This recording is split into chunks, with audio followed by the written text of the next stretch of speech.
If you hear them all in Jamaica, all in China, all in Africa, a Trini girl ballin', she live America. She said, "Oh la Corona, shell down the canker."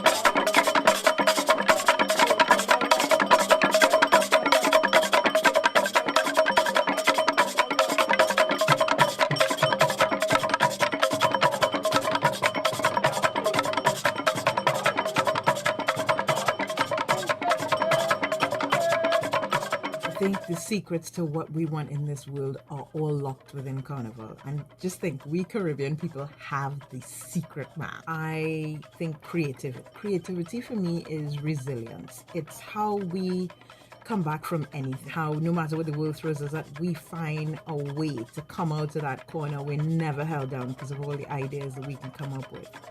And notice I keep saying we, because Carnival is very much a collaborative thing. It's community coming together to create, coming together to communicate a message, coming together to call for compassion, to say, you can't ignore me, look at me, see me, hear what I have to say.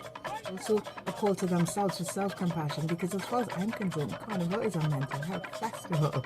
This is how you look after yourself, and then how you call for everyone to look after each other. So when I think about community, compassion, communication, collaboration, and creativity, Carnival is the future.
If you hear them all in Jamaica,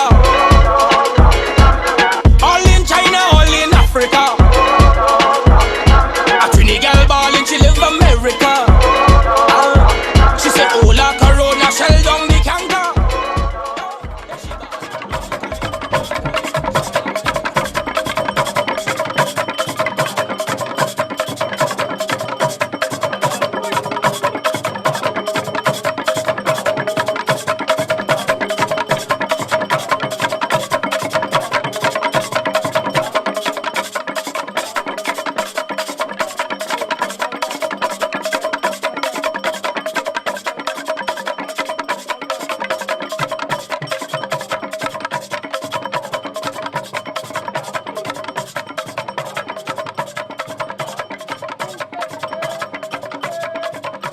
think the secrets to what we want in this world are all locked within Carnival. And just think, we Caribbean people have the secret map. I think creativity for me is resilience. It's how we come back from anything, how no matter what the world throws us at, we find a way to come out of that corner. We're never held down because of all the ideas that we can come up with.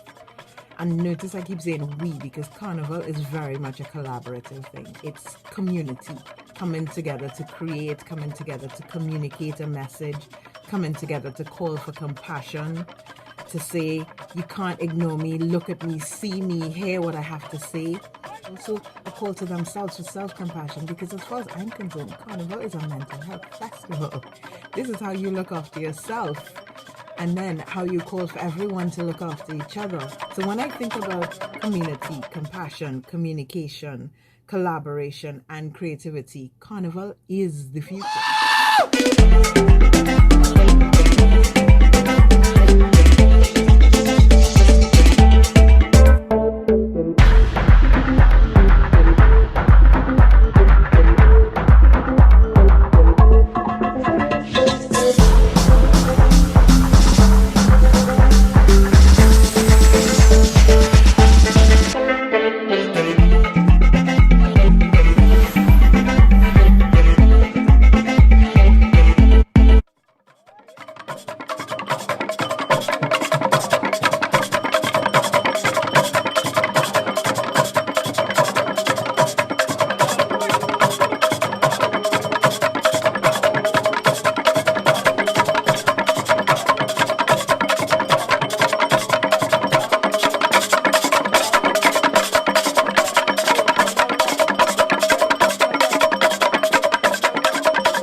If you hear them all in Jamaica,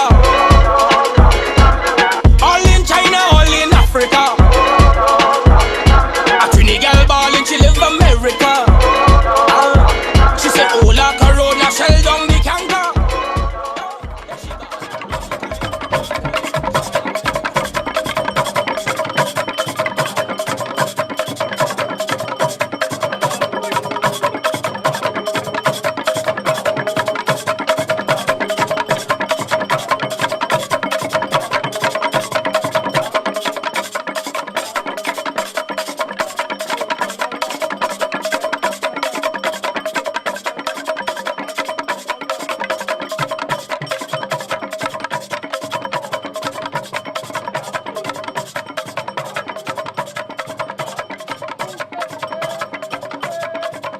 I think the secrets to what we want in this world are all locked within Carnival. And just think, we Caribbean people have the secret map. I think creativity for me is resilience. It's how we come back from anything, how no matter what the world throws us at, we find a way to come out of that corner. We're never held down because of all the ideas that we can come up with.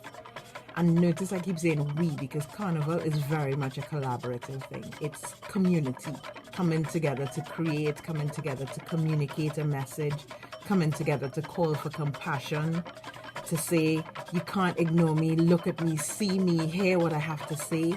Also, a call to themselves for self-compassion, because as far as I'm concerned, Carnival is a mental health festival. This is how you look after yourself, and then how you call for everyone to look after each other. So when I think about community, compassion, communication, collaboration, and creativity, Carnival is the future.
If you hear them all in Jamaica, all in China, all in Africa, a Trini girl ballin', she live America. She said, "Oh la Corona, shell down the canker."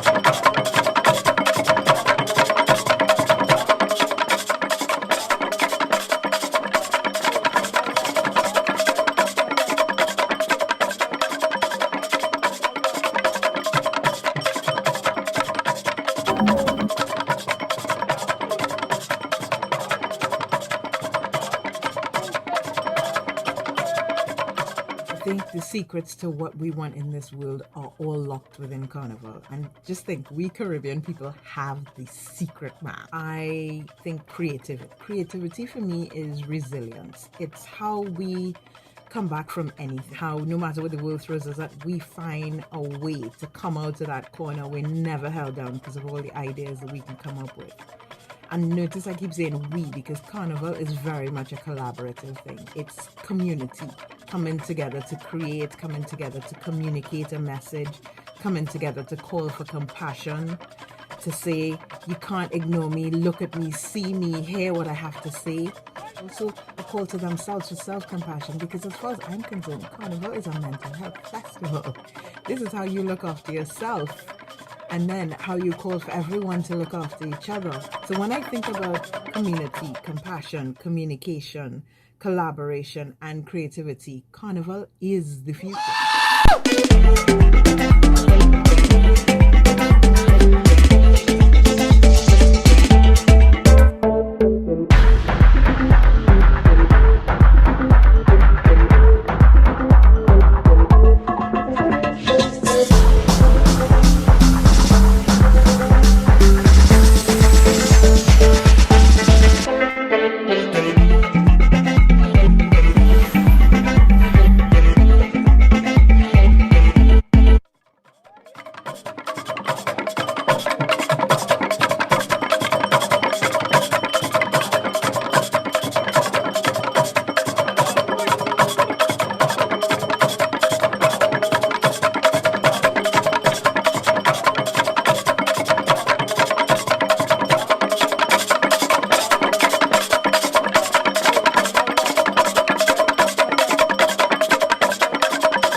If you hear them all in Jamaica,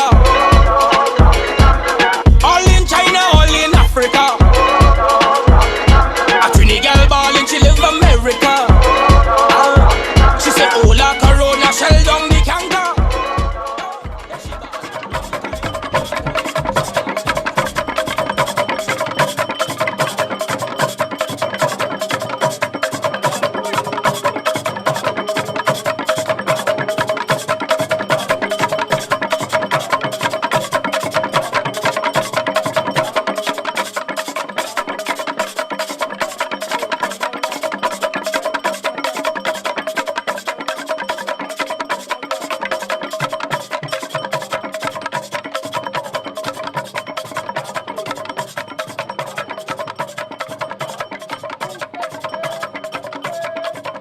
I think the secrets to what we want in this world are all locked within Carnival. And just think, we Caribbean people have the secret map. I think creativity. Creativity for me is resilience. It's how we come back from anything. How no matter what the world throws us at, we find a way to come out of that corner. We're never held down because of all the ideas that we can come up with. And notice I keep saying we, because Carnival is very much a collaborative thing. It's community coming together to create, coming together to communicate a message, coming together to call for compassion, to say, you can't ignore me, look at me, see me, hear what I have to say. Also, a call to themselves for self-compassion, because as far as I'm concerned, Carnival is a mental health festival. This is how you look after yourself, and then how you call for everyone to look after each other. So when I think about community, compassion, communication, collaboration, and creativity, Carnival is the future.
Good morning to members of the West Indies community, Trinidad and Tobago, and the worldwide Carnival community. On behalf of Dr. Heather Cato, Dean of the Faculty of Humanities and Education at the University of the West Indies at St. Augustine, Trinidad, we would like to welcome you to Day 2 of our Panchayat, the Mass and We, Reclaiming the People's Space. Day 2, today, will deal with history and music. And Day 3, tomorrow, will conclude our presentations with the theme of resistance. We invite you to stay with us today from 9 a.m. through 3:30 p.m. Atlantic Standard Time. View our panels in the morning, view our roundtables in the afternoon, and to view our film and video interludes during the morning and afternoon and at lunchtime. While you're with us, be interactive. You can submit your questions and comments via Facebook, Instagram, or Twitter at the Mass and We, and you can have a chance to have them read on air, and our panelists will respond to them. So sit back, enjoy, and I'd like to begin our exciting journey with our first panel today. So I turn you over to Mrs. Kelly Ramlal, lecturer at the Faculty of Humanities and Education at the University of the West Indies, St. Augustine, who will chair our opening panel on Day 2 of the Panchayat. Mrs. Ramlal, over to you. Hi, good morning. Good morning, everyone. Thank you for joining us. The title of our panel today is From Kaiso to Soca, History, Calypso, and Our Changing Societies. This morning, we're going to have 4 short presentations, followed by the Panchayat, during which members of the panel will field some questions and interact with each other and engage in some discussions. As Mr. Murray mentioned, if you have any questions, please share them in the chat on whatever platform you happen to be viewing this presentation on, and we will try to get to those in the discussion after the presentations. First up this morning, we have Dr. Jaylene Matthews. Dr. Matthews teaches history at UWI's St. Augustine campus. She is the recipient of a UWI Guardian Life Premium Teaching Award. Some of her publications include Caribbean Slave Revolts, Church of the Nazarene, Trinidad and Tobago, Church of the Nazarene in 4 of the Windward Islands, and Historical Dictionary of Trinidad and Tobago. Dr. Matthews' presentation this morning is entitled The Mighty Sparrow and the Doctor, a Calypsonian's Critique of the Regime of Dr. Eric Williams, 1956 to 1965. So here is Dr. Matthews. Welcome.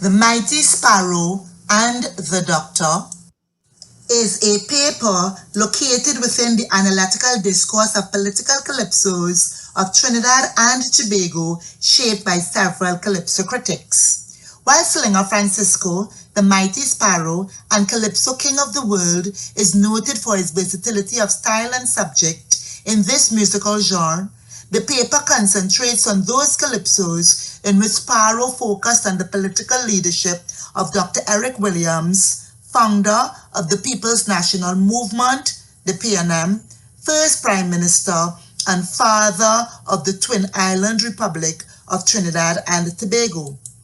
The 5 calypsos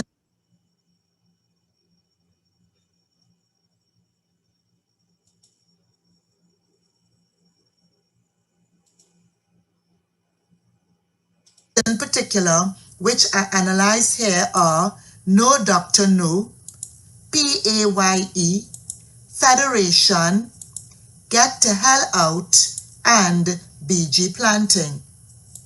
The chronological parameters extend from 1956 to 1966, the years coinciding with the emergence of the careers of both the Mighty Sparrow and Dr. Williams. The conclusions of the paper are drawn by research from sources such as newspapers, documents in the Eric Williams Memorial Collection, publications by Dr. Eric Williams, as well as those by noted calypso critics. The dominant consensus in the literature in the period under review in this paper is that Sparrow used the Calypso stage to garner support for the Williams administration. Louis Regis, for example, declared, "The PNM public relations thrust was dictated by Williams in Parliament and supported magnificently by Sparrow in Calypso." The position of this paper is that while indeed there is ample evidence that Sparrow's early social commentary calypsos can be appropriately construed as a stamp of approval for Williams and the PNM, there is also evidence to the contrary. In some of his compositions, in varying degrees and manner, Sparrow denounced and rejected some of the policies of the Prime Minister. No Doctor No, released in 1957, became the first calypso in which Sparrow vented the people's frustration with the Doctor. The chorus captured the primary complaint, economic in nature. They raised up the taxi fare, and why the blasted milk so dear. The calypso articulated a multi-layered but ultimately negative public response to the rising cost of living resulting from the PNM's economic program of 1956. The repetition in the line, "No Doctor No," in the chorus constituted an outright rejection of the hiking prices. Sparrow also offered the joco-serious threat of the grand charging Bajan Calypsonian expressed in the line, "The big piece of mango wood." Regis revealed that the PNM was displeased by the calypso and held a consultation with Sparrow on the matter, which in itself was a clear indication that the relationship between the Doctor and the Calypsonian was far from continuously harmonious. Writers like Regis have contended that PAYE, the Road March of 1958, was a masterpiece of PNM propaganda. Eric Williams himself, in Inward Hunger, referred to it as one of the best calypsos in Trinidad's history. PAYE, nevertheless, cried shame on the PNM's 1957 pay-as-you-earn measure. It ventriloquized Williams as a pragmatic but callous and authoritarian leader. Sparrow also offered a retort in response to the Doctor's quip to pay as you earn, which was, "You're paying to learn." The Calypsonian even looked to his Bajan, quote-unquote, father to sharpen his axe in preparation for the visit from the tax collector, but later sells the axe to comply, though unwillingly. It is clear that PAYE vacillates between resistance and compliance.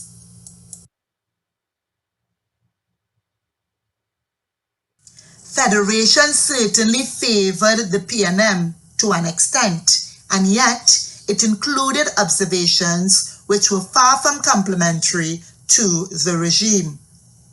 The favor came indirectly when Sparrow made Jamaica's parochialism the scapegoat of the collapsed Caribbean Union. Sparrow sang accusingly, "People want to know why Jamaica run from the Federation."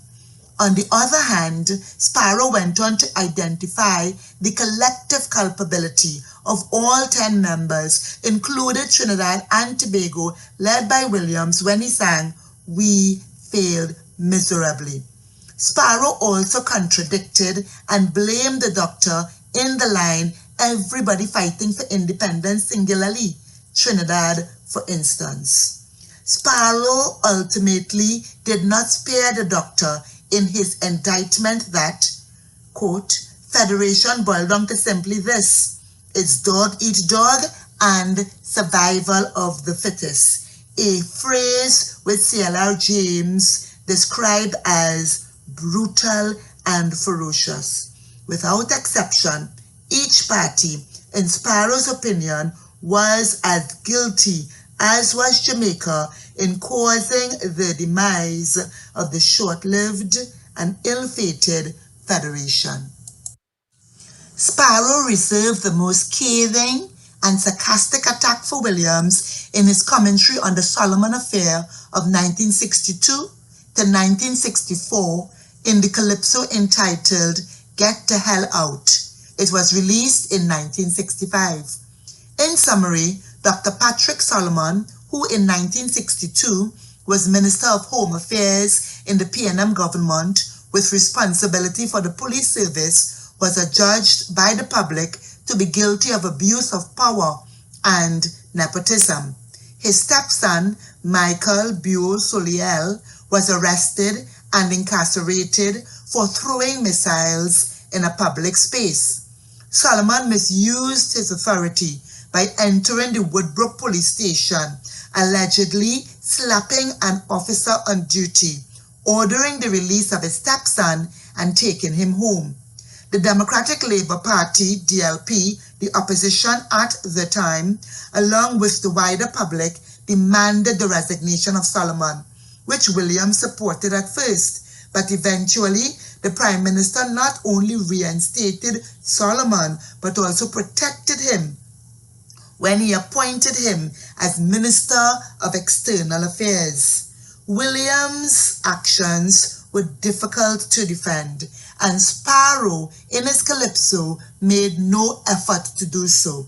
In Get the Hell Out, Sparrow mocked the doctor's tendency at times to act like an autocrat and accused him of being corrupted by power.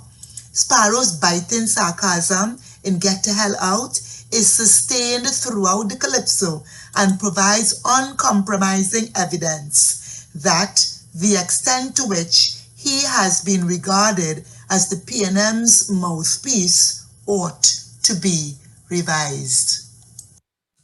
Sparrow took another public but playful jab, a combination of political protest and sexual innuendo, at the doctor in BG Planting, released in 1966. Employing a female protagonist, the Calypsonian complained about the adverse effects of banning the import of plantains to Trinidad and Tobago from British Guyana. Typical of Sparrow's racy compositions, he used double entendre as the plaintiff spoke disparagingly of Trinidad's plantains. Sparrow's female plaintiff openly and directly expressed no confidence in the doctor by declaring, "Doctor, you're too unfair. This is one time you ain't know what you're doing."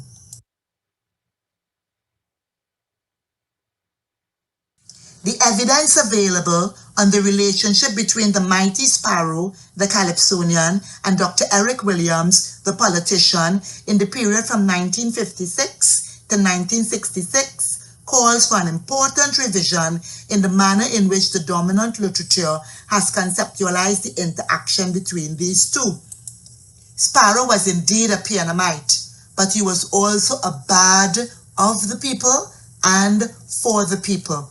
There was no guarantee that from Carnival season to Carnival season, his releases would favor Dr. Williams and the PNM. Thank you.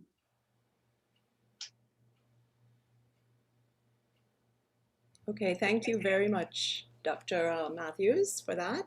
Our next presentation will be by Dr. Allison Ramsey.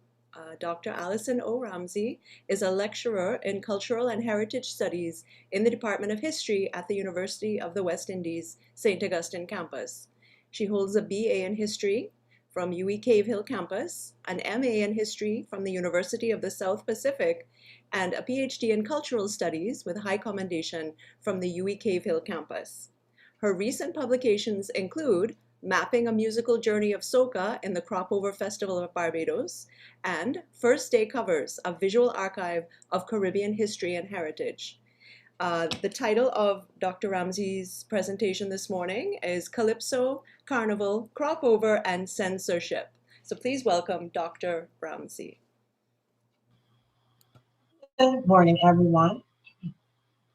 Through the cultural lens of music, specifically Calypso and Soca, and its practitioners from Barbados and Trinidad and Tobago, I seek to examine how these acts of cultural resistance and art forms, mainly produced for and heard at Trinidad Carnival and Barbados' Crossover Festival, capture narratives of nation building, patriotism, and regional unity.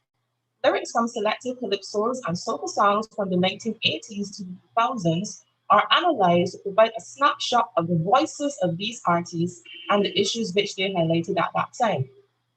Known as an African-based art form that developed in the West Indies, calypso is a popular satirical song in rhyme verse, commenting on any recognized figures or aspects of Caribbean social life, local and international events. Some also highlight relations between the sexes. They employ various literary techniques to tell a story and generally reflect the socio-political conscience of the society. Calypsonians and soca artists can be male or female, but traditionally the majority are male. They use satire, double entendre, and call and response to communicate to audiences. The songs are usually sung in the nation language, that is the local Creole or dialect of the country's practitioners, and they adopt sobriquets. In Trinidad and Tobago, calypso music became increasingly popular from the Second World War. A pro-nationalist movement continued through the 1940s to 1950s from the voice of calypsonians. By the 1950s, Trinidad calypso was disseminated to other islands through performance and instruction. This contributed to this art form becoming a staple of festivals across the West Indies and its diaspora. Although calypsonians are the voice of the people, these commentators on social, political, and economic issues have been subjected to some level of marginalization and censorship, whether by the state or other entities throughout history. Concerns of calypsos being crude, vulgar, and offensive have been part of this narrative. In Trinidad, for example, legislation such as the Theatres and Dance Halls Ordinance 1934-1935 was seen by calypsonians as an attempt to curtail their freedom of expression by the state. Calypsonians were required to submit to the police the text of their songs for scrutiny before singing them in the tents. In Barbados, one of the most famous instances relating to the issue of defamation and calypso came in 1989. That year, staff at a chicken farm alleged that diseased chicken was sold by their employer for public consumption, and this made the news. Calypsos such as Chicken and Ram, Pluck It, and Mad Chicken would have emerged, commenting on the issue, and were played on airwaves on radio stations such as the Barbados Radio Fusion. The case went to the courts of Barbados and then eventually to the Caribbean Court of Justice. Barbados Radio Fusion versus Merchant Danny 2005 has the distinction of being the first to reach the Caribbean Court of Justice. In the region, there is to some extent in modern times unofficial censorship by entities such as radio and television stations, tents, and calypsonians themselves regarding these issues of insensitive lyrics or defamation. In spite of this, calypso and its musical offshoots have been transformed in many different ways, such as language, arrangement, and instrumentation. This tradition is not something that is fixed and stable. Calypso is the precursor of soca, which evolved in the 1970s in Trinidad and Tobago, and Garfield Lord Sharty Blackman is known for his contributions to the emergence of such. At this time, I wish to briefly discuss calypso and its connection to Caribbean and regional identities and regional unity. Calypsonians have penned several calypsos over time that highlight cricket, and calypso and cricket are part of our West Indian culture.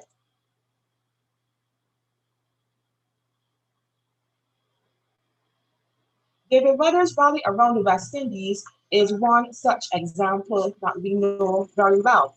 Now, this particular song by Rudder of Trinidad has held anthem-like status for West Indies cricket since it was penned in 1987, and it calls for the constant support of the West Indies team in good times or bad.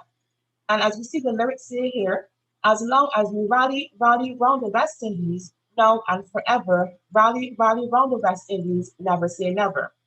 While some calypsos celebrate the success of regional unity through cricket, Others call for the accountability and more to be done for regional integration to be really realized. Barbados' Dr. Anthony Carter, okay, is the Mighty Gabby, examines the Bastilian politician 1985.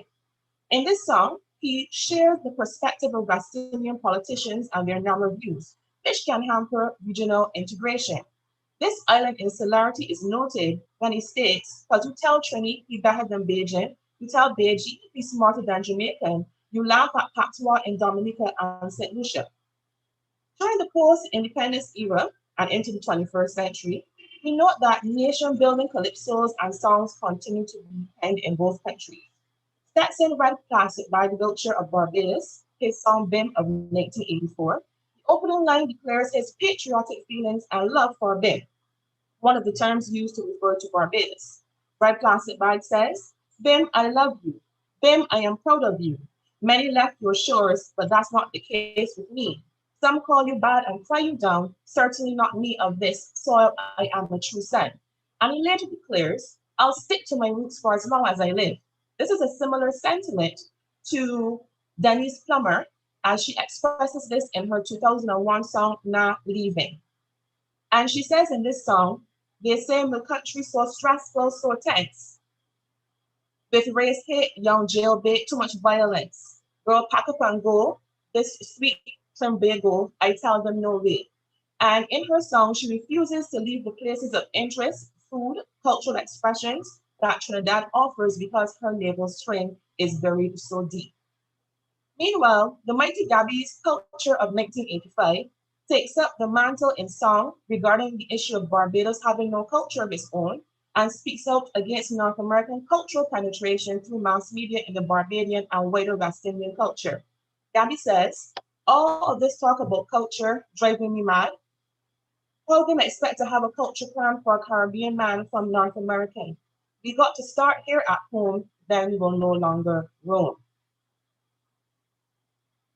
Soca, with its emphasis on party rhythms, has regarded as music that is non-political and relegated to a party atmosphere. But our soca artists demonstrate their variety, lyrical ability, and adaptability, and that there's more depth to soca than how it is traditionally perceived. There are many songs that capture messages of national pride through soca, and these are just a few that we can highlight from both countries. Rodney LeBlanc, Benjai's Trini, Orlando Octaves, Love You So, and Patrice Roberts' This Is the Place are examples of Trinidad. Likewise, in Barbados, Peter Ram's The Pledge, Natalie and Chantal's The Colors, Ruki's I Am a Bajan, Edward Yearworth's Home Sweet Home, and Little Rick I's a Bajan also capture these thoughts. Ruki emphasizes that Barbados is his home many times throughout song, referring to the island as the gem of the Caribbean Sea. He opens up with a statement that he will never give up this island, and there's nothing like coming home to the rock, a colloquial term used to refer to Barbados. And we see here he mentions that he's a Bajan and he is a symbol of pride and industry. Affirming one's national identity is apparent in patriotic soca songs. Buki says, I am a Bajan. Likewise, Barbados' Lohorik says, I is a Bajan. And Trinidad's Benjai says, I am telling you where I come from. I'm from Trinidad and Tobago. I is a Trini. Emphasis is also placed on national colors in soca music as well. And this is also seen in the presentation of the artists at competitions. This is seen in Barbados' Peter Wiggins' The Pledge, with the popular refrain, blue, yellow, and black, put it up. And Barbados' Natalie, whose color says, we representing blue, yellow, blue, yellow, blue.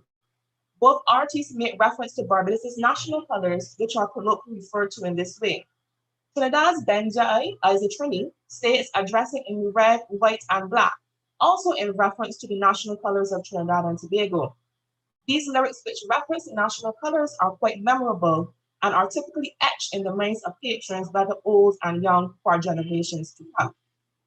So our calypsonians and soca artists are our oral historians. They are a valuable chronicle of the region's history and help to articulate how we feel about our countries and region. This oral tradition lives on through memory and in audio and digital formats. Calypso and soca, which are mainly rooted in our festivals such as Carnival in Trinidad and Crocodile Festival in Barbados, an integral part of our cultural development and significant to our Caribbean cultural heritage. And into the 21st century, they continue to promote aspects of regional unity and Caribbean and national identities. And thank you.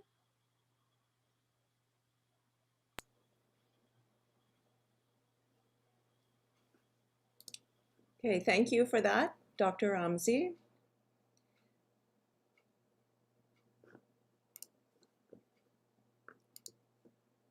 Right, our next presenter is Dr. Dana Lee Jaghu. Dr. Jaghu is an assistant lecturer in the Department of History, UWI St. Augustine. She graduated with her PhD in history with high commendation in 2019. Her thesis was entitled American National Security and Its Impact on Trinidad and Tobago, 1941 to 1991. Her research interests include U.S. Caribbean relations and diplomatic history. Her presentation this morning is entitled The Impact of the American Presence of World War II on Calypso and Sailor Mass in Trinidad. Please welcome Dr. Jaghu. Thank you very much, and good morning, everyone. Let me just organize my slides. Okay, all right, let's go. This presentation will focus on examining the impact of the American presence of World War II on Calypso and Sailor Mass, and will also examine how these elements of Carnival were in turn used to challenge the US influence in Trinidad after World War II. The American presence of World War II had significant implications for Trinidad, particularly after the signing of the destroyers 41, which led to the arrival of thousands of white American servicemen to the island. The presence had a mixed impact on Trinidad, which was felt even after the war came to an end in 1945. Calypsonians and Calypso music were impacted by the American presence. And to understand how this happened, we have to have an understanding of the social life of the Americans in Trinidad during World War II. Yankee soldiers, as they were called, would frequent bars and brothels in their spare time. They would often be seen drunk, and they also initiated interracial relationships with local non-white women. These activities caused some distress to the island's white elite community and high-ranking American officials who felt that the behavior of the Americans represented a blatant disregard for the respectability and prestige associated with being white. And so it was felt that alternative sources of entertainment should have been created for them. And in this spirit, the American soldiers were encouraged to patronize Calypso music. And they did in fact do this. American soldiers would often visit Calypso tents, and Calypsonians would also perform for them on American-based facilities. This gave Calypsonians, who struggled like most other working class people before the war, an opportunity to earn more money. It has been written that American soldiers appreciated hearing songs that appealed to their masculinity. And so a very popular theme at that time was about local women leaving their husbands and boyfriends for American men, which did in fact happen. It was quite prevalent at the time, one of the most evident impacts of the American presence of World War II. One example of a Calypso dealing with this situation comes from Lord Kitchener's My Wife Went Away with a Yankee. Calypsonians essentially accommodated to the Americans by performing songs they felt would satisfy the American taste, and this allowed them to earn valuable Yankee dollars, which was very important at that time, especially when considering that Carnival was banned due to wartime circumstances. In addition to financial benefits for Calypsonians, Calypso, the genre itself, also benefited from the American presence. American patronage of Calypso contributed to further validating the genre.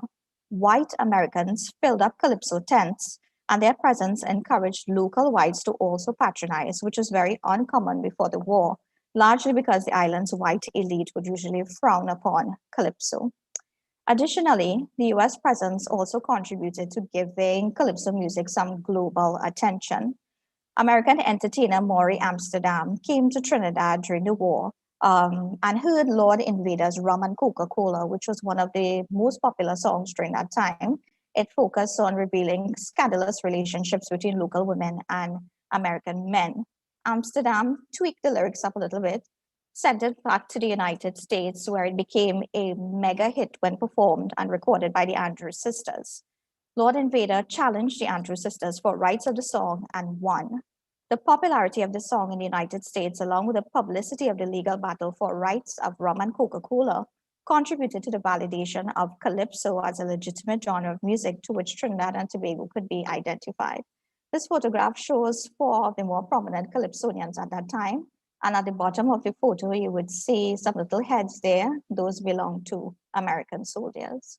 This is a photograph of the Andrews Sisters advertising their cover version of rum and Coca-Cola. So let's talk about the post-World War II period now. The post-war period was one defined by heightened nationalist sentiments and greater movements towards decolonization, which were catapulted by the American influence of World War II in Trinidad. From working with the Americans, for example, locals got a taste of what it would be like to have more job opportunities, higher wages, better working conditions, and training opportunities. But on the flip side, at the same time, the people of Trinidad also experienced food shortages. Some were displaced from their homes, some lost their properties and had their freedoms restricted by the Americans, all in an effort to facilitate a colonial arrangement made without their consultation. Because of these mixed experiences, which stem from the American presence of World War II, locals were inspired to continue the fight for higher wages and better working conditions, and also to continue the calls to break away from British colonialism. Now, it's very important to understand that locals also wanted to break away from the American influence. There was a general feeling that from the period of the American presence, the imperial baton had been passed from the British to the Americans. But this did not signify that locals wanted a switch of imperial rulers. Locals were very displeased, in fact, by American racism and general lawlessness by the Americans during the war which they witnessed. And so in post-World War Trinidad was one in which the people were not willing to tolerate foreign influences, British or American. In this time frame, there were efforts to reclaim what locals felt were taken away from them during the war and to challenge foreign influences. So for example, there were efforts by Eric Williams to reclaim shagaramas from the United States. There were efforts by trade union movements to reclaim monies they felt rightfully belonged to employees. This idea of reclaiming, or the movement to reclaim, was done not only on a political platform, but also through elements of carnival culture. And calypsos were used to express these ideas of reclamation.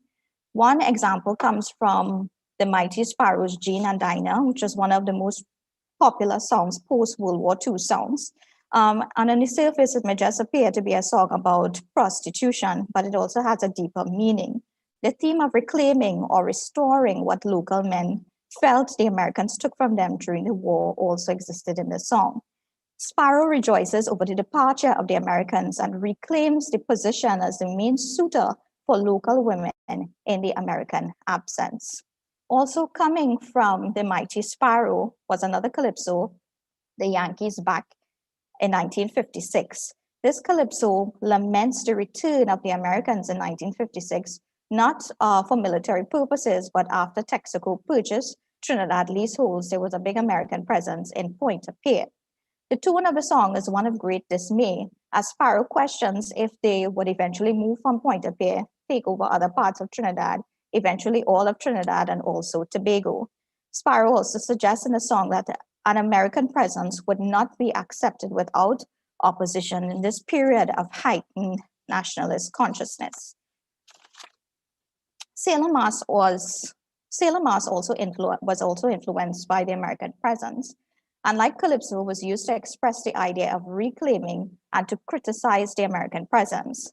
The fancy or king sailors and long-nosed sailors emerged after the war and were influenced by the American presence. The fancy or king sailors, they wore very elaborate costumes, which were supposed to symbolize the very elaborate, ostentatious lives of the Americans while in Trinidad. They dressed up as American sailors, not to imitate, but to mock the Americans, as mockery was a form of resistance to foreign influence and any show of power on a carnival stage. The fancy sailors were popular among the local saga boys who celebrated the departure of the Americans and symbolized reclaiming a festival that was taken from them. It was also used to celebrate the triumph over the Americans in competition for affection of local women, just as Sparrow did with Jean and Dinah. The long-nosed sailors also mocked the Americans. They wore huge white masks with long white noses, as the nose was supposed to be a symbol of Caucasian men, and portrayed them, according to Royal Gibbon, as scamps and smart men, sending a message that the Americans had no power over locals in a period in which they were not willing to tolerate colonialism, direct or indirect, British or American. In conclusion, the American presence of World War II influenced aspects of carnival culture during and after the war. Calypso benefited from US patronage and internationalization. Calypsonians benefited financially. Sailor mask costumes evolved, and both were used in the aftermath of World War II to express the idea of reclaiming and to challenge foreign influences. Thank you very much.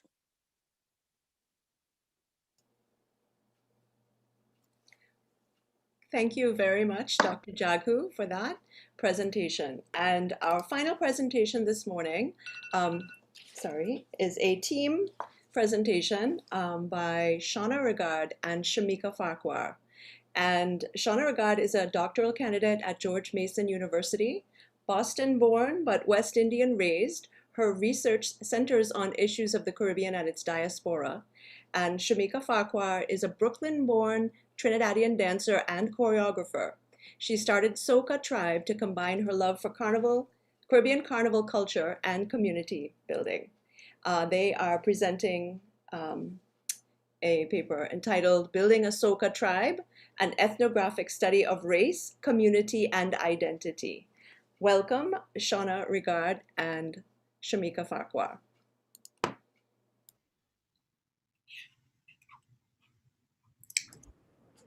Thank you so much for that introduction. So before we get started, I just want to thank the University of the West Indies and the Symposium Committee for the opportunity to present this project that we've been working on. What we'll be doing this morning is discussing a longer paper in progress that is an ethnography of Soca Tribe, a multifaceted community dance group that provides performance, dance classes, educational programming, and trips to Trinidad's Carnival as a case to examine the ways that embodied carnival performances, create community in ways both inside and outside of a pan-Caribbean identity, the potential challenges with that, and how carnival and music offer us opportunities for solidarity between Caribbean, African, and Black American communities. So to start our session, we're going to start with a short clip of just a little bit of what Soca Tribe does. Let's go a little deeper into our history, right?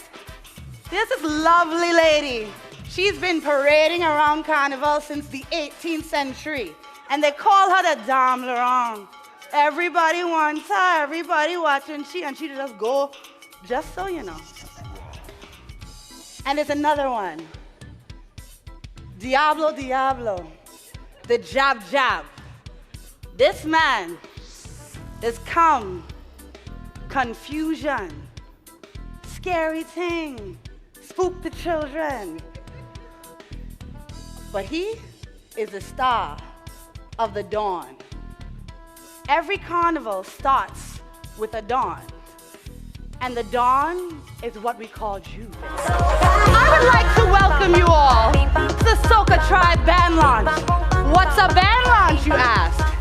Well, these beautiful costumes don't put themselves together on their own, you know. All kind of hours we spend in. So, every band designs their costumes, and then it's like a big party. You show your costume off. Do you want this one? Do you want that one? Are you a flag man? Maybe you want to be in the front line. Maybe you want to be in the back line. And so you decide, I want that one.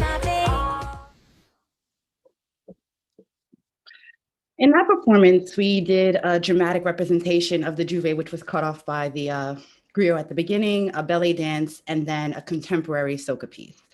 Soca Tribe was really born from my tabanka for home. I always say I realized just how Trini I was when I left Brooklyn and realized it was such a blessing to be born in a place where my parents' heritage was found at every turn, from the food to the music, the dance, and especially the carnival, which is how I spent my summers in a mass camp. I missed it all, and I began to teach a dance fitness to find my tribe, for lack of a better word. And it was a way to unite people in a city known for its transient nature and opportunistic socializing in intertwined politics. DC had also lost its Caribbean Carnival in 2009. So in 2015, the timing was fitting. I sought to bring Carnival to class with stories of the road, crossing the stage, demanding presence and expression in the moment as we moved. And very quickly, I realized that I tapped into something greater in myself and in others. I formed the Soca Tribe Convoy as a community-based group that could continue to expand the conversation and share the culture. I named them after the Convoys of Guadeloupe, which was in Guadeloupe the version of a mass band. Convoy members had an appetite not for only the jump and the jam, but the community and the understanding of Carnival as a multifaceted practice. Embracing the power of soca storytelling and the ability to engage a crowd, Soca Tribe has been able to educate and entertain audiences around Carnival, but I'll let the members tell you about it. Yes, what keeps you coming back? The vibes, sense of community, people are so kind, friendly. I feel every time I come here, I feel with love and energy and passion, and keep me get going in my workplace, in my private life. Yay!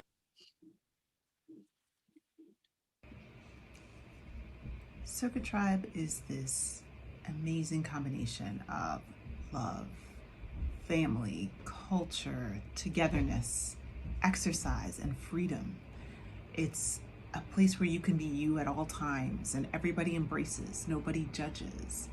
It's that rare combination of things that just keeps me coming back. The voices of Arata and Tamika that you just heard are what we want to try to examine, right, in this larger project.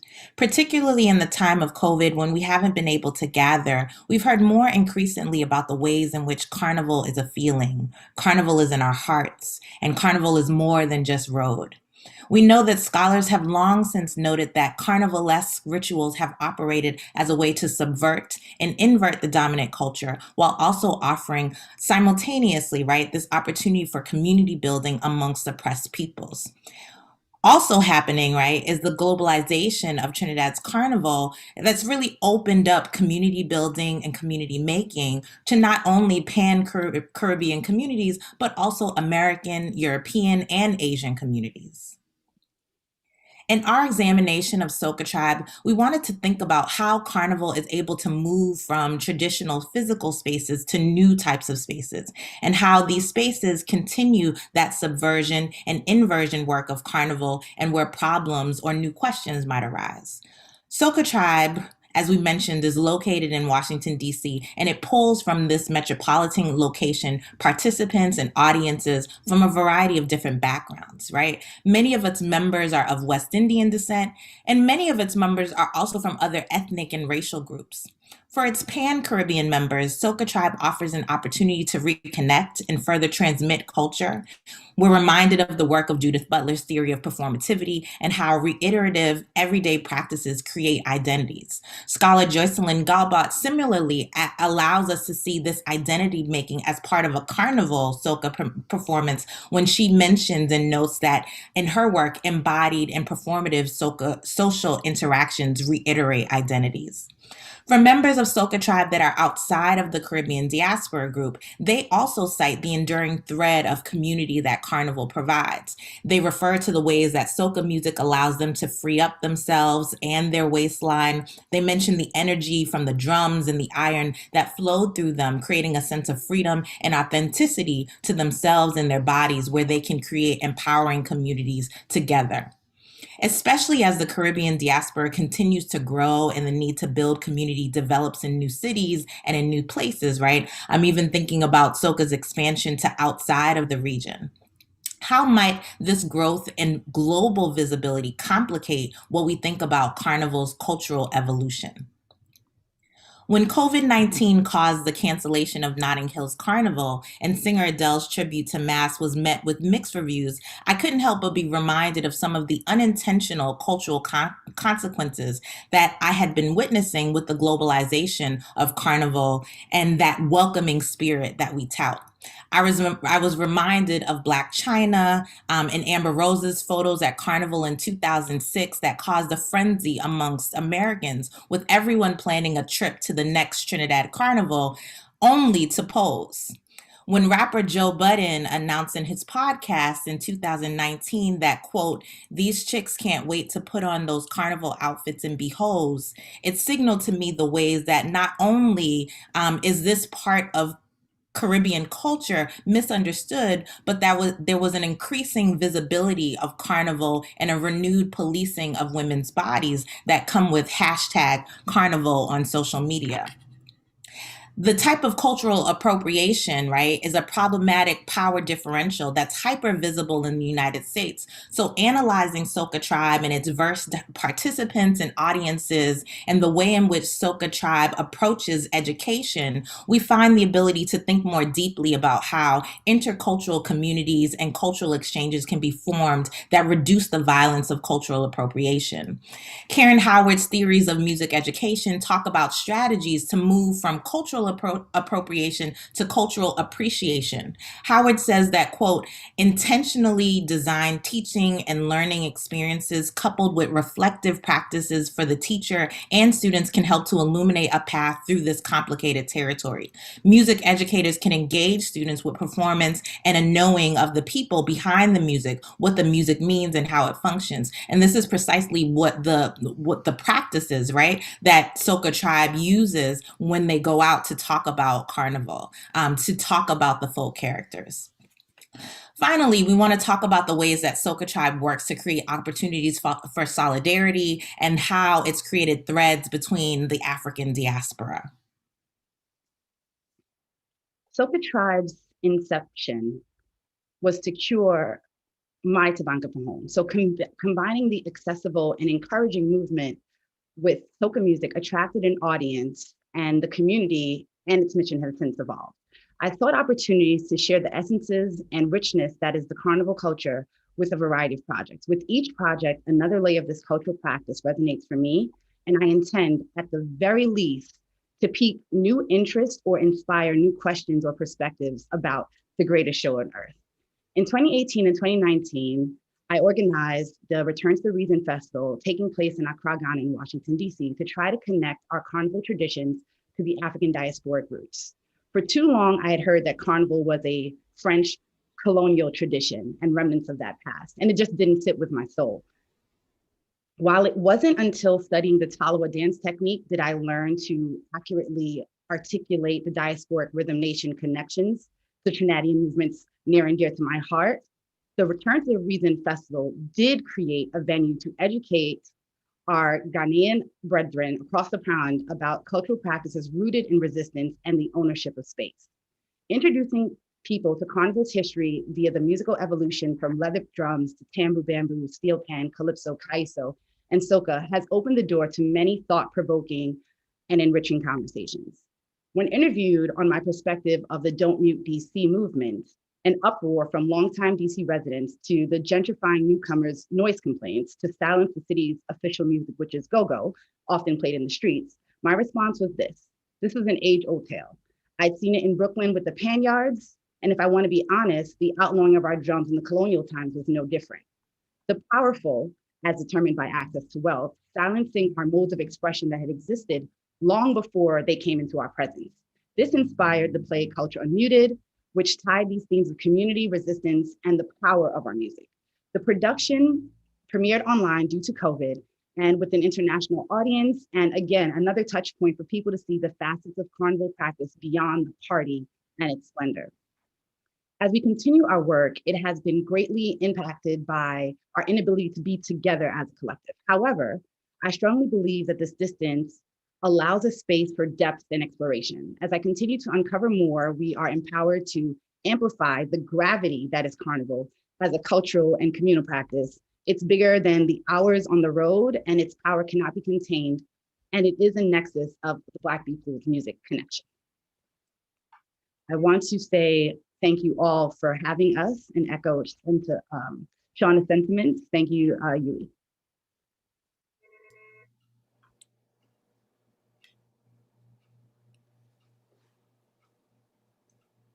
Okay, thank you very much for that presentation. It's great to see what's happening in other places. Some of us may not be as aware of what's happening in different communities throughout the diaspora. So we've completed the presentations for this morning. Thank you all for some great presentations. It was very nice to hear the different topics and how everybody's approaching them, right? And now it's time for the Panchayat. And so we will begin. We have a question that came through in the chat. It was a question for Ms. Regard. You mentioned the names of two scholars. I think Jocelyn Gibo was one of them, and maybe Judith Butler, the person is asking for the names of the two scholars.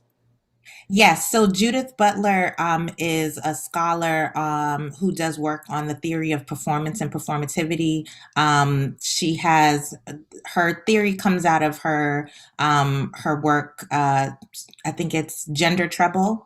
And then Joycelyn Galbalt is a Trinidadian scholar who also writes about sort of performance and performativity through Soca, Carnival experiences. And I don't know if I can put her name in the chat, but Joycelyn, the last name is Guilbalt.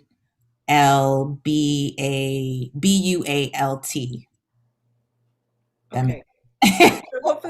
Hopefully whoever asked that question, they can find it now. Do a search for that author. Okay. So first of all, let me open the floor to our panelists. Whether any of you have any questions for each other or any points from what came up today in the presentations that you would like to discuss.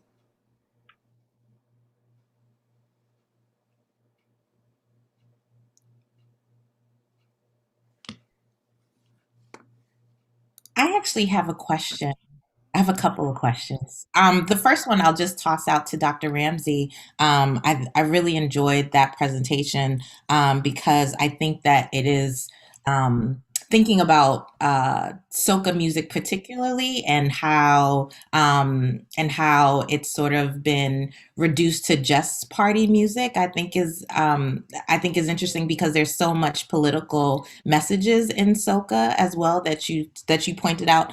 I wondered if you had done any thinking about sort of whether or not it's important to reclaim the political in soca, right? If there needs to be some reorienting of soca music, or if it can remain as it is, right? It doesn't necessarily have to be sort of it doesn't have to continue sort of be touted as political music. But I wonder if you've done any more thinking about how whether or not it's important to reclaim that as soca as a political genre. Thank you for your question. What I would say is that soca is a hybrid, it's a mixture, it's always changing. And this is evident with, for example, Chutney soca, rather soca, Hawaii soca, and in the case of Trinidad, and in the case of Barbados, we have bashment soca. So I would say that I don't think there's a need to have a fixity of what soca can be or what soca is. Soca by itself identifies as a hybrid of some of everything, and that makes it unique. So I think that it is up to the artist to be in their creativity to decide what they want soca to be and how they want soca to continue to evolve.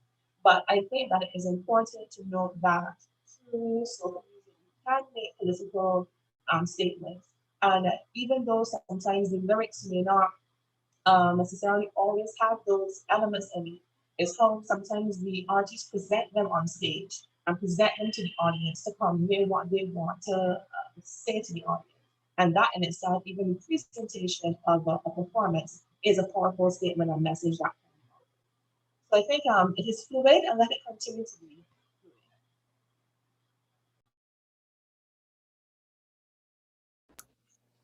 I'd Great, like thank to you. Yeah, go ahead.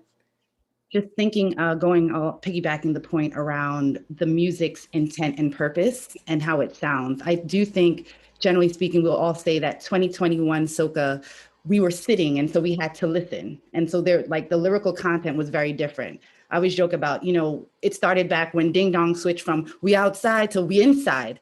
It was, okay, let me use this time to encourage the people to sing this song because we need to still have a collective joy, although we are restricted to the inside, right? When I think of Iowa George's One Wish, like the lyrics in that song or the last song that came out, Also Now, one of Romy, what's his name? The lyrics really speak to what is happening right now, which is different from, if we were generally Soca, a lot of the Soca tends to fall around what we are doing in the FET because it's inspiring us for that activity. So I think, again, this space that we've had allowed for that. And also just from a general productions perspective, like we are demanding because of the way the carnival season is paced and artists want to get their songs out and they're burning and churning. So the amount of time to churn out 17 songs, I'm over exaggerating, for a season so that you can get booked for tours, et cetera, that's very, very demanding. And so when you think about taking a step back to write a good poem, right? It is a piece versus let me get a really good hook and work things around. The content is going to be different. So I just think this pause that we've had right now has created a lot of space. And there's, again, this unifying worldwide experience. The world can now listen and get the joy from Soca because we're sitting in front of our little devices, sharing. Totally agree. Did you hear this song? Yeah, I totally agree. Plus, being a soca artist is not easy. As you were mentioning, you have to have a hit all the time, constantly. It's not like R&B and those other songs that you can sing from 1999 and still have an audience selling out in 21st century. So it is hard work to be a soca artist. I think that the COVID-19 has, as you said, allowed us to pause and necessarily listen a bit more and to also take stock of what we don't think is of value and recognize that these are elements that are valued. Now we don't have them, we miss them tremendously, So it's going to be interesting to see how the future proceeds with this particular shift of direction of how, the art form traditionally was, I need to work, therefore I need this hit as a song. Okay, thank you for that. Dr. Matthews, you want to add something or ask a question?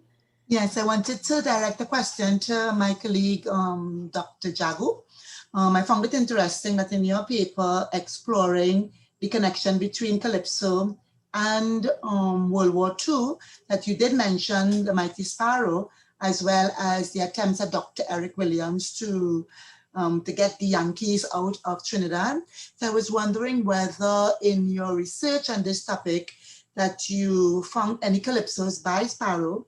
I mean, you did mention Jean and Dinah, but that wasn't really it was kind of political, but more social commentary in terms of looking at the social impact of the presence of the Yankees in Trinidad.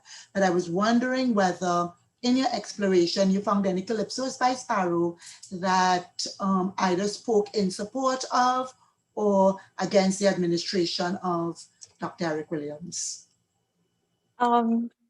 Okay, thank you for your question, Dr. Matthews. I can't name them at the moment, but I do have some of them in the post-war period that focus mainly on the Shagaramas experience and the significance of Eric Williams becoming chief minister and the federation, and they were all in support.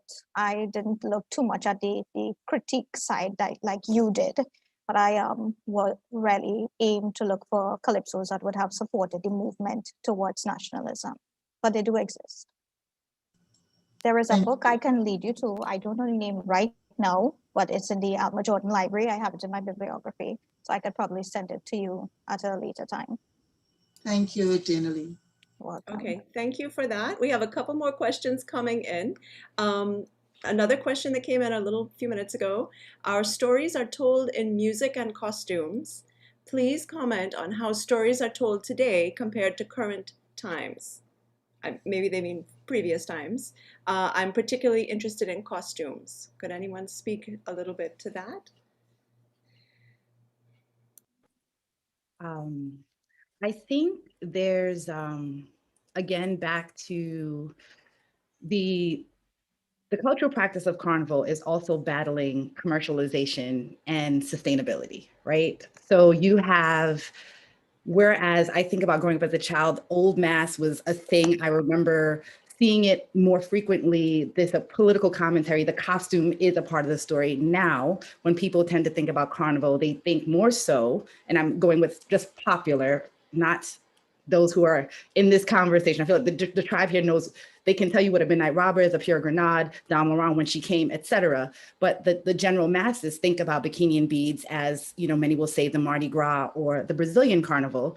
And while if you do the research, you will see that larger bands that do that may have a story, but how the story comes to life in the costume, specifically around adults, it is very much influenced by fast fashion, what the demands of the consumer are, and now we're talking about a globalization market. So when you have all of these factors coming together, what does that mean for how the story is told versus I want to look really good in my costume and what's my body type, or where is going to be the band with the best experience? So you have all of that happening, and yet we also still have our traditional characters. I know yesterday, I'm forgetting, Adele Dodd had showed, you know, a new take on the baby doll in several different ways. So there are stories being told. I think the conversations are not necessarily happening because we are on the road in this time of free up expression and movement. And so when I'm moving 3 hours into the road, we're not having a conversation of the story that I am telling with my costume and my movement. So it's there, it's just finding the venues to actually draw attention to it, I think, is a struggle because we're moving so fast. Okay, thanks for that. And there was an addition to that. They were comparing costumes of today, what they're calling costumes of today, compared to those of like Peter Minshall types, which I guess, you know, it's not baby dolls and it's not, you know, Dame Lorraine and things like that, but maybe more of a storytelling with Peter Minshall and maybe more of freeing up and jumping up. If anybody else would like to comment or you'd like to add. Listen, take that one. Can I just go back a bit with regards to Shamika's response about the costumes being able to tell a story, that first question?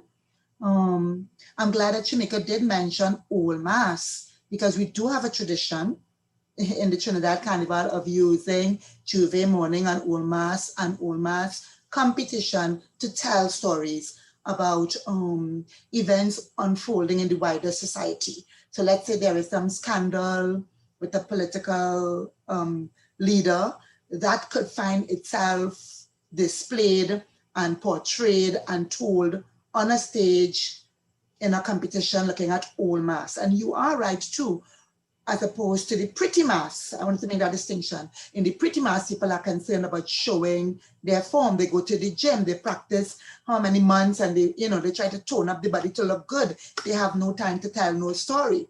But the second question that Kelly just read from one of our viewers about Peter Minshall.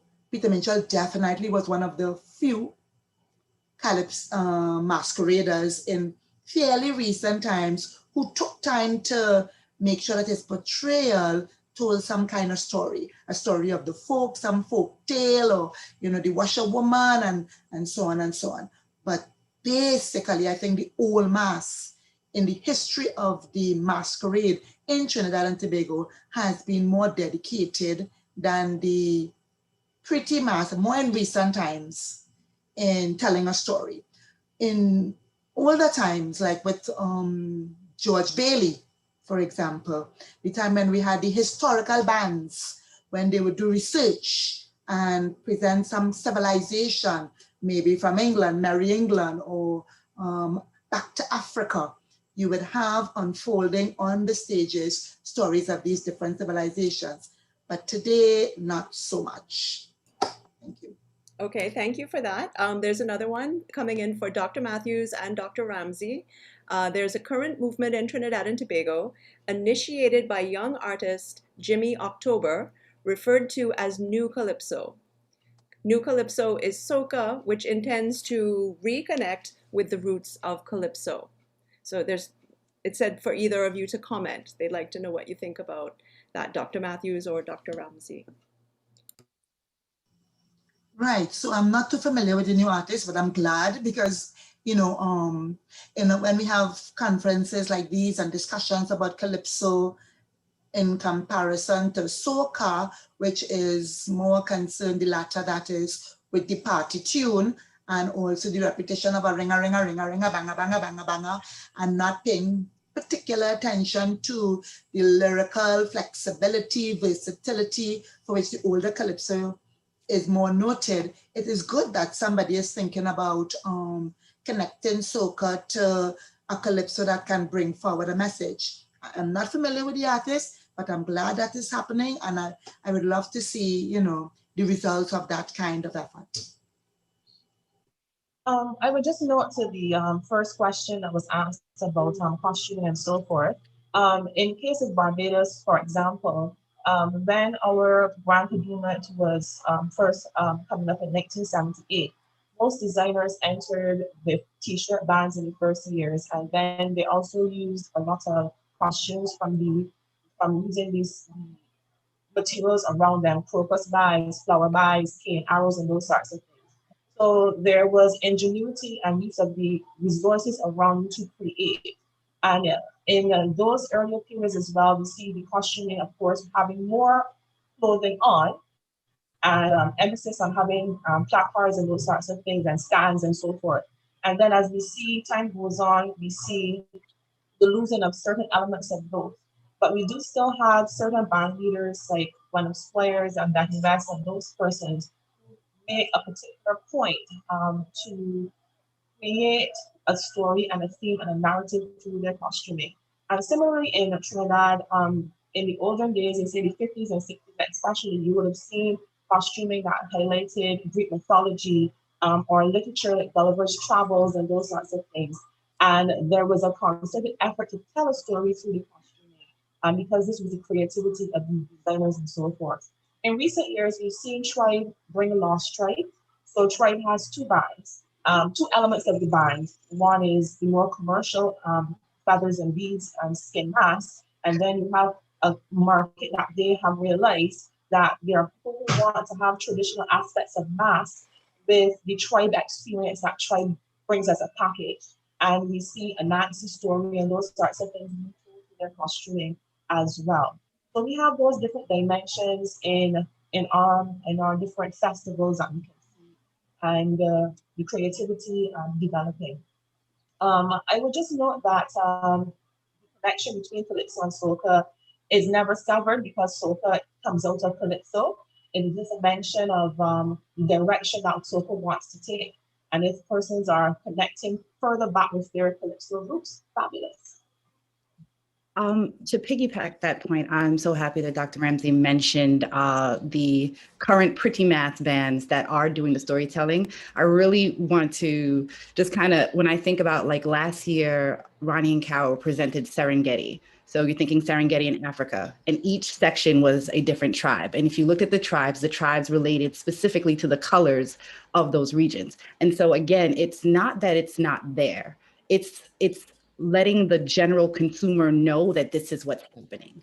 So I feel like, because I literally, until I started to do a little bit more digging into what are they doing, it just doesn't look the same as it did in the past. And I think what tends to happen is people, broad stroke, it's all fancy math, there's no story. But it's also how these designers are telling the story differently and trying, but again, if there's no conversation, people are putting on a costume and they're moving. So I appreciate Allison making that point that it's there. It's just they're also trying to satisfy consumer need. And similarly with the changes in soca, I feel like if I compare it to how R&B and hip hop, like there's a sampling that's going on, that has come back. When I think of an artist specifically, I think of Turner. The way he sings, I want to hear him tell the story. And so in his music, he played to that.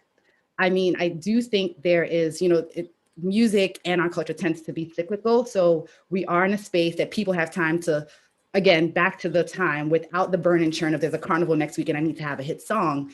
They have time to dig into the crates and make these collaborations and probably try and test things that they may not have been able to do. So I do hope that we see more innovation in that way that can kind of bring us all together in a happy medium of the storytelling and the jump and the jam, because that's the richness of what we have. I think that there's an element that we've sort of been walking around when we're talking about sort of the costume design and how it's changed, right? Is again this idea of sort of how Carnival has become globalized, right? And the type of capital that Carnival necessitates, right? And I think that can sort of has been some of the shift to sort of how Carnival costumes are designed for the masses now, and the need to attract different types of people to playing mass, right? Different because Carnival is so globalized. I think that's that is a challenge and an opportunity for Carnival moving forward. But I think, like the other panelists have said, there's opportunity for storytelling. There are mass designers that are still telling stories. There are still stories. They just are framed a little bit differently, right? It's 2021 right now. It's not 1957. So the story just looks a little bit different, and we might need to dig a little deeper for those stories, but they're still there in a lot of different ways. And I think that that's true to where Soca is as well, right? Is that there's still a thread, right? There's still a lyrical thread between Soca and Calypso music that there are a number of Soca artists that are still doing, right? Shamika mentioned Turner, right? For those Bungie Garland fans, which I am one of them, right? Right. We cannot deny the connection that Bungie continues to have, right, between Soca and Calypso. So again, I think that there's opportunity, there's changes, right? Innovations. We have to think about sort of how capital sort of threads through all of this, that there needs to be right, that we need to find those connections a little bit more. Okay, great. Thank you so much for all these great commentaries and discussions and interactions. We have another question. Again, it's leaning a little more towards mass, a little less towards music, but it's all connected, and we realize that the music and the mass go together. What is preventing Caribbean mass designers from leveraging on the collaboration and learning from best practices, re design and presentation in Brazil's 3 main carnivals, Rio, Salvador, and Recife?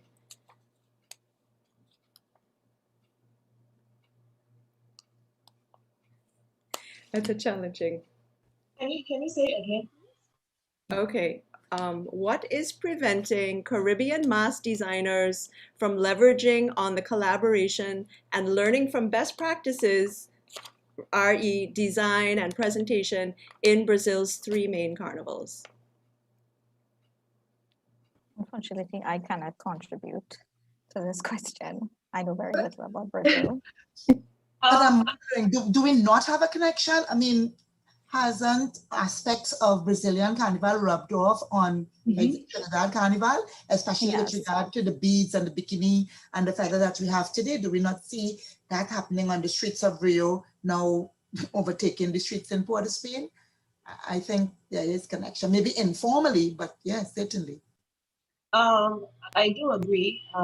We see that even the Soca drum that is at the stadium, that is patterned after the Brazil Samba drum, which is how they do their presentation of their floats and so on. So when the Soca drum was introduced, it seemed very similar to the Samba drum. of Brazil. But of course, Brazil's Carnival has different elements. The Rio presentation is the one that is most popular, but then we have others that are in Bahia, for example, that have a more Afro-Brazilian influence with drumming and the different presentations of dance and so forth, which highlight more the Afrocentric element of Brazil's history of slavery as well. So there are different dimensions to Brazil's Carnival. Collaborations will have to, or probably have been taken place, and that sort of activity is going to be at the minds of the designers and of governments and of resources. But do we want to have, next question is, do we want to have more of an influence of somebody else's carnival or festival in our own space?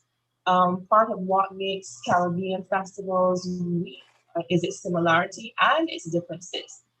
Even though there are elements of carnival that are seen to be transposed across the region, for example, in the Jamaican space, where carnival is not necessarily seen as part of Jamaican culture, we have Trinidad Carnival, quote unquote, being implemented in Jamaica. We have elements of carnival features of Trinidad being marketed across the world. In the Bahamas as well, there's John Canoe Carnival, which is contentious for some people because carnival is not part of the Bahamas experience. John Canoe is. And putting John Canoe and carnival together for some is not a good thing. John Canoe is John Canoe.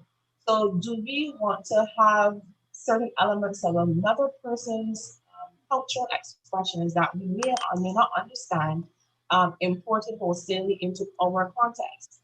So there's nothing wrong with, for example, learning best practices, for example, how to do certain elements of craft and those sorts of things that could help our skills. But we must think about what is it that we intentionally want to gather or get from such a collaboration, without eroding what we present in our different respective carnivals, whether it is Vinci Mass, Barbados' Popover, Trinidad Carnival, etc.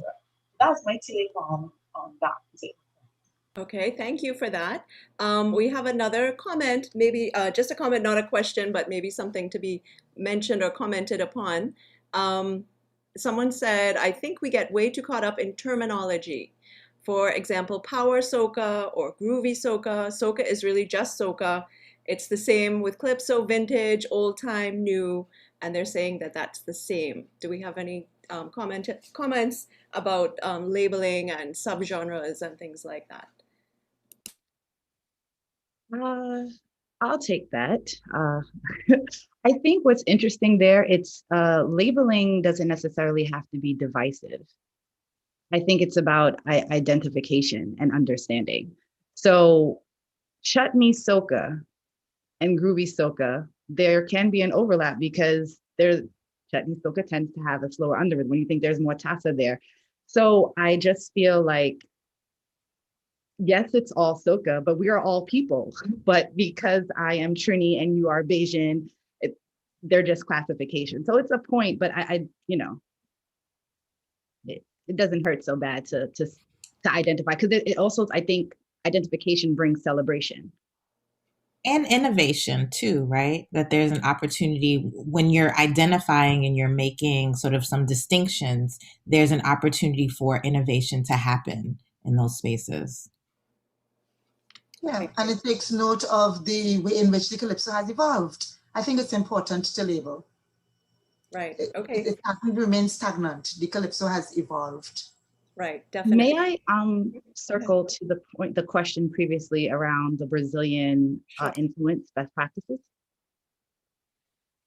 So something that was mentioned, this idea, if we assimilate too much and we lose our unique value proposition, then we've lost ourselves in other things. So I think that's one point about it, as well as when they say best practices, it's like, well, what specific best practices are they referring to? I think that would help. When I think about the actual process, there was a panel a couple of weeks ago from design to the road, and you did have panelists from Brazil, from the different Caribbean islands, as well as from overseas in Notting Hill. So I do think there's a conversation that is happening. When we speak about the actual presentation, several bands, when they get to Socadrome, do have formal choreography presentations. Or even when I was at Damashgra, And there were other dancers that came out and did a whole presentation before the character came on stage. And I'm like, this is new, because when I was growing up, the character was the mask, tell the story, play your mask, and move on. And I do think, in Brazil, where it is a competition to be on the road and showcase, we're speaking specifically to Rio, not the smaller ones, as you mentioned. That is some sort of, I do think there's a confluence and influence of what the presentation looks like when you have choreographed and people training to do that. So I think there's actually probably more overlap than people are generally privy to. Great, thank you for that. Dr. Jagu has a question. Yes, thank you. I have a question for Shauna and Shamika. I have been really interested in this idea of cultural appropriation and how it would affect carnival celebrations in the United States. Cultural appropriation, I think, is not something in Trinidad or in the Caribbean, for that matter. And I'm glad you showed the photograph of Adele, because I did follow some of the commentary on social media, newspaper articles that said she has been accused of cultural appropriation. And then in the comments, I would see Jamaicans and Trinidadians say, no, that's the culture, that's carnival, that's how it's done. And I do also remember doing my research on World War II. I found a photograph of an American soldier stationed here in Trinidad, and he visited an Indian family, and he went to a puja or something, I assume, a prayer meeting, and he was wearing a turban and a dhoti.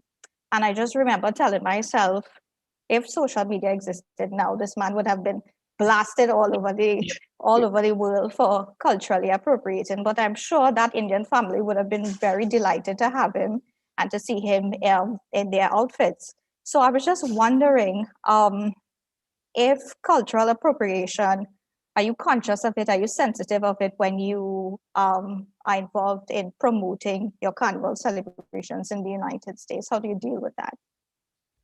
I'll give a very poignant example. My dad grew up in the Indian mass, traditional Indian mass way. That's what I grew up on. And I have one getup. I don't ever wear it in the States unless I have the opportunity to tell people why I'm wearing it. Because I feel like that's one of those cases where it's like double appropriation, because some people will say, well, what does it mean that there's a carnival character that is patterned off of indigenous peoples elsewhere, right? And then in the States, when people see that, the immediate thing that they're going to think are Native Americans and indigenous peoples of the United States. And so I don't want them to think that I'm in that. So I feel like for me, in terms of promoting and placement, going back to finding the space to tell the stories, I got several classes. If I'm going to be able to talk about this tradition and give people an understanding of what it is and why I'm wearing it, I will do so. If not, then I'm very careful of what I put out. Because what I understand is people will see us in this conversation and say that is what it is, that is what it means, and make a blanket assumption. And because I understand I may not have an opportunity to clear that up, I don't provide that. As well as, again, going back to giving the context for things. So it's a lot of mindfulness and thinking about who the audience is, where it could end up, and how much context I'm able to give. And Shauna, definitely give you the chance to respond to that. Yeah, there's a couple of things that I'm thinking of. So first, I think for the right. So thinking about race in the United States is very different than the way that race is thought of in the Caribbean. Right. There's a type of multiculturalism in the Caribbean that is not in the same way that where race isn't portrayed the same way. Right. And in addition to sort of issues of power that come with that here in the United States. And so I think that and thinking about cultural appropriation, right, there is, and what I mentioned in our presentation, right, is that in order for cultural appropriation to perform the least amount of violence, right, there needs to be some of that education happening. I think that Carnival itself has this very welcoming inclusiveness because of the spirit of, right, subversion, inversion, resistance, right? And so in the United States, people generally try to continue that thing. So folks want to welcome folks into the carnival, but that can be problematic, where folks are sort of donning carnival outfits and talking about carnival as if it is theirs, right? Or as if it is there's a type of ownership, but also, again, a type of power that comes with that, where it becomes a type of eroticization, right, of a particular culture and people that can be violent without that type of education. So I think that that is one of the challenges as Carnival in the States continues to get bigger and more popular, that there needs to be more education about what that is, so that the community in the region is not just seen as this exotic, right, place where you can just don feathers and dance in the street, right? Where a lot of folks think that about Carnival itself, is that sort of Carnival is the time where you can roam the streets in your panties. That's not what Carnival is, right? And so there's a type of education that is necessary, and as sort of Carnival continues to be bigger here in the States, and as it goes to other places, because we know that it's going to other places as sort of these global promotion markets open up, and more folks are seeing it, that we need to be careful of how Carnival and its history is communicated to new audiences. Okay, thank you very much. Yeah. I was very interested in that. I'm glad you brought it up in your presentation. Yeah. And I think that for me too, I had a note about the Andrew sisters and sort of them using rum and Coca-Cola, right? And how that is also another example of cultural appropriation. And that is, I think, is one of their most popular songs, right? Yeah. It was their biggest money-making track, and it was a track that was stolen from Trinidad. Right, stolen and interpolates West Indian people, right? And here are three white women from the United States singing this song about islands and beaches, and yeah. I think in the song only like 3 lines were changed, really. That's all it was. Yeah. Okay, well, so thank you. Thank you very much. I would like to thank all the members of the panel and the WWII team who made this event possible today. We've had some great discussions. I wish we could spend another hour, or take a break and come back and spend another hour. Hopefully we will have more of these in the future, and we can continue the conversation. And I look out for your all these papers that will be published and add to that broader body of knowledge, formal scholarly knowledge that's there for other people to read in academic journals and things like that. So thank you all very much. I'll hand things back to Mr. Murray. Thank you, Kelly. All right, gosh, that's great. Today's music, today's history, today's soca. After this soca is the next soca. I want to thank all of the panelists. Gosh, I've been listening all the way through. And yeah, they sent quite some questions, especially that Brazil one. I said, I watch everybody's face like, what do I say here? And yet you got right back to it. Thank you so much, everybody, for being the first of our panels today on day 2.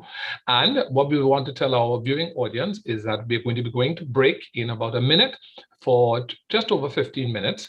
And we are then going to be introducing our second panel today, which is Soca Tributes, discussing the confluence that continues to shape soca. We have soca all day. We have soca also this afternoon in our roundtables, and we have Pan this afternoon in our roundtables. So we're going to go to break, and on our break, you will see persons who are still talking about what Carnival or the loss of Carnival has meant to them. And we have 1-minute videos from the Trinidad and Tobago Carnival Bands Association about our mass makers. Join us in 15 minutes at 10:45 for Soca Tributes, discussing the confluence that continues to shape soca. Thank you.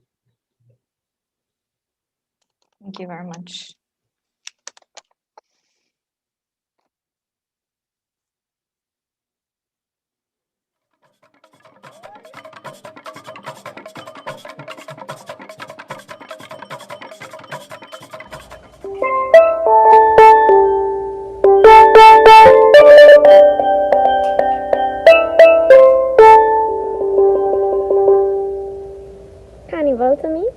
about panorama. My carnival season revolves around endless nights of practice in the Panchayat with my bandmates, to rep your band, to playing on the road for Juve. It is truly a nostalgic memory of that 8 minutes I would spend on that panorama Savannah stage.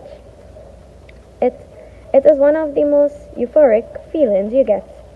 And Carnival is a time to express yourself. I express myself with our national instrument. It is truly a loss not to be able to have that season. It feels empty.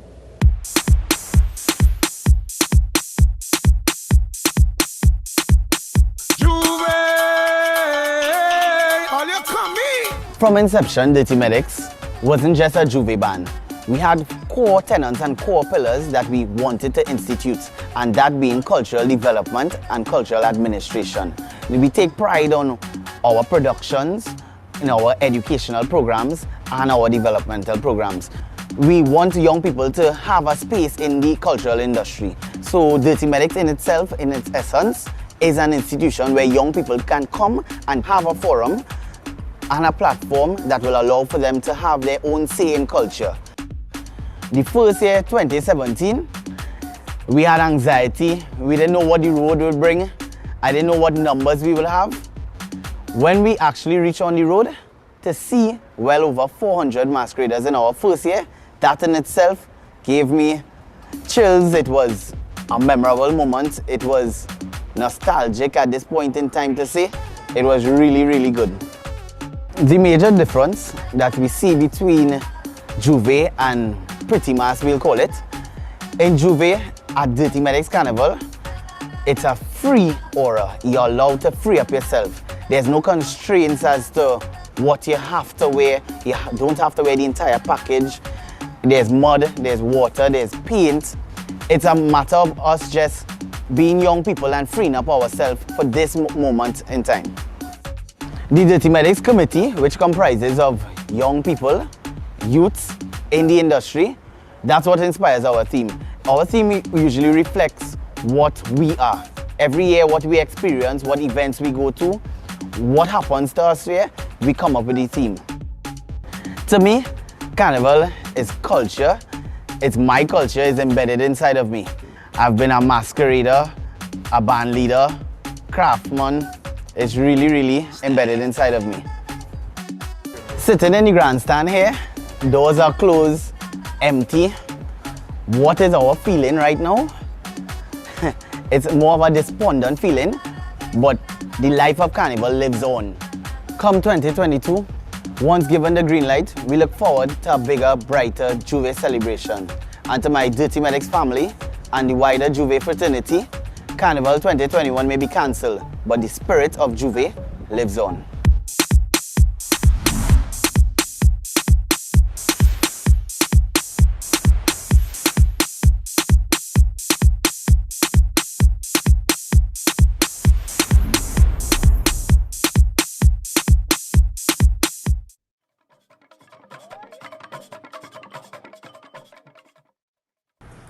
Good day.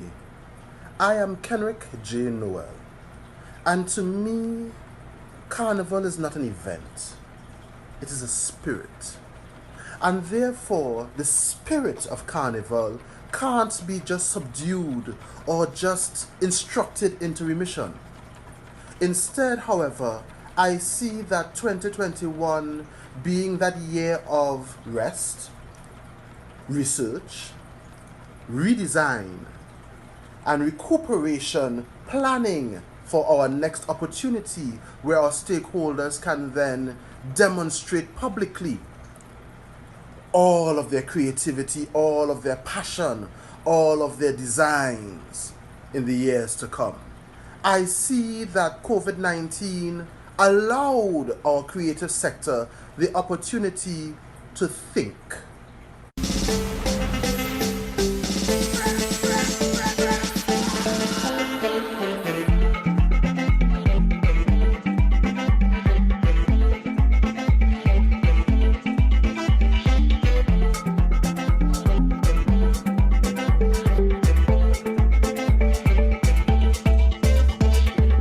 Jambi is important in Carnival because it is highlighted in almost any event. What people like about Mokojambi when they see them is when they do these moves, it's like be like, wow, how did he do that? To become the best Mokojambi, you had to train like every day, every time you see a stills, grab it and train. My uncle actually bring me into this, and I was kind of scared at the start, but when I get accustomed, I just get that out of my mind and just, you know, bring forward myself to walk in the sticks and things. People love when we coming out and see our costume, how it look, everything. People love to try it, people love to go on it, they love to learn about it, the history, everything. Yeah, as long as it take, I will continue walking stick and carrying it all over the world and, you know, teaching other people how to do it. One of the most amazing opportunity I got was to go to the Universal Circus in the United States, where I toured for 10 months for 3 years. It opened me to a lot of experience where I met different cultures, different talents from all over the world. And these are the experiences I most enjoyed and would love to share with the little ones. Message to all the Mokojambis out there. I know Carnival is cancelled this year because of the pandemic, but you all know we always here and we always gonna be around because our culture will never die. Mokojambi forever.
Carnival to me is about panorama. My carnival season revolves around endless nights of practice in the Panchayat with my bandmates, to rep your band, to playing on the road for Juve. It is truly a nostalgic memory of that 8 minutes I would spend on that panorama Savannah stage. It is one of the most euphoric feelings you get. And Carnival is a time to express yourself. I express myself with our national instrument. It is truly a loss not to be able to have that season. It feels empty.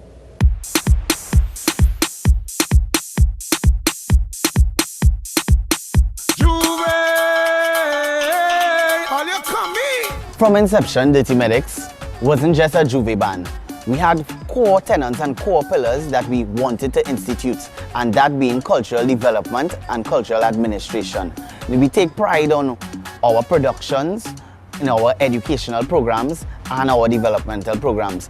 We want young people to have a space in the cultural industry. So Dirty Medics in itself, in its essence, is an institution where young people can come and have a forum and a platform that will allow for them to have their own say in culture.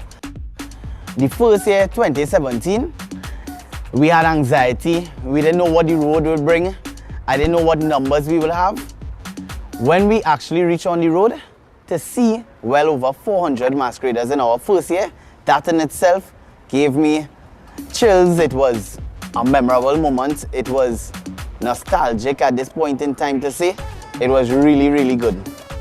The major difference that we see between Juve and Pretty Mass, we'll call it, in Juve at Dirty Medics Carnival, it's a free aura. You're allowed to free up yourself. There's no constraints as to what you have to wear. You don't have to wear the entire package.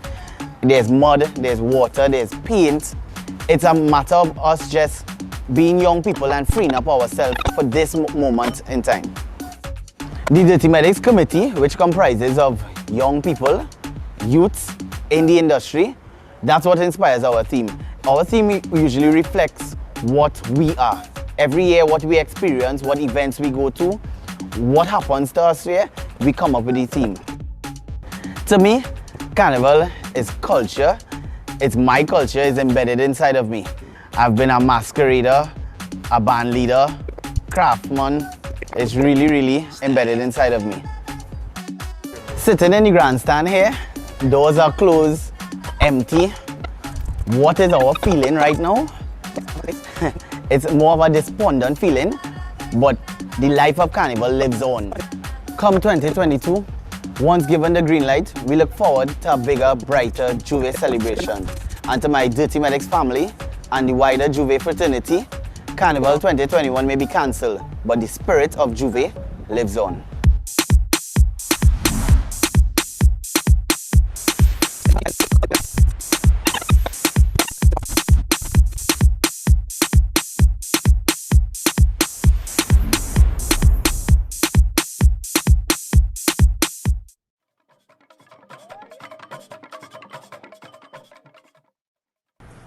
Good day. I am Kenrick J. Noel, and to me, Carnival is not an event. It is a spirit. And therefore, the spirit of Carnival can't be just subdued or just instructed into remission. Instead, however, I see that 2021 being that year of rest, research, redesign, and recuperation, planning for our next opportunity where our stakeholders can then demonstrate publicly all of their creativity, all of their passion, all of their designs in the years to come. I see that COVID-19 allowed our creative sector the opportunity to think.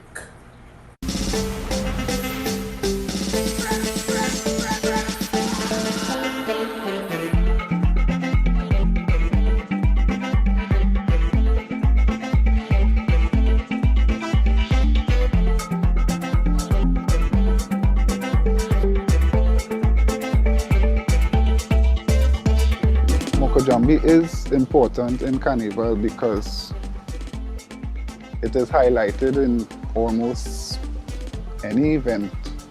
What people like about Moko Jambi when they see them is when they do these moves, it like be like, wow, how did he do that? To become the best Mokojambi, you gotta train like every day, every time you see it, still grab it and train.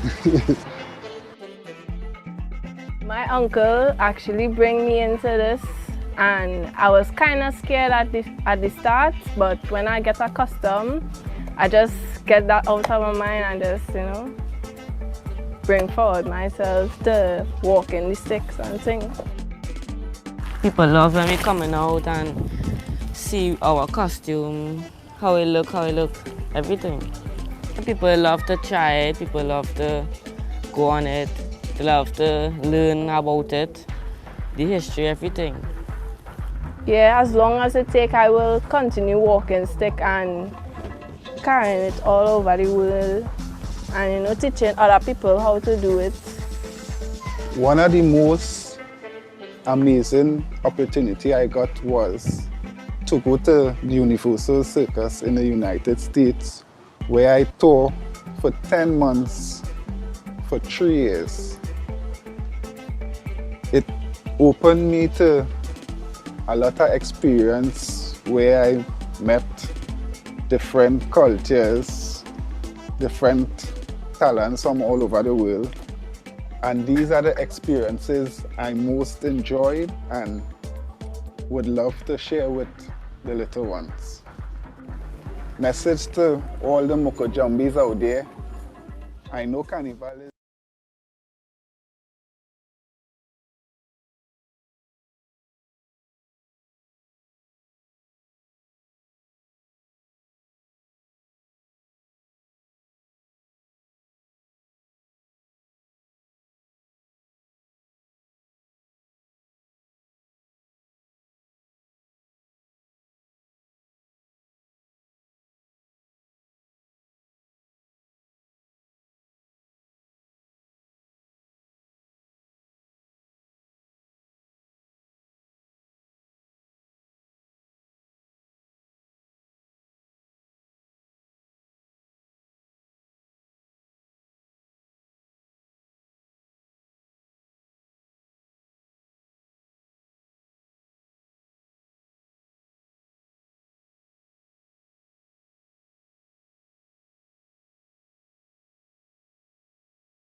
Good morning again. I just realized that you must have been seeing me and saying that unless you can lip read, you can't get anything. It's one of the rare times that I forget to unmute, although I have it in front of me here in red on top of yellow saying unmute. So good morning again and welcome back to our panel discussions on history and soca. Today is our second panel, and this morning we are going to be continuing with our panel on soca tributaries, discussing the confluence that continues to shape soca. You can join us with comments and questions via Facebook, via hashtag #TheMassinWe on Twitter, or on Instagram. Please keep them coming, and as fast as they're in, and when we get towards the end of the presentations, I'll be happy to share them with our panelists and with you. So our first panelist this morning is Dr. Kayla Naka Francis, and she's an assistant professor at the University of Trinidad and Tobago. She earned her PhD in Caribbean literature from Howard University in 2012 and continues to research topics in Caribbean literature, culture, and society. She's particularly interested in the secular rituals in the Caribbean and the wider African diaspora. She will be presenting on the influence of the Pan-Africanist subtext of the Black Power movement and the re-emergence of adoption in Calypso and Soca. We welcome Dr. Francis.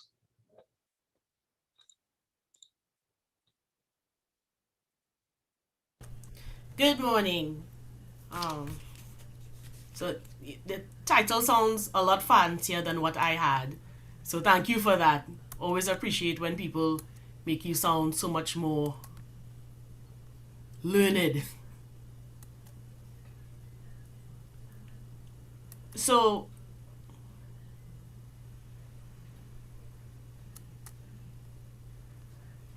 I am talking about Black Power and Soca.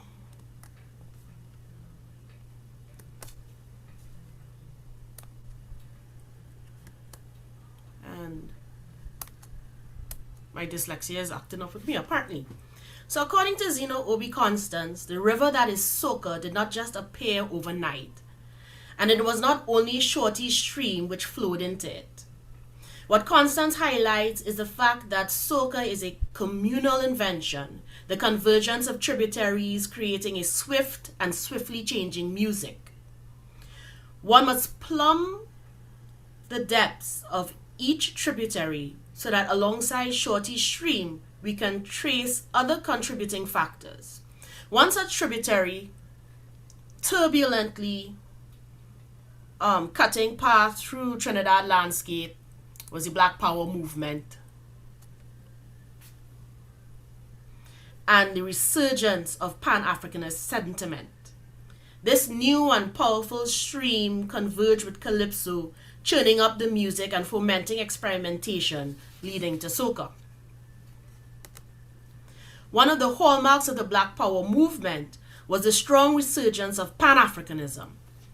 In his extended definition of Black Power, Kwame Ture insisted that all people of African descent must recognize their ancestry and their interconnectivity. For Ture, Black Power became a Pan-Africanist ideology. All Black people should refer to themselves as Africans and unite in the struggle for freedom and pride. This sentiment fit into the older Pan-Africanism as outlined by people like W.B. Du Bois, Henry Sylvester Williams, George Padmore, Ciara James, and others. Trinidadians at home and abroad responded positively to the call for Black unity and pride. Kafra Kambon asserts that the man on the block was reading Malcolm X's autobiography and discussing the issues of race and class. And at the same time, university thinkers like Lloyd Bess and etc. were writing and advocating for Black consciousness. This Pan-African thrust of the Black Power movement heavily influenced the creation of Soca in two ways: via diaspora influences and by the reinfusion of African Trinidadian spiritual music. Dopshot.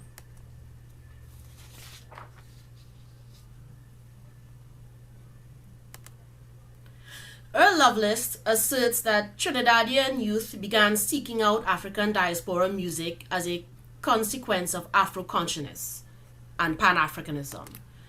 So reggae, funk, high life, and other Afrocentric music. And this led to extensive experimentation, fusions, and reinfusions. This created a shift from lyric-heavy expressions to compositions with music as expressive as the lyrics. As Constance states, it was a time of disco, hip-hop, rap-so, funk, soca. Trinbagonians, too, were searching for a new way and more entertaining ways to pelt out the music. With the Pan-Africanism embedded in the Black Power movement, this new way of pelting out the music also incorporated a heightened and militant sense of the Black aesthetic. Soul and funk, for example, developed to meet the psycho-spiritual cultural needs of the African-American masses, using polyrhythm and what Hakeem Adabuti calls a flexible spirituality. Beyond the lyrical content, or despite the serialist lyrical content of funk, the music, the rhythm, the melody, the tempo, kill the white thing, as Larry Nee called it, adopting a more militant urgency.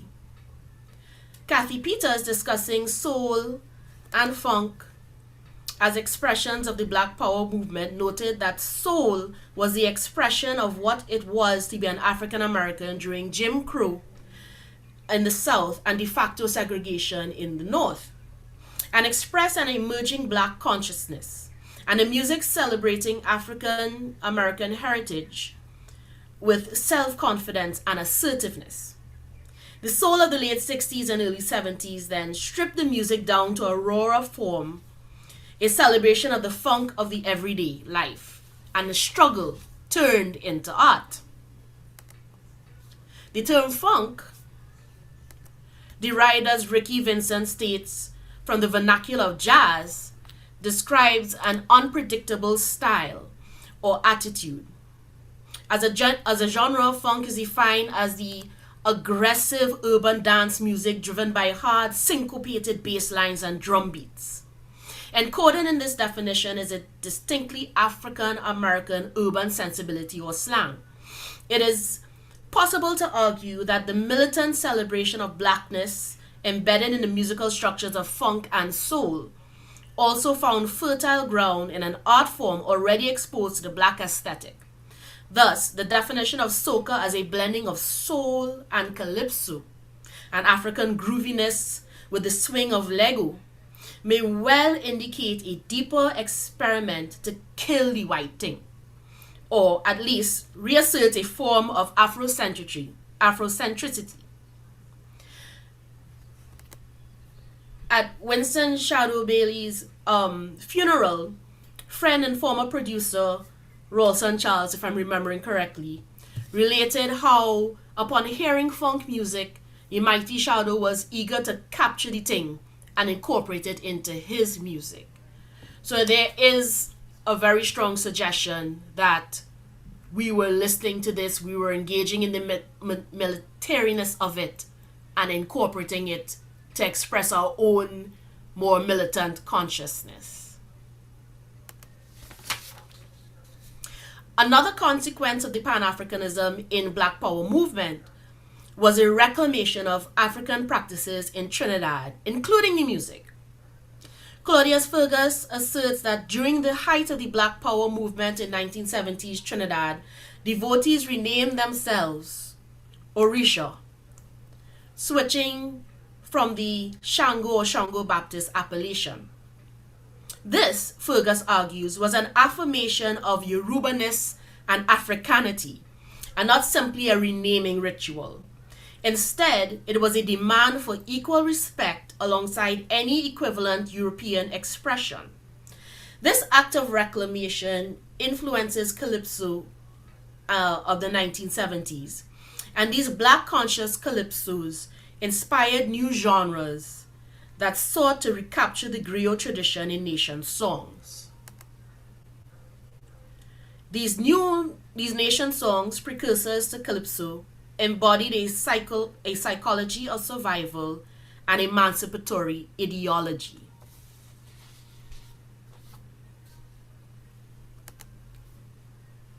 Through these new genres, our musicians reached deep down, removing layers of Eurocentric polish to reveal the adoption of the nation songs at the heart of calypso. This revelation of adoption is intrinsic to the development of soca. As Michael Toussaint asserts, soca retains essential rhythmic elements and continues to maintain its social relevance through rhythms, lyrics, and ancestral religiosity. This religiosity is the survival and affirmation of an African worldview and its related religious practices in their least diluted form. Toussaint goes on to argue that the direct ancestral link between African religiosity like Orikis, Sankis, and other Afro-Christian music and the soca is carried in the infectious contrapuntal timing and polyrhythms of what Toussaint calls a simple dub accent. The adoption rhythm becomes a very prominent in the bass lines and drums and soca music. This is very noticeable, for example, in the Mighty Shadows' breakout hit Bassman from 1974, where the bass has a guttural humming and rhythmic quality. It is also noticeable in other soca songs coming out in the 80s, 90s, and early 2000s. In addition, artists like Super Blue and David Rudder interject adoption into their music. In Soca Baptist, there's an a cappella break where Super Blue chants adoption.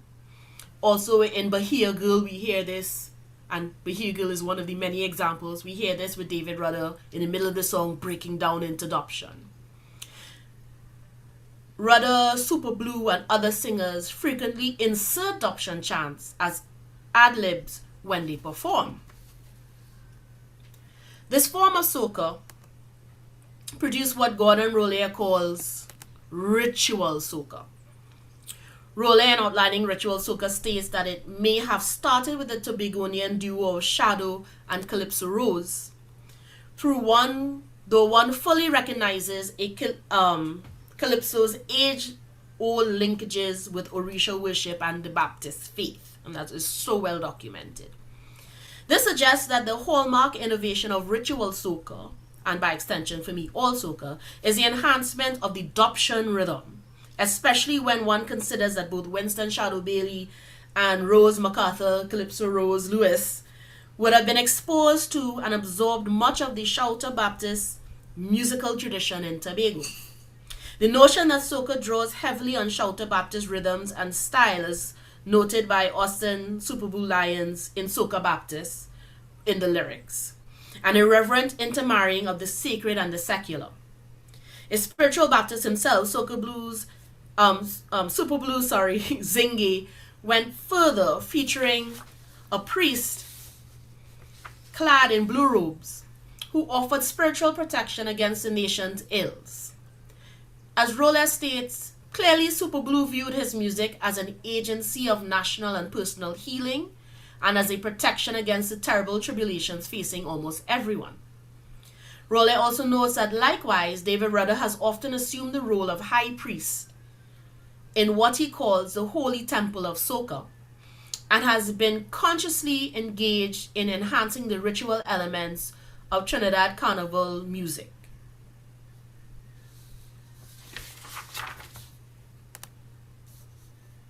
The ritual aspect of soca is directly related then to the influence of Pan-Africanism, especially as soca functions as a unifying force. While the genre, as Joycelyn Gibault notes, is usually dismissed as party music, live soca performances do cultural work in ways that cannot be reduced solely to the grid of resistance or solely to the outcomes of capitalist reproduction. In her examination of the function of carnival fetes and soca performances, most major fetes include live performances, by the way. Gibault highlights how the public intimacies created at such events support and reinforce civic values and knowledges, and fosters collaborations of all sorts, individual, familial, and communal. These public intimacies are developed between the performers on stage, the performers and their audience, and between the audience members themselves. These interactions are often cross-cultural and allow for the mixing of races, genders, nationalities, and musical styles. In short, each fete becomes a multicultural community for the night. If we look at it in fractal terms, smaller incidents of public intimacies repeat to form larger bubbles of public intimacies. These repeating connections allow attendees to reconfigure their humanness and affirm their desire for forms of life. And one thing we always must remember with the Black Power movement, it wasn't simply resistance, it was affirmation. And so that is also something that filters into soca as a musical genre. So, the rhythmic influence of a revamped Pan-Africanism and ethnic pride is still evident in soca. Many soca artists and producers evoke adoption and other Afrocentric rhythms in their compositions through drum loops and bassline riffs. Pan-Africanism is embedded in soca and manifests in its continuous borrowings from other diaspora musics like Afro-pop, hip-hop, dancehall, and bouyon. So in other words, to gloss over the scope of the influence of Trinidad and Tobago's Black Power movement on soca is to leave gaps in our socio-cultural history. Long live soca. And thank you.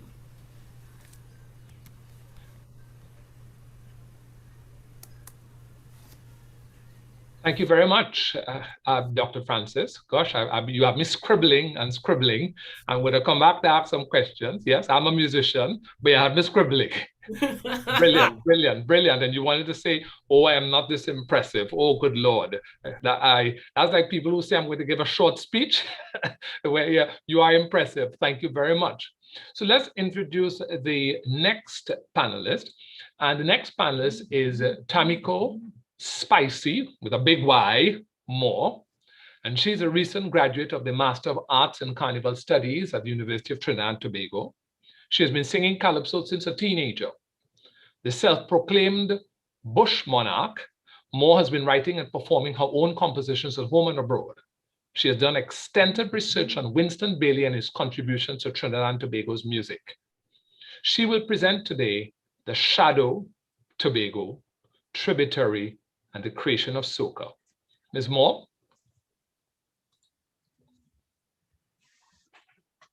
Well, a very blessed good morning to all. And thank you for having me.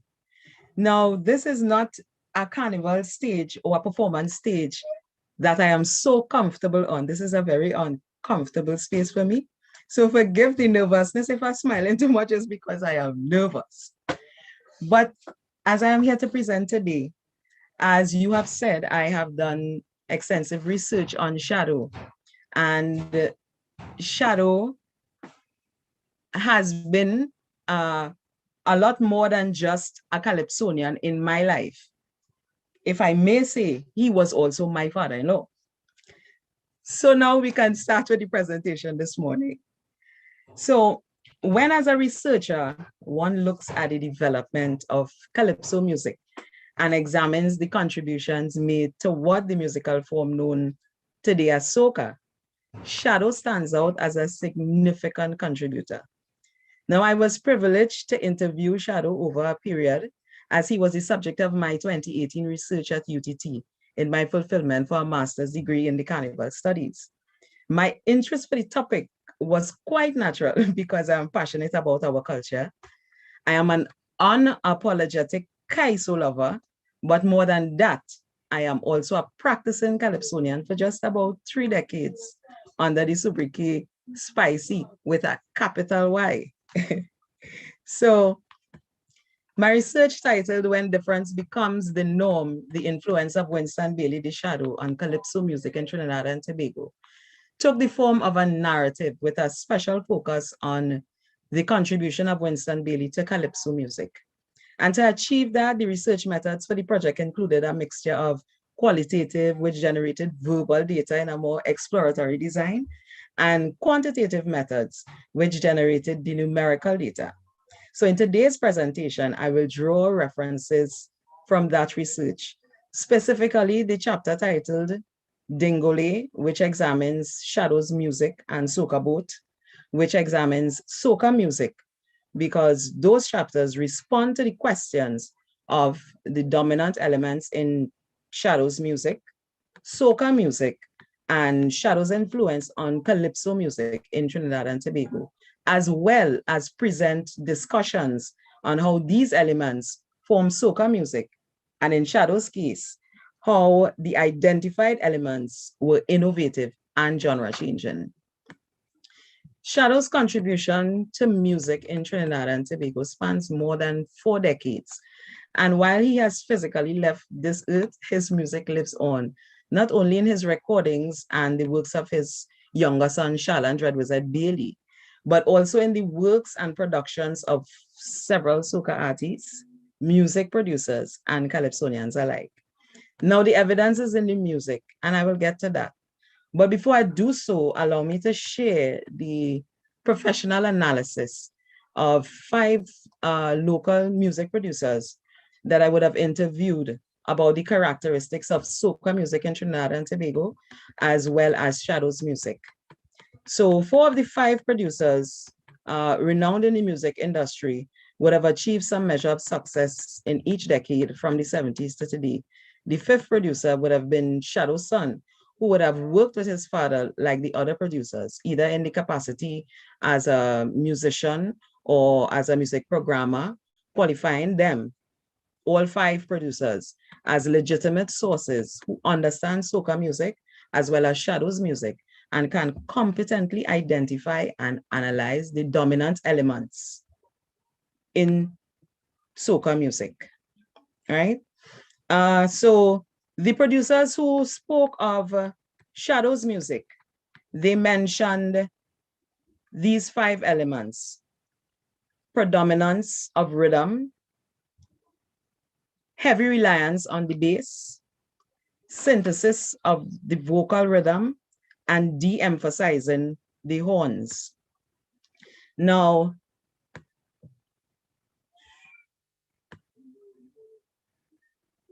when we look at particular songs from then to now,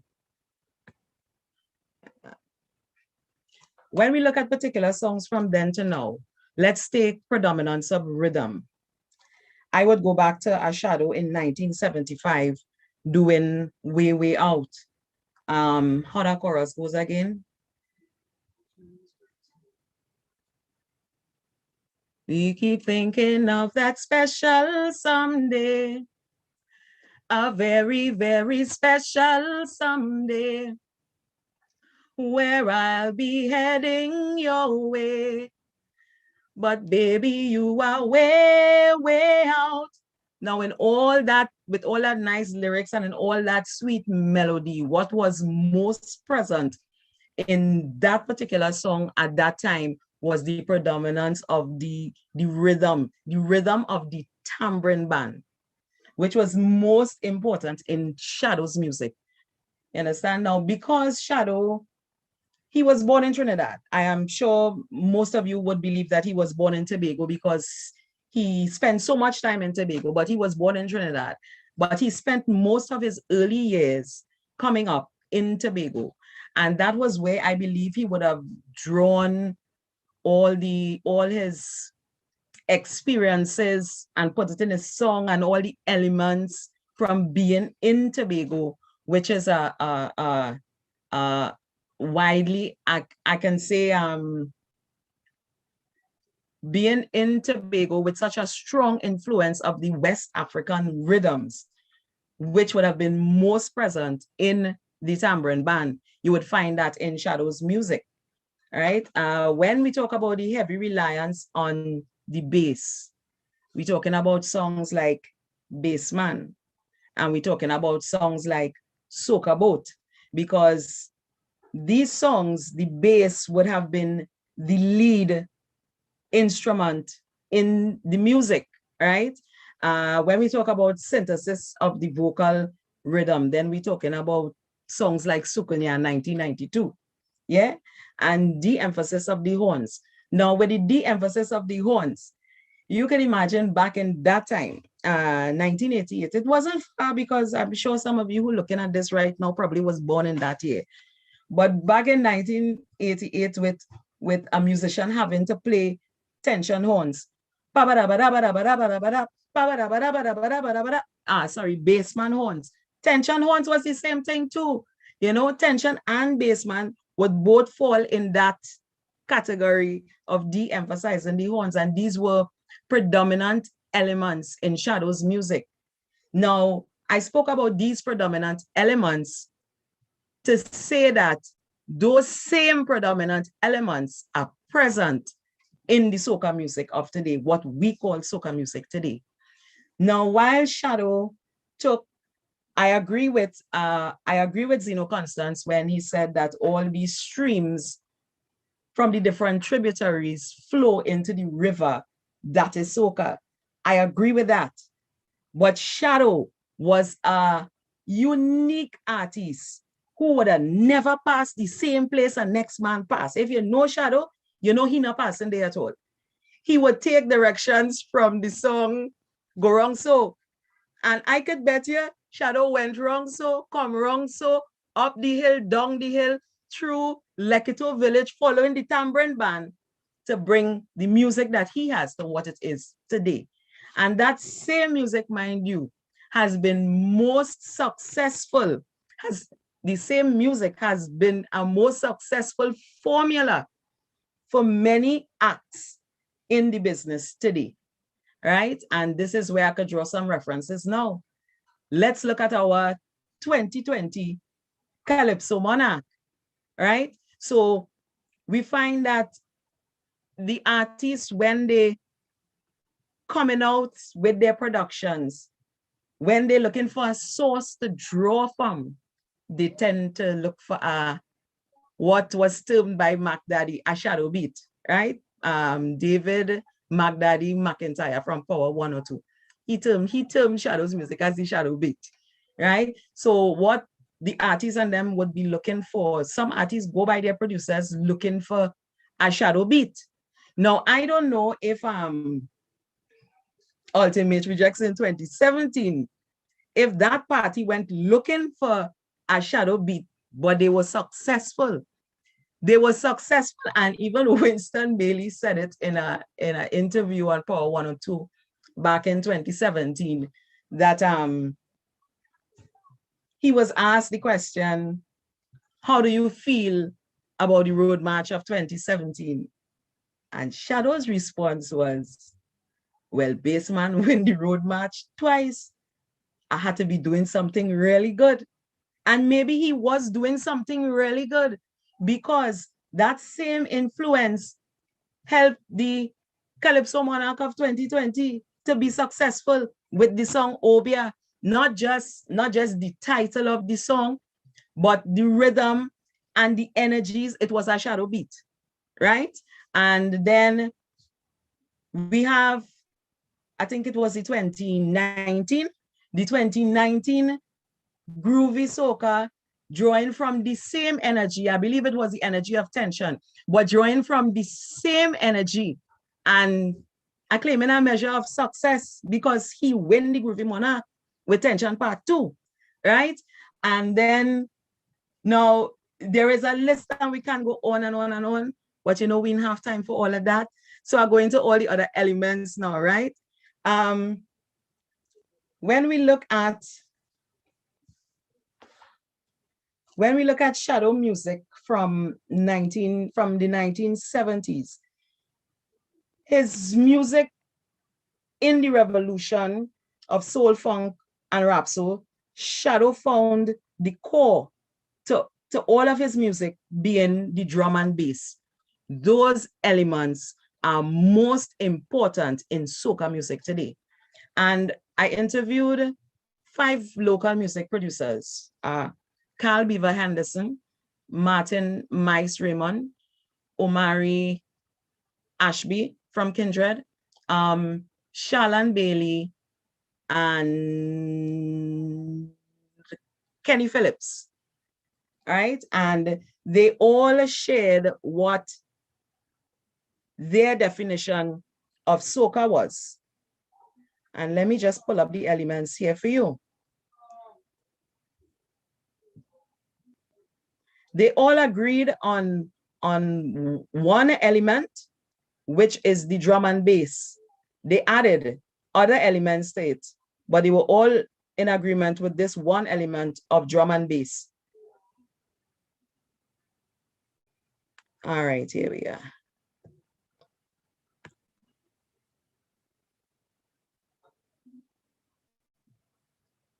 Yeah, so we have one of the producers saying, most important, the drum featuring 4 on the floor, bass drum with the offbeat snare and the tom, the bass playing the melodic bass line. And we all know Shadow would have popularized the use of the melodic bass line. I'm not saying he was the first. I said he popularized the use of the melodic bass line. One producer said East Indian style dancehall pattern, synthesizer playing the answer lines traditionally played by the sax in calypso music, melodies based on East Indian rock blues rhythms, pentatonic scales, pop influence chord, 5/4/1. Then I have another producer saying drum, 4 on the floor, melodic bass line, heavy rhythm and percussion, electronic beats. So I guess that was a different time, a different era as we come up to now. And then we have another producer, drum on the floor, melodic bass line, pop influence, chord patterns, percussion. Another producer, heavy drum, more use of snare and toms, which is another very important element in soca music as well as Shadow's music, right? So heavy drum, more use of snare and toms, melodic bass lines, more rhythm than chords, right? Now, if you know Shadow's music, you would know that Shadow put a lot of melody in the bass, but even though it was a melodic bass line, everything had to sit within the rhythm, right? So he had, if he was in keys, the keys playing rhythm too. Everything was about the rhythm, right?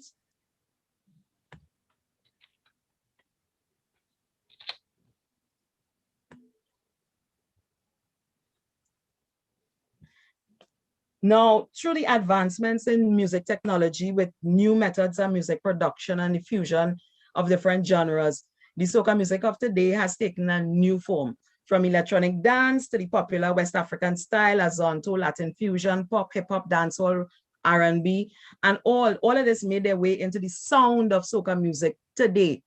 But while all of that happened, Shadow was always Shadow. Shadow didn't change to soca music like all the other tributaries who started off doing kaiso, traditional kaiso, and then they fused and fused. Shadow didn't fuse. Shadow was being Shadow. Shadow was being unique. Shadow was that way, this kind of music all the time. What he did, the music adapt to the time. But if you listen to Shadow's music from then to now, we would see that you would find that producers change, studios change, right?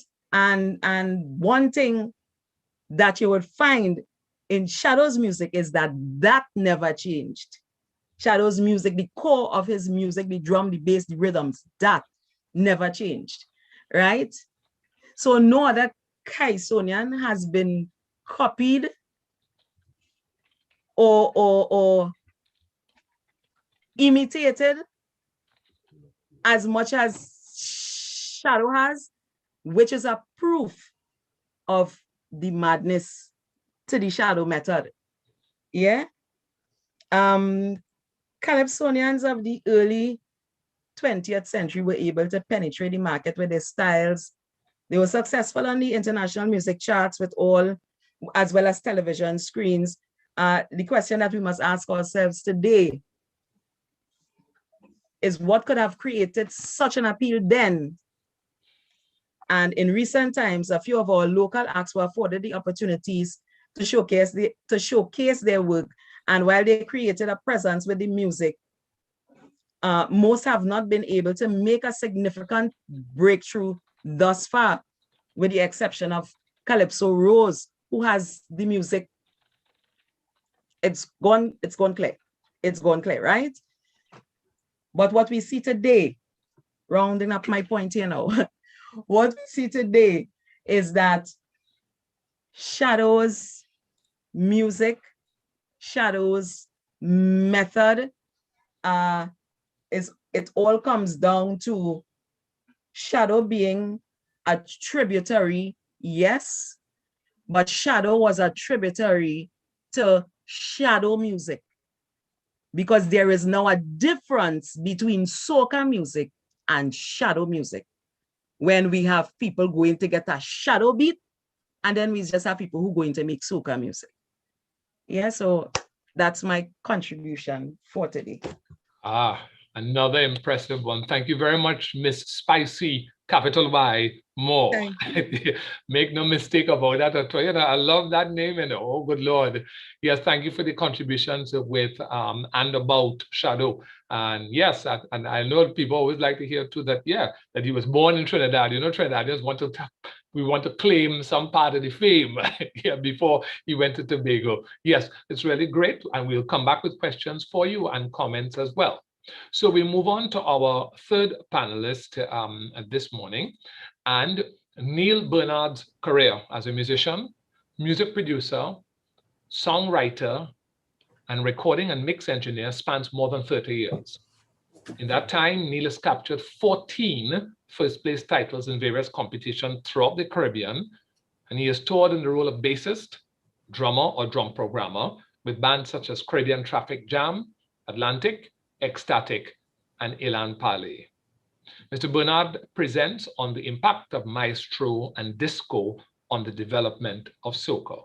Over to you, Mr. Bernard. Good day, good morning still to everyone who has joined the chat. So I think protocol dictates that I must apologize for nerves, first of all. Let me share. So let me first say that when Dr. Francis asked me to contribute to this panel, I thought to myself, but I'm a lowly student. What can I possibly contribute to, a panel hosted by University of West Indies? I thought for sure Dr. Francis is setting me up for failure. So naturally, I accepted, right? So I'm new to academia, yeah, and I am adding these tools of research and these methods to my toolbox. So what I am armed with is a wealth of experience as a practitioner. And Dr. Francis tasked me with examining the contribution of Maestro and disco, the impact of those two areas on soca music. Now, the approach was to, of course, determine what was already out there about Maestro in particular and disco. And in doing that, I have to say that the discipline required to be a good researcher totally went away, because as you flip over one stone, what you see is another stone to flip over again. And as I keep flipping these stones over, pretty soon I had all these capsized rocks that totally had me almost overwhelmed. So we began by setting the stage. So Maestro, at the peak of his career, between 1970, let's say 4, until his demise in 1977. And that was just after independence, after the Black Power, when we are, as a nation, grappling with the legacy of colonialism and the legacy of colonialism, which led to the Black Power uprising. And Maestro touches on that mood in the country with calypsos like Mr. Trinidad, you refuse to vote in election, but you want a revolution. But then you want a revolution. You're strongly against communism. You walk out on colonialism. So he reflects in that verse, all the different directions that the country was being pulled at the time. He goes on a Black identity.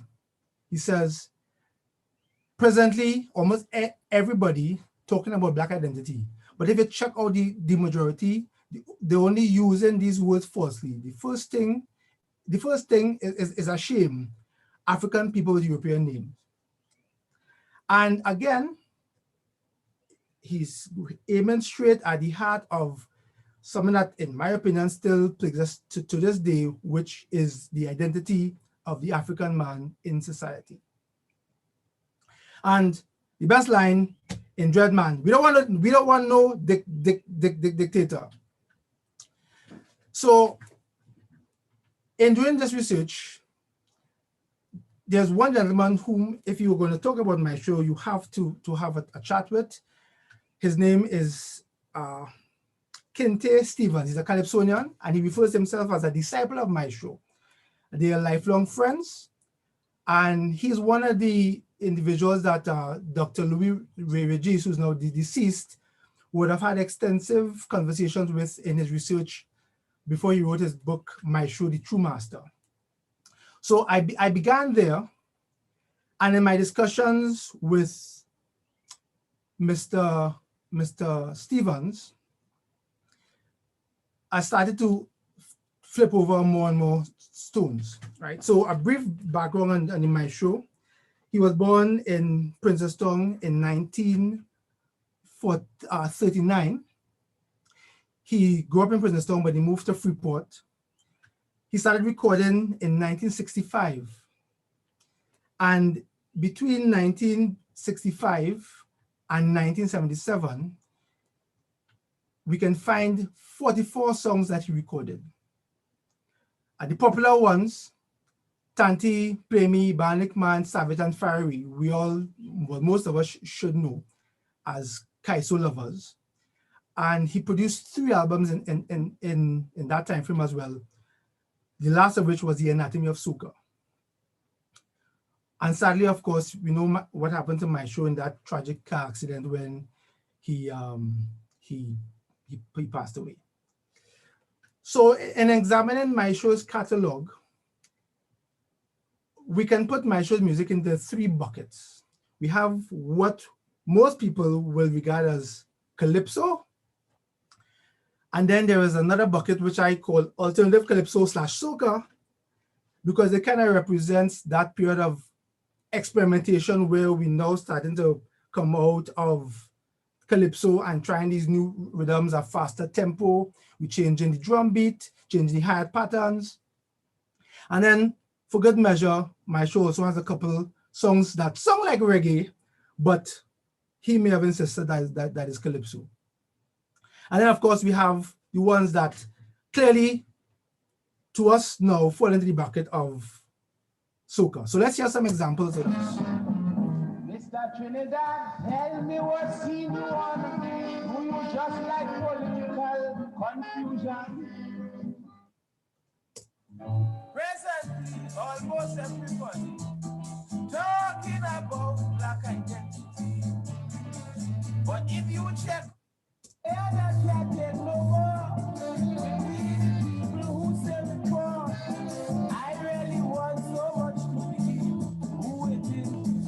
Right.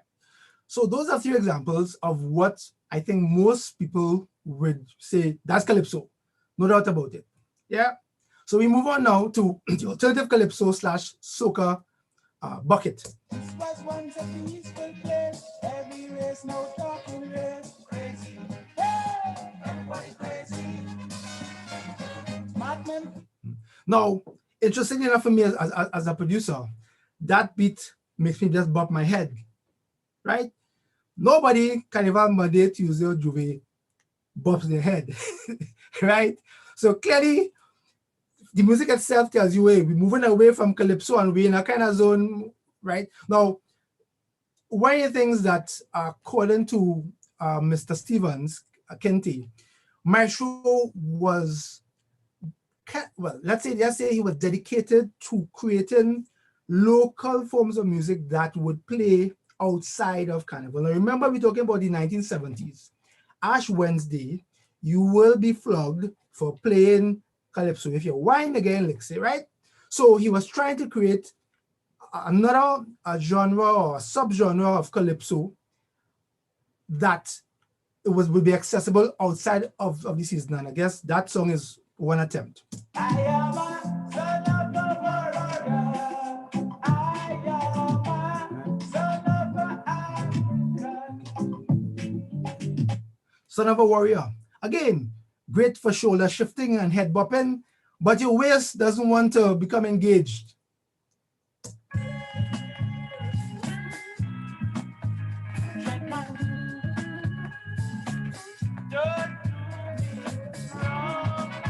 Right.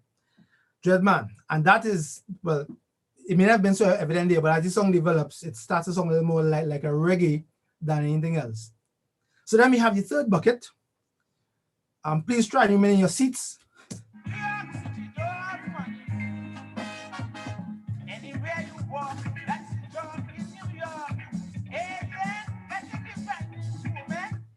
Fiery, classic.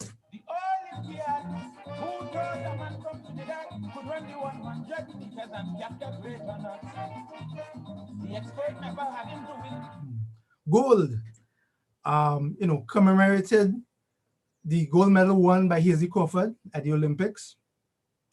And also, was it Third World that won Panorama with this song? Yes, I think it's Third World. But I'm gonna arrange that song, if I'm not mistaken. All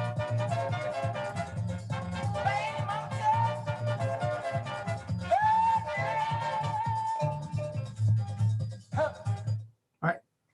Did I say fiery before? I think I did. That was fiery. So we have these three examples, these three buckets that kind of represents in Maestro's 12 years of recording 12 years of recording and experimenting, right? So we calypso, alternative calypso / soca, and then of course the songs that clearly we regard today as soca.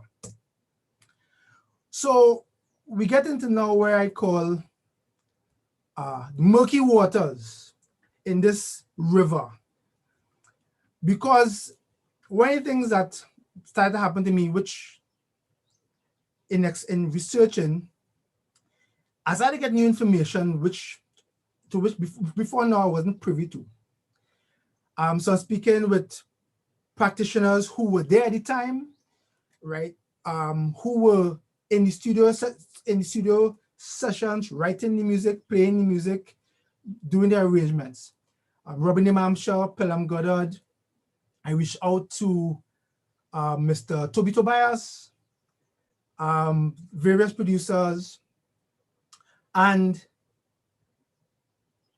as I started taking this information, my head started to swirl. So I'll now break down for you this bucket that I call murky water. So the South Caribbean Song Project. I don't know how many of you would have heard about that. It was news to me when Mr. Imam-Shah referenced it in a discussion, and it turned everything upside down. So the South Caribbean Song Project refers to a bunch of musicians who were employed as an in-house band at KH Studios in Cedars. And their job was to create, again, trying to aid in the development of calypso and create a genre that had a wider appeal and outside of the carnival, and I guess by this time to foreign audiences. And what came out of that project is, and that went wrong. So what came out of that project under the helm of Robin Imam-Shah is a song called La La La Ti Ti Ti, which, well, I'm not sure if you're familiar with it by name, but it goes La La La Ti Ti Ti, La La La Ti Ti Ti, La La La, right? So didn't plan to sing today, but here we go. And so after that, we have Rash Shorty Eye, Lord Shorty. So the thing about doing research is sometimes you find material that might make you uncomfortable.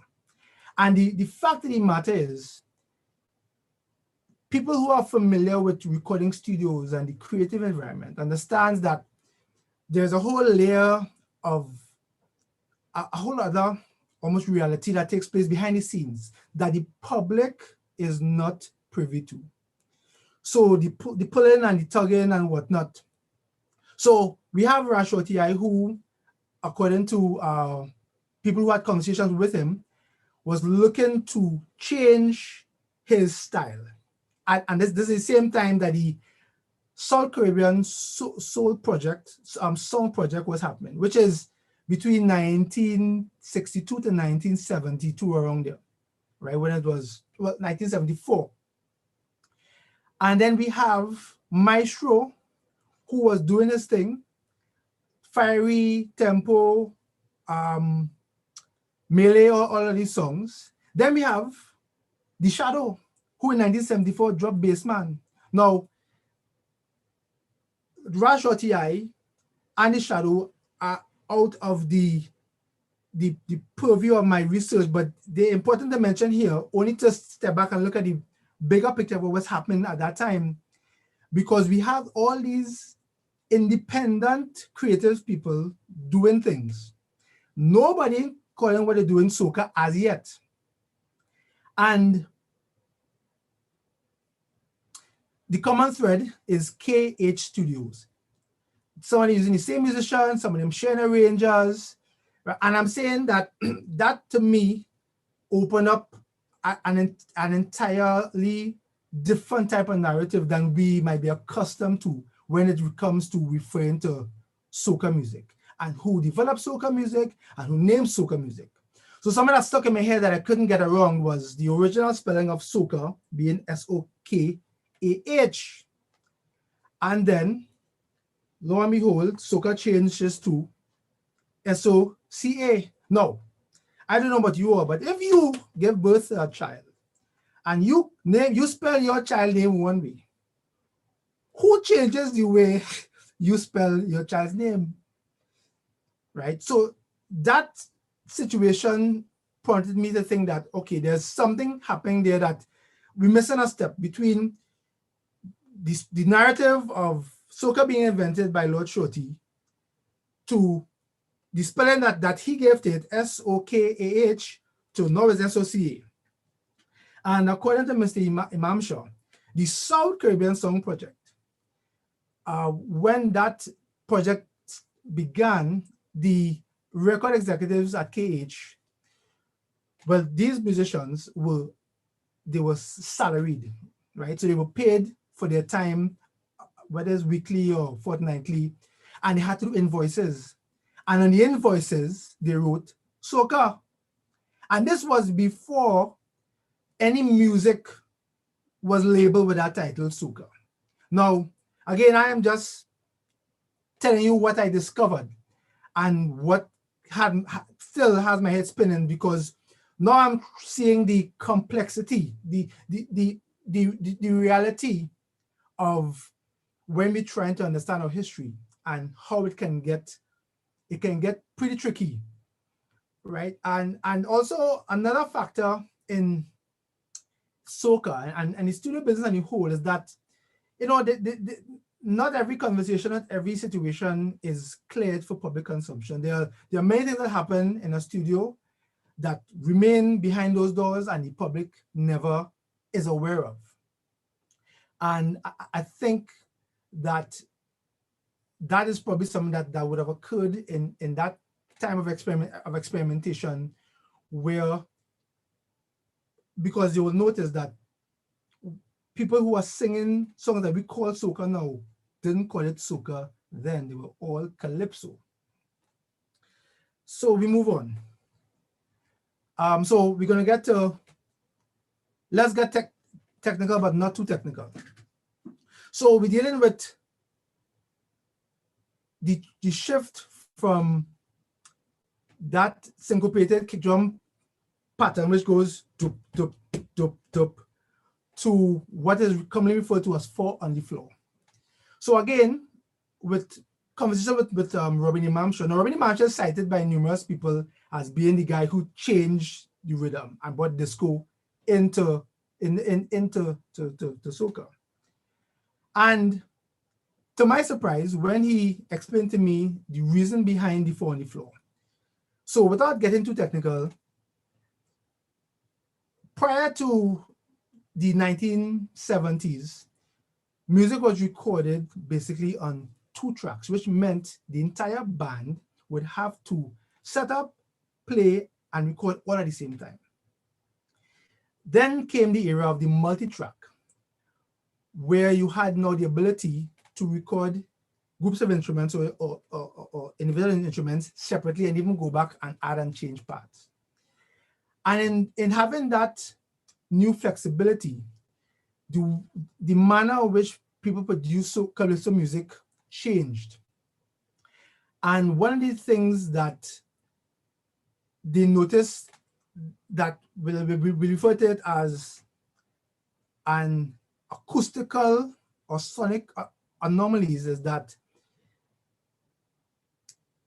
there were, without getting too technical, when you have two instruments playing in the same space, you get a problem called phase cancellation. And one of the ways to eliminate that is to remove the instruments from playing too closely or one on top of the other. So Mr. Imam Shah's explanation for why the kick drum changed to 4 on the floor was to eliminate this sonic anomaly of phasing. So that now, further turned my head upside down, because here I am with the assumption, and this is something I had to come to terms with in doing the research, things that you assume, right? This is why you say you have to, have an open mind. You have to go and seek the information. You can't go in with assumptions, because then no one wants to bias their research with assumptions. So getting this nugget from Rabbi Imam Shah, I go back to Padam Garad and I say, PG, talk to me about the disco in Soca, and talk to me about Maestro. Now, Padam Garad did over 2 dozen songs with Maestro, either as the sideman for Adi Koto or on his own as a producer arranger for Maestro. And when I asked him about disco, he was like, what disco? He said what Maestro liked to listen to was rock music. So now, again, this bit of information totally sends me down a path that, okay, so I'm not finding the things that I thought would have been there, right? Disco came into soca and it's 4 on the floor, but the actual story and the reality of how this thing developed is far from what I believe for my 30 years of experience as a practitioner. And some examples of Maestro's penchant for rock in his arrangements. All right. Hi, Mr. Bernard. So, just jumping on you, asking you to wrap because we have one more presentation. Oh, we do? Yes. And then, okay, right. Well, yeah. Thank you. So let's jump to the end then. Don't know why my things aren't playing now. Okay. Sorry.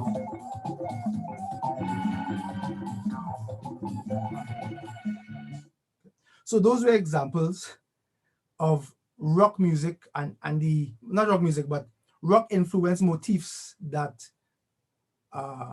Maestro would have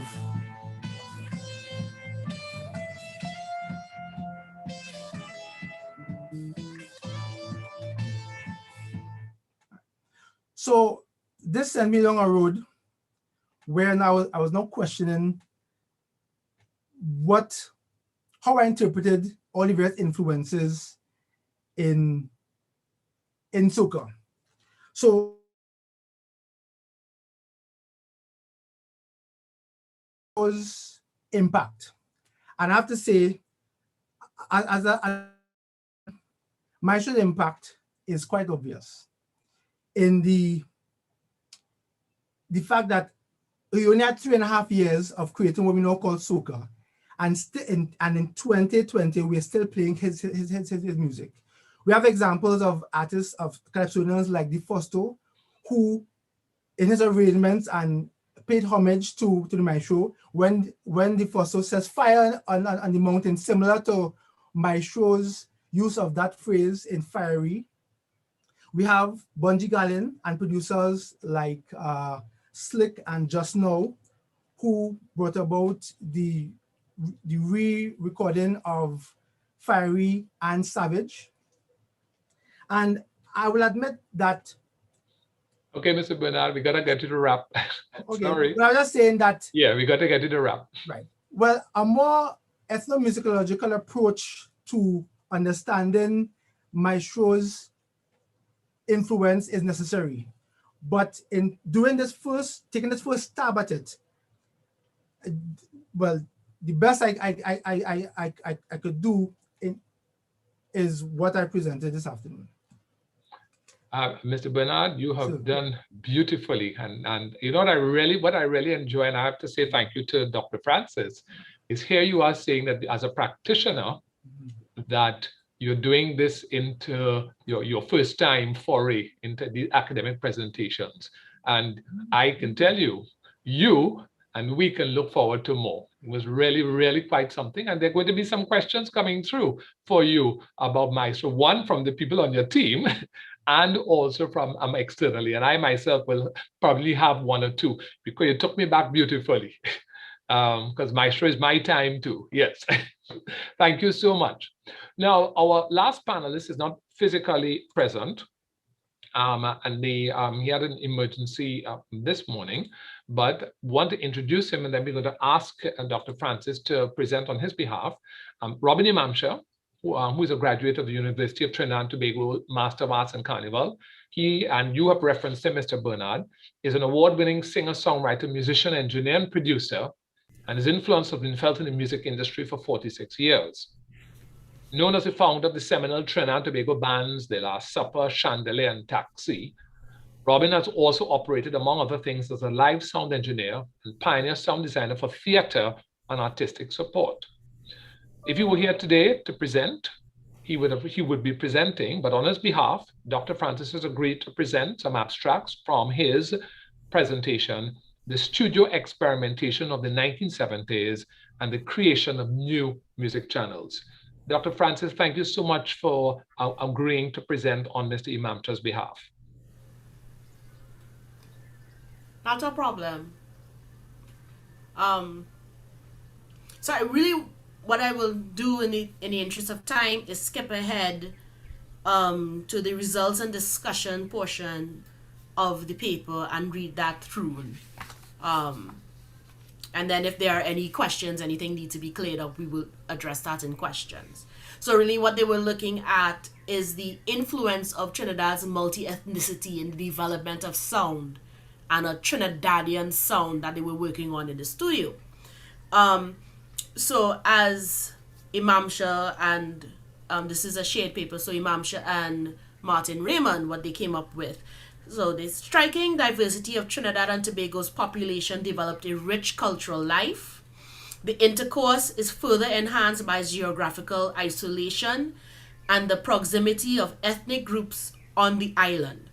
This Creole cultural complex, the Amerindians, Spanish, French, British, Africans, Indians, Chinese, Portuguese, Syrians, Lebanese, Irish, Scottish, and smaller ethnic communities will give rise to new forms, new art forms, languages, and instruments. One of these instruments which contributed significantly to the sonic culture is the steelpan, and more specifically, the steel band. Between the 50s to the 70s, the sound of music heard on the streets of Trinidad and Tobago would be dominated by the steel band. As the decades rolled by, the soundscape would change to gradually reflect the relentless march of modernity. The soundscapes would contain more car engines instead of the clip-clop of donkey carts, more car horns instead of bicycle bells, and so on. But the music of the streets remained the domain of the steel band until the 1970s, with the advent of the sound system and the music truck. In the late 1970s, the steel band's dominance on the road was challenged by DJ trucks, flatbeds, carrying massive speakers that play recorded music at earth-shaking volume, according to Dudley. The sonic structure of the steel band is a study in evolution. Steel bands were developed on the streets by trial, error, and necessity in the later stages by design. These instruments have adapted to an ever-expanding rule. More volume, more bands, more sophisticated music, more notes, and so on. The robustness and malleability of steel made an ideal instrument for street parades. All pans in the steel band, whether it is a tenor pan, second pan, guitar pan, or bass pans, are from a sonic point of view, short through and omnidirectional. So all the music comes down to the ground and it bounces off from there. The street surface is at 90 degrees to the instrument, therefore this sound reflects straight back to the panelists and listeners. This type of sonic characteristic creates a basket of sound for the people around the band. Indeed, the more people that are around the band, the flatter the frequency response gets. This is what we call in sound design, I'm speaking on their behalf, a stacked sound or wall of sound effect. This means that all the frequencies are represented and distributed evenly across the spectrum. It gives the listener a sense of presence and immersion. And if you've ever been near a steel band, panorama or otherwise, you know this feeling. This is why you can't listen to a steel band from afar. The ideal way would be to be as close as possible or in the steel band to experience the sound. Steel bands are loud by design. This would have been the only way to cater to hundreds of people before the advent of amplification. The proximity of the people to the bass pans creates a damping effect that causes them to sound louder and deeper. In fact, the more people there are in a steel band, the louder the bass gets. The three sonic takeaways then we get from the steel band are wall of sound, frequency response, loudness, and immersion. The ubiquitous nature of the steel band became an embedded sound in the soundscape of Trinidad and Tobago.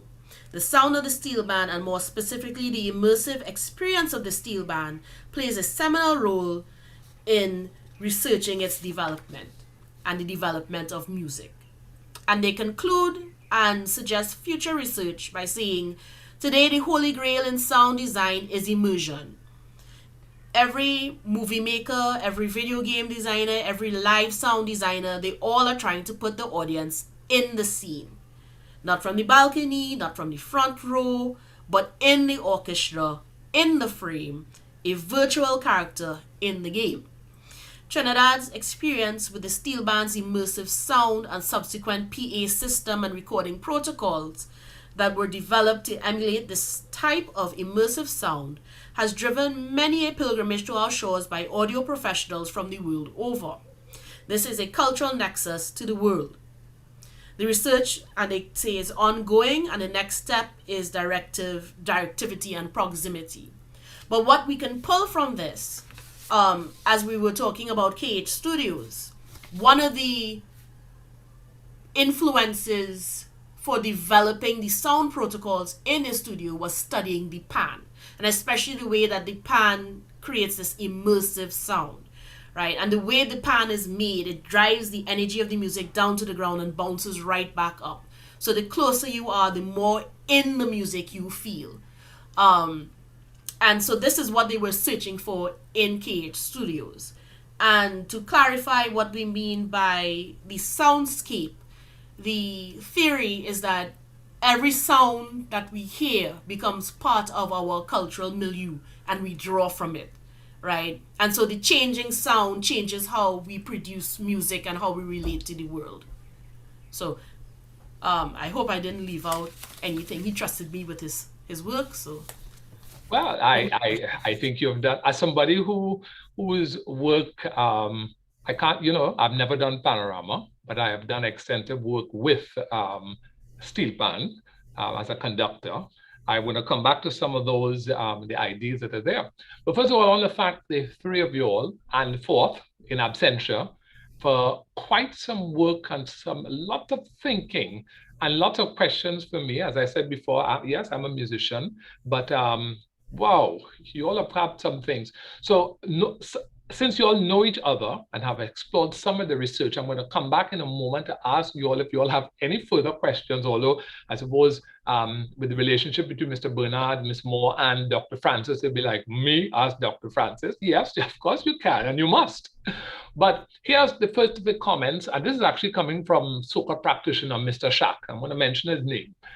He says, I quote, "The single narrative that is always perpetuated about the creation and innovation of soca," and I'll say it again, "the single narrative that is always perpetuated about the creation and innovation of soca is often conflicting because the music often says something far varied from that narrative." What are thoughts? That's quite a profound something from Mr. Schack. Anybody? I think this speaks to all of you as a generalist comment. I think that's what sparked the idea of doing this kind of research in the first place. And I was, in our discussions and preparing for the panel, as far as I remember, the myth, and it's an important myth because it's a nation building myth, so I won't discount it completely. Right. It's prevalent because it speaks of a unification that we wish to see, right? Not always there. It is there, it's not there. That's not the place for this. The music, however, speaks to a different kind of energy. So the myth I know is that they infused raga music, which is classical Indian music, with calypso. Now, and specifically the Lego. Classical Indian music, the raga draws you into yourself. It's a subduing energy. It's a meditative energy. It brings you down. The Lego, as the name suggests, takes you from your core up through your head and out into space. And so those energies clash. So what happens if we try to put those energies together? Would they support each other or would they cancel each other out? And when you listen to soca, the energy you're getting is from the diaphragm up through the head and out. And so it makes us question, is that really the only source? And when Spicy was talking, I don't mean to talk for her, but when she was talking with her research, and she said only one of the producers identified that Indian music as essential. Yes. And so, again, we start to question, is this myth the only way to describe what soca is? Well, I'm going to jump on the point where you just thought about this description, which goes into a question that is next, and also a comment from the last panel, which is, so the question here is, how can one distinguish the different subgenres of calypso? And I suppose we can also put that to soca. And yet, somebody from asked a question on the last panel and said, why do we have to characterize different genres? Putting those together, juxtaposing what you just said, and I'm putting those two together and saying, let me see who will step forward and say, I have a comment on this. Ms. Moore, if you're speaking, yes, open up I your have mic. a comment. Yes, go ahead, go down the road. So from my research and my time with Shadow, what I learned, and I do believe in what he said. Shadow would always say that calypso music and soca music is the same thing. He never separated the genre. He said calypso music, he said soca music is calypso music with a faster beat. Oh gosh, but wait, hold on, Mr. Bernard, you need to open up your mic because that is not what you postulated, at least I would think so. So let me hear. So go on, Ms. Moore, yes. We're heating up now. No, the proof that calypso music is soca music is Shadow winning the road march and the Soca Monarch in 2001 with Stranger. That was a calypso. Right? All right, I hear you. Mr. Bernard, you have a comment on that? Your mic is still off because you put down a chart with 3 columns and you said there is the bop effect and the waistline effect. All right, and you were demonstrating. So I need to hear a response to that. So, first of all, in terms of categorizing music, right? If you want to sell something, you have to know what to sell and who's going to buy it. All right. Right? So that is the simplest way, I think, to deal with categorizing any genre of music, right? If we didn't have names, give it that thing, that fella thing. No, you want to go dang. We need to know what we buy, right? Or what we sell, right? Now, what has always happened, and this is the premise for this soca tributaries panel, our creators in Trinidad and Tobago have always sought to add whatever influences them in the way they create music. Spicy pointed out Shadow wanted to capture the funk and put it in the soca, right? And similarly, you're not saying that. What was that, Ms. Moore? Like she's saying, I'm seeing her. I didn't say that. Go ahead. I Let me hear. Cut it, and I then he didn't will say come that. back. What I said was that Shadow, as a tributary, went wrong so and come wrong, so he didn't pass the same place that they. Mr. Moore, you have to rewind the tape. Oh gosh, and she is suddenly frozen. I hope she hasn't frozen. But it was me who talked about Shadow and funk. I'm sorry. All right. Okay. All right. He knew somebody had. Right. Right. And we'll hope to get Ms. Moore back to continue defending, because she has had some transmission problems here. So she'll be coming back. She'll probably relog and come back in. I have a question though, with the PAN, because I was very, I looked at the word adoption. Now, when adoption was first sent to me, it was sent with an apostrophe, which made me think of adoption. But then when I started to hear you talk about it, I'm realizing that there's something else. Can you, so I'm putting that on behalf of the people who would have been listening to that, Dr. Francis. Tell me about this adoption. So, adoption, and I'll give you the broadest definition I can.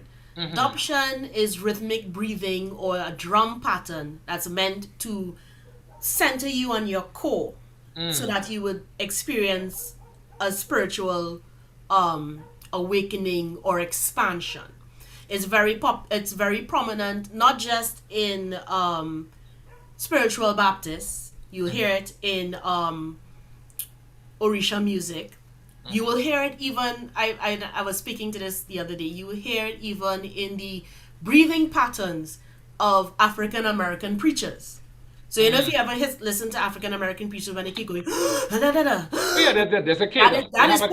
They have a cadence there. They have a rhythm to their speech. Yes. And that is part coming out of the adoption complex, as I've heard some people call it. I've only ever seen it printed with the apostrophe. I don't know what's taking out. I've only ever seen it. That's you have me now. You setting up my research, because I will tell people I come from a classical background, but I've played all kind of music in my life and conducted all kind of music. And when I saw that, and I heard you speak about it, but then there was sort of no apostrophe in it, and I'd be very interested to know what is missing. That could just be, I don't know. That orthography may not have a deeper meaning to it other than a strange translation. Right. Okay. Understood. Because we're naming or we're writing down knowledges that were oral. Right. And trying to legitimize it, quote unquote. All right. I get you with that. Let me cut in with a question. How has the Carnival... Oh, okay. I'm now seeing that the question was retracted. I'm now going to read it. And it was about Carnival ecosystem and so forth. Perhaps it will come back in another form. I also, on the last one myself, concentrating on the Imamtra one with the steel. There's a sort of intrigue in me that says, yes, sound can go downwards and then be reflected upwards, but actually, steel sound tends to rise. So, but I was looking at what I'm trying to get inside the mind of Miss Imamtra and also Sir Raymond, and how they would record it, because clearly they would have a different point of view as studio recording persons. And I like the idea about being immersed in it. And that's a funny thing. That's an experience which, strange enough, which I don't have, because I'm not a panorama musician. I'm a conductor, so I tend to be in the European fashion at the front. Yet, strange enough, when I conduct panorama music, I go closer to the instrumentalists. In fact, unfortunately, in Tobago, I was abused for that once at the end of a concert, because I was accused of conducting classical music with my baton and not conducting the calypso music, the panorama arrangement with my baton. Therefore, I was disrespecting the music. Yeah, what people didn't understand, and now you all have given me credence.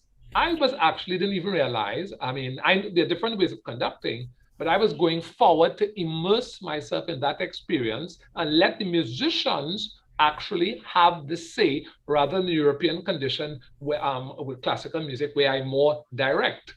So I'm so glad I have my evidence now. It's a little bit late, yeah, but yes. Here's the question now. So the question was reworded. How has the Carnival ecosystem regulated the autonomy of composers/musicians? And how has this affected the adaptation and selection of soca past and present? So how has the Carnival ecosystem regulated autonomy of composers, musicians? How has this affected the adaptation and selection of soca past and present? Who would like to respond to that? Selection for what purpose? What is the selection? It just says the selection of soca past and present. And I don't know if that is probably for production values. Okay, so yes. If we assume as is production, copyright rules apply. If you're using something that is not your own, you pay for it. Okay. But you see, why I think though, but this person could also be thinking of a recent trend, which you may have observed in panorama music. A lot of panorama arrangements are no longer quote unquote, sorry to put the labels, calypso, but are trending towards soca. And so the person may be asking, how is it? How do we get this regulation? Of course, that's a whole other conversation there. Go ahead, Mr. Bernard. I don't understand what you mean by regulation. Yeah, I think it's a loose term. I don't know if it affects. I don't know if it you know, I would hesitate. I thought you might be able to give me some, but I want to put it. I liked when you raised the idea of pan and soca. And for me, what's fascinating is that we started with calypso, then we started writing pan songs. Yes. And so bands started making up and arranging their own songs. And now we're drifting back to the more communal element, this immersion in a more abstract way, where we take what's out there and we reshape it, kind of more like jazz. Right. We tell it and we let it back out. So pan is returning to that communal element where we are responding to our quote-unquote soundscape. Right. Rather than... And so it's an interesting track back to what we used to do, whether it's calypso or soca. Soca, Michael Tousse says it too, soca and calypso, about this, they're the same dot up. You have it suppressed in calypso, the adoption is there, but you could test it. Listen to calypso and try and pull adoption. And you see you could pull adoption to it. And it's more overt in soca. Soca takes over from the Lego. So up until the 70s when soca becomes a genre, really solidifies as a genre in the 80s. You have the Lego calypso. And the Lego calypso was supposed to make you Lego. Yeah. And soca took over that function. So we have soca today because soca really took up that idea of Lego. While calypso has started, at least what they push on us through calypso is more social commentary and political commentary. So you're not really getting Lego calypsos because soca took over that rule. So in terms of what we choose and why, I like to talk, apart from what it sounds like, the function of the music. What is the music supposed to make us do? So when Neil was talking, for example, you're bopping your head, but you don't want to whine. We want music that makes us whine on the street. That's what we're looking for. And that's what soca is trying to supply, music to make you shake your waist. Right. Great. Ms. Moore, I wanted to open up your mic because we're going to be wrapping soon and we're going to be taking comments from each person. I have a comment and a question, but the question is lovely. It's going to be our concluding question where you get one sentence to respond. But first of all, comment, a great interest of mine is the emotional and psychological impact of sound listening to the studies and the results. And the results, has there been, and they're asking, has there been any research connecting the physical effects and emotions to soca? Anybody would like to do that in very short? So, emotional and psychological impact of sound. Has there been any research that one knows of about the physical, connecting physical effects and emotions? Go ahead. I am kind of new to the thing, so I am still young and fresh in research. That is outside of the scope of my research, and it deserves further research. So I hope that someone can do that to answer that question for you. All right. Well, I think the Imam Shah one sort of touched on it, didn't it? Right? Because, he definitely talked about that. And of course, so he's opening up his own can and saying to this person, that's a new something that we need to continue. Yes, Mr. Bernard, were you going to say something related to that? I was going to say that there is currently a doctoral candidate doing research on that very topic and using. All right. Okay. All right. So we look forward to that research. Yes. So look forward to it. In wrapping, one sentence each. One. Moving forward, what does the panel believe soca artists should use as driving forces when creating music? I'll say it again. One sentence. I'm sorry to sound like a talk show host. Sorry, one of those game shows which I never watch. Moving forward, what does the panel believe soca artists should use as driving forces when creating music? Dr. Francis, your sentence first. Not even a sentence, it's a fragment. Creativity and research. Creativity and research. Ms. Moore, don't forget to open up your mic. Mr. Bernard. Honesty in your creativity. Honesty in your creativity. And Ms. Moore, you have the concluding word. Remember to respect the past while going forward. Remember to respect the past while going forward. My good Lord. Dr. Francis, again, I want to thank you for bringing this team together of your students. And we hope that if we're going to be doing more of these, and we're going to throw it back out to you to bring more. And we'd like to see what is going to be happening with the current research that you and your students are doing here in discussing what goes forward with soca. Thank you so much for coming on board our Panchayat, the Mass in We, and feel free to continue tuning in, because this afternoon at lunchtime, we are going to be having a film from our film unit of Humanities and Education, which is a screening of a film, The Man of Steel. And then we have performances by UE Art Steel. And then at 1 o'clock this afternoon, we have the first of two roundtables, which is going to talk about young kings and the movement from Calypso to Soca. And that's a panel going to be discussing that. And then after that, at 2:15 this afternoon, we're going to be having the second round and final roundtable, which is going to be discussing pan manufacture.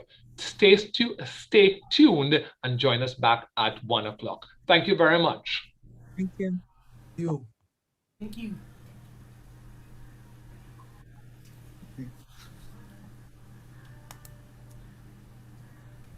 Let me see.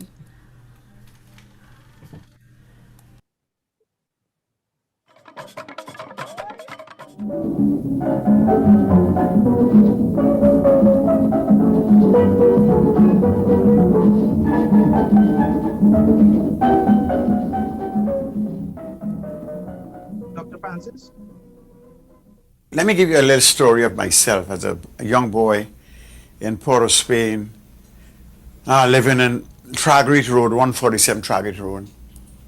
I heard about the steel drums from people who passed by and said, Alexander Ragtime Band is playing garbage cans up in the yard they call, sorry, the big yard. That is Alexander Ragtime Yard. That is near to the corner of Woodford and Tragrit. And I was pretty young at the time when I heard that. I don't know how they come about to be playing those drums. All I heard is the night, some carnival night before that, playing in the yard, some carnival night. They had some problem in Duke Street or whatever, and some fight ensued. And after the fight, this guy they call Lord Hamburger took up some garbage can and started playing on it to try to get his people back down to Port of Spain and down to Woodbrook. And in playing that trash can, people started gathering up all his members who were hiding away from some fight that took place. That was I was told. You know, I always say things in lectures that I say what I heard. What I say I'm sure of is what I've experienced, what I have done. I never like to comment very strongly on what I have heard. So I'm telling you what I heard. There's a fight ensued in Duke Street. Lord Hamburger called his members back by trying to get them together to come back to Woodbrook. pick up a garbage can and started banging on it. And as a result of that, I will say to people, I think if that was the case, the Steelpan was born. It was born in a very primitive way by somebody beating on a trash can to pick it, to march and create rhythm. Anyway, some months went by, a year went by, I was just about 9 or 10 years old. And I went up, I heard about the band practicing in Woodford Street. And I went up there, run away from school, and I went up to Woodford Street. I was going to a little school called Akal School at the corner of, I think, Paul Carew and Tragarit at the time. I run away from school an evening, and I run up to see the boys. See these young men playing the pans in this backyard in Woodford Street area. And I'm certain about that, but I saw this with my own eyes. Saw them playing the drums in a circle. I climbed up on a kind of a tree, climbing over the fence to look down to see what was happening. And I could see these guys was fighting stick fight. I can remember that very vividly. They're fighting stick fight, and they're beating these drums, and playing a little kind of a iron with it and bottles, and they're fighting a stick and saying, "Carry, carry, wah, wah," something like that. I was a little boy. It gave me a lot of goosebumps to see what was taking place there. But I was, as I mentioned, about 10, 11. So I got so intrigued with that, I said, I want to be a part of that. But my family wouldn't let me because I'd be a part of no playing pan in the backyard anywhere, because they were kind of concerned about it, and they just didn't like me to be part of that, because most of Port of Spain knew that this Alexander was playing pan up there. And I don't know who else in Port of Spain or St. James was playing the same garbage can, but I know Alexander was playing the garbage can because I saw them with my own eye.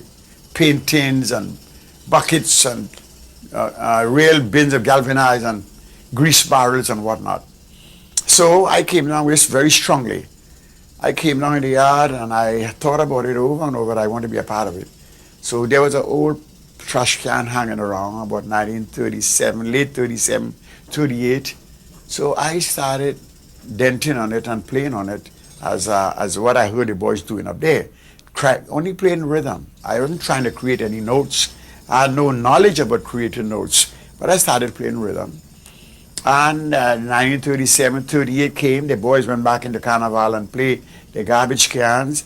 I never was a part of it in Port of Spain because I was too young. So I formed a little band like 1939 to 40. We got a lot of trash cans from around the area, and we formed a little band and called ourselves the Oval Boys. The reason why we did that, called ourselves Oval Boys, because we were working in the Oval, the Queen's Park Oval, where we field tennis and cricket and all this kind of a thing. So we call ourselves the Oval Boys. So we formed the band in late 39, I think, or 40. And we started playing all rhythm in the Panchayat.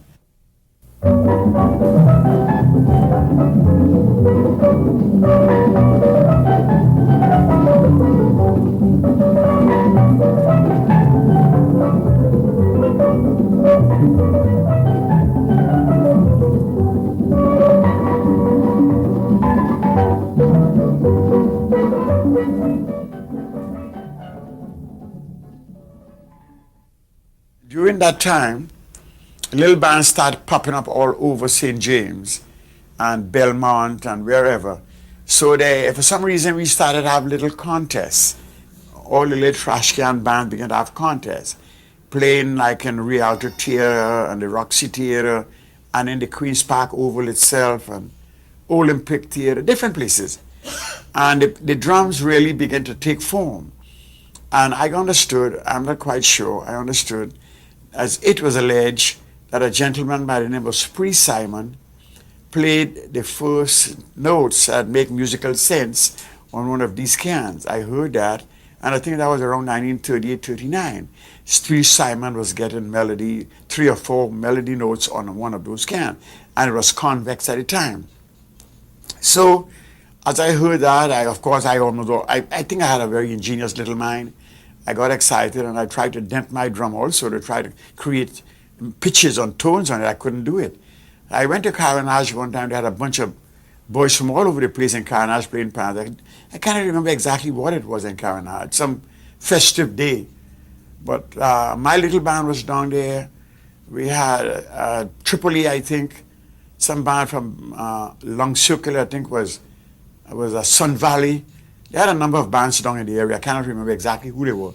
But I saw Sonny Roach, a guy by the name of Sonny Roach. I saw him with a small pan and was playing notes on the small pan. Clear notes, very clear. Shortly after that affair in Carenage, I came up to St. James. Down by the Transport Savannah, there's a backyard there that Tripoli used to practice in. And I saw another little guy by the name of Granville also playing notes on a small pan, like 3 or 4 notes, consecutive notes. So I said, how could they get it and I can't? So I tried some of everything and I couldn't get my small drums to create consecutive notes. So in 1941, I turned the drum from convex to concave. And this is a known fact. If anybody want to contest that, well, so be it. But it's a known fact in the island that I turned my drums from convex into concave, 1941. And they gave me jokes about it and said all kind of silly things. I was making a baby's bath pan and whatnot. But anyway, I continued making my drum into concave. And as I did that, I could master the notes a little bit better than the convex. So I started putting on 4 notes and 5 notes on these little pans and trying to get pitches. I cannot say I was playing any particular song, but I was getting notes. I could play like Mary Had a Little Lamb and River Vine Vine, little folk song and whatnot.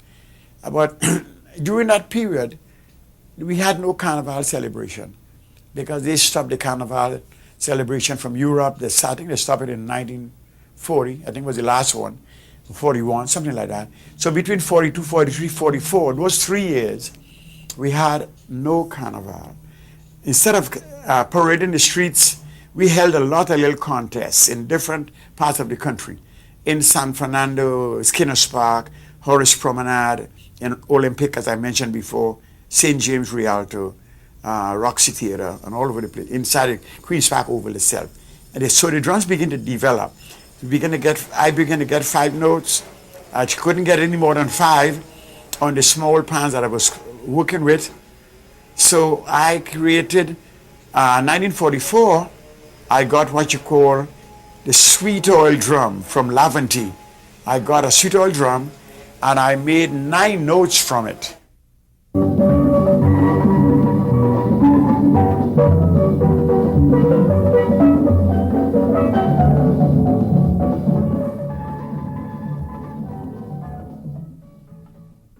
In 1943-44, I increased the size of the drums from the regular painting and grease barrels, which is about 14 gallons and 18 gallons, into a 35-gallon drum. I don't know who else was around Port of Spain was doing it.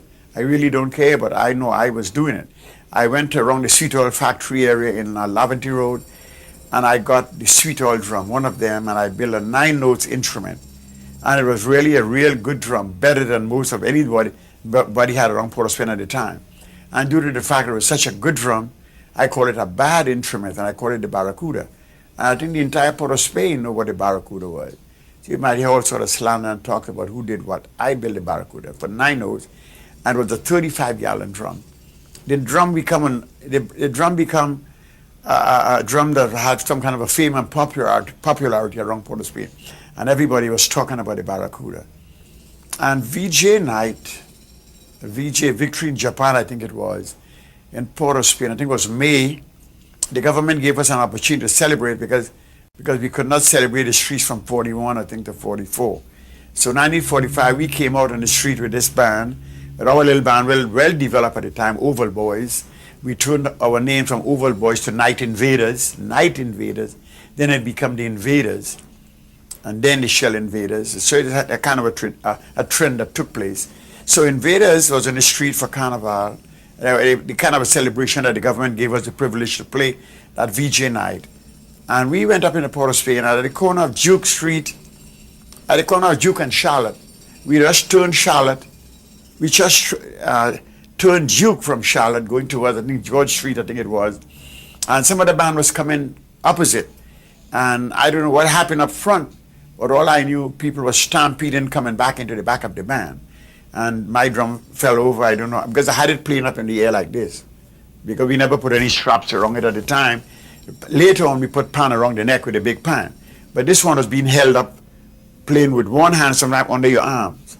So my drum fell, and somebody took it up. I don't know who took it up. So everybody scattered and run every direction to try to get away from this big old fight. And I got home without my drum that night. And then the next day I was told by people, oh, your drum is hanging up in John on a tree. And they say, if you want your drum, come get it. So I say, I'm not going to John to get any pan, because they are sure if I go up there, they're going to beat me up, you know, because I know they're always out for my head anyway, because I'm making these drums they call Steelpan. So I didn't go for the Barracuda. So I wanted to build another drum, because we have these little contests taking place everywhere. So I wanted to build another drum, and I built a 55-gallon drum into a musical instrument in 1946. I have heard recently, I think on a newspaper, that somebody built a drum in 1940. What I will say to that is, gentlemen, is if the first drum was convex in 1941, which was a small pan, if this gentleman who said he built a big drum in 1940, that means he have to have made a big drum into convex, and it's virtually impossible to build a big drum convex.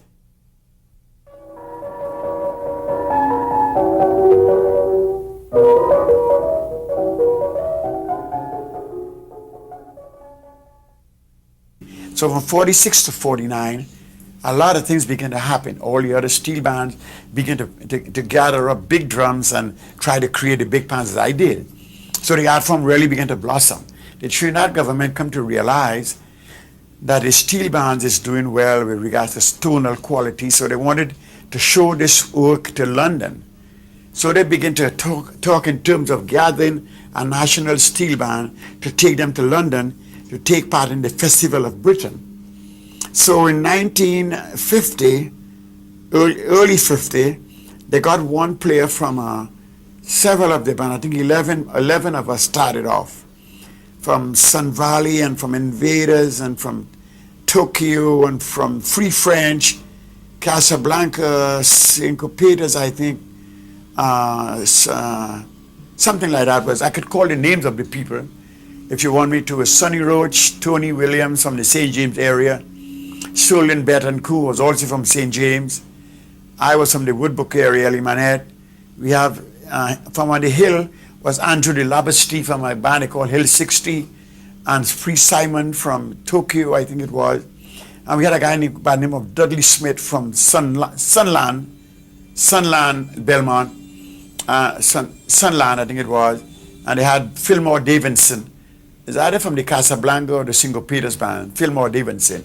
So those were the people. And then one other guy from San Fernando, two of them from San Fernando. One was from the band they called the Free French, that was Theodore Stephen, and one from a band they used to call Cocoa Boys, that's Belgrove Bonaparte. So these were the people that went to England. Incidentally, when we got to Barbados, one of the guys got sick. Sonny Roach got sick, and they have to turn back. He has to turn back. He got real ill. So instead of going to England with 11, we went with 10. But how we went to England was, we brought in a gentleman from Antigua, they call Lieutenant Griffith, to train the band to go to England. The band was a bunch of guys just having their own pattern and their own style and their own way of tuning, and nobody really had chromatic.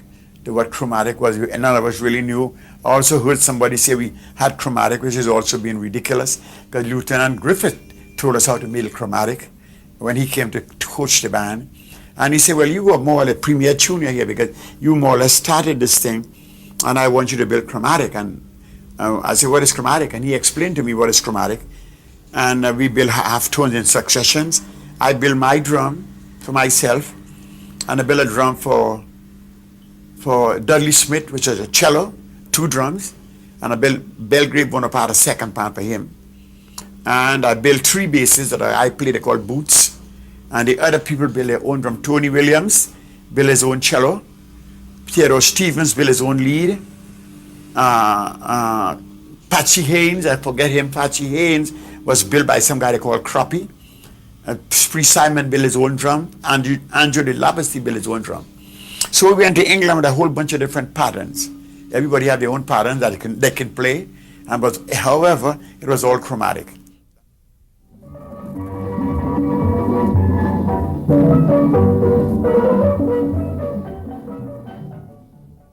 We went to England in 1951 and played all over London and elsewhere, Edinburgh and Leeds and Liverpool, different places. After leaving England, we went to Paris and spent a few months in Paris playing in a circus they called Circus Medrano. And from there we came home. Of course, we had other opportunities to go on to Italy, but a number of the boys wanted to come home. And let me say, when I was offered a scholarship in 1949, I did not turn it down. I just said to the governor, well, it's a pleasure for me to have to go to England to study music. I will surely go and accept my scholarship. So I did not go to England until I went with the TASPO band. TASPO was formed, Lieutenant Griffiths coached us in the Cocorate Youth Center, and we set out to do a lot of performances around the island, especially in Port of Spain and St. James, Belmont area, to raise funds to go. And we did go to England and enjoyed England as much as we can. During the course of the time I was in England, a guy the name of Alfonso, who was in charge of the TASPO band as a manager, who was getting all the engagements for us, he called the university to find out if the scholarship was still open for me. And they said yes, and the requirements are so and so. They told me what my requirements are to come to enter the university. And I told my friends, I am not going to take the scholarship. I'm going to continue playing with the band and I'm going to go back home. So we toured England extensively and Scotland, and then we went back to Paris and then came back to the islands. When we came back to the islands in 1952, we were all very knowledgeable now about what is chromatic. And I decided now I'm going to expand the range of the single second to a double second. And I did that in 1952, which I created the whole tone second pan. I also heard someone else did the second pan. So I said, show me the pattern and I will agree. If you can't show me, shut up. I bought the second pan in 1952, which is established today all across the United States and in Trinidad. My old tone second pan is being played, Elimanet's second pan. So whoever said they did something, they did not establish it. I did it. In 1954, I made a double guitar. I also heard that I used some quattro pan that Neville Jules did and get the idea from Neville Jules at a quattro pan to make a double guitar. Let me tell you what the double guitar was. When I went to England, I made two drums. For Tony Williams, I made a double cello. And for, not Tony Williams, Dudley Smith. Tony Williams built his own double cello, and I built a double cello for Dudley Smith. The same identical pattern of the cello that I built to go to England for Dudley, I came home and I built it over and I cut it short. Because when we went to England, we had 3/4 length. When I came back home, I had the cello, I cut the cello down, I built the same drum all over, and I cut it from the 27 to 14 inches long, and I call it a guitar. So, the quattro pan that Neville Jules spoke about, I really don't know what he's talking about. And if it was there before, I never had a guitar built before, a double guitar built before I came back from England. And as I said, I built a double cello to go to England. I came back and I built that same double cello all over, and I cut it down and call it a guitar. So that's my story. That's the facts as it is. And today in Trinidad, they're still using that pattern of the double guitar.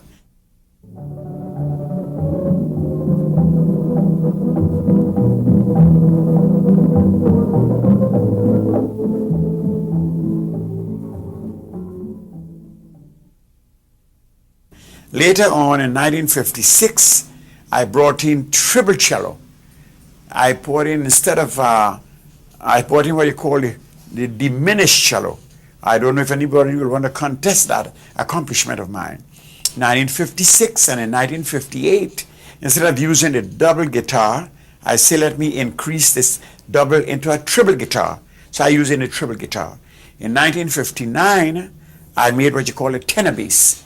And the first band I established tenor bass for was a band they called Steelpan. A little Chinese band used to be at the corner, I think in St. Vincent, just close to Park Street and Tragedy Road. There was a band in the yard there by, I think it's a garage they called Batu. Batu Garage, a mechanic place. The band was practicing in a yard they called Starland, some little Chinese boys, and I built the first tenor basses for those guys. And then later on, I built a national steel band, and I include the tenor basses there. That is 1959. But now, the basses grew like this. We came back from England with 3 bass drums, and right after England, I built basses and I add 2 more, and we have 5 bass drums. The lowest note is a C. And that went all through the island for a long time, until I went to the United States. And in 1967, I left to come to the United States, and I met a gentleman by the name of Jimmy Layden. And he said, these 5-notes barrel is not carrying enough power and punch. You should make a 6-bass barrel. And he helped me to orchestrate the design of the 6-bass barrel. And 4ths and 5ths, B flat to F, B to E, C to G, D to A, C sharp to A flat, E flat to B flat, that is A flat to, E flat to A flat. So in that case, it's 4ths and 5ths. And those basses is my design of basses. If they want to claim that, go right ahead. But these are the things that I have done with no question about it. I did the Invaders pattern, which you call a low lead, with F sharp in the middle, that all the professionals play. Bugsy Sharp, Robert Greenidge, Ray Holman, Andy Norrell. That's the first lead that I have built. The lead that I built for the first time in 1946 is an expansion of that lead that Andy Norrell is playing today. Because when I built the first lead, it was only 14 notes. And as the year began to go, I began to add notes, and I add notes, and I add notes. And when I went to England, I had full chromatic, and I had the F sharp in the middle. From 1946 to 1951, we had full chromatic on that low lead, which is when I play in England, and we had the F sharp in the middle, and fully chromatic. And I began to develop the skills. I have to tune them properly. And it grew. Andy Norrell liked it, Ray Holman liked it, Robert Greenidge liked it, and those people always play those drums. And it's kind of very wild and confused. So when Tony Williams did come in with the spiderweb, I gave him all the credit in the world, because he brought in more or less a more musical instrument with regards to its context of musical criteria. So he brought in something that was very significant. Tony Williams brought in a spiderweb, and Bertie Marshall, I gave him the credit. I never tried to deny him. He brought in the double tenor, which is a kind of scattered majors and minors, and that was exceptionally well done as far as I'm concerned.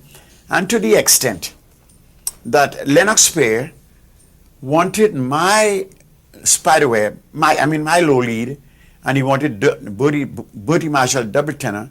I think they put it in the Victoria Institute, and I don't know if he did or not, but when I remember all the controversy about who built the first drum, I remember I went to a World Fair in Canada, in Montreal, and Trinidad had a booth, and I saw my drum in the booth. Elimanet drum, first drum built by Elimanet in 1946. I saw the drum in the booth as depicted as a product of Trinidad.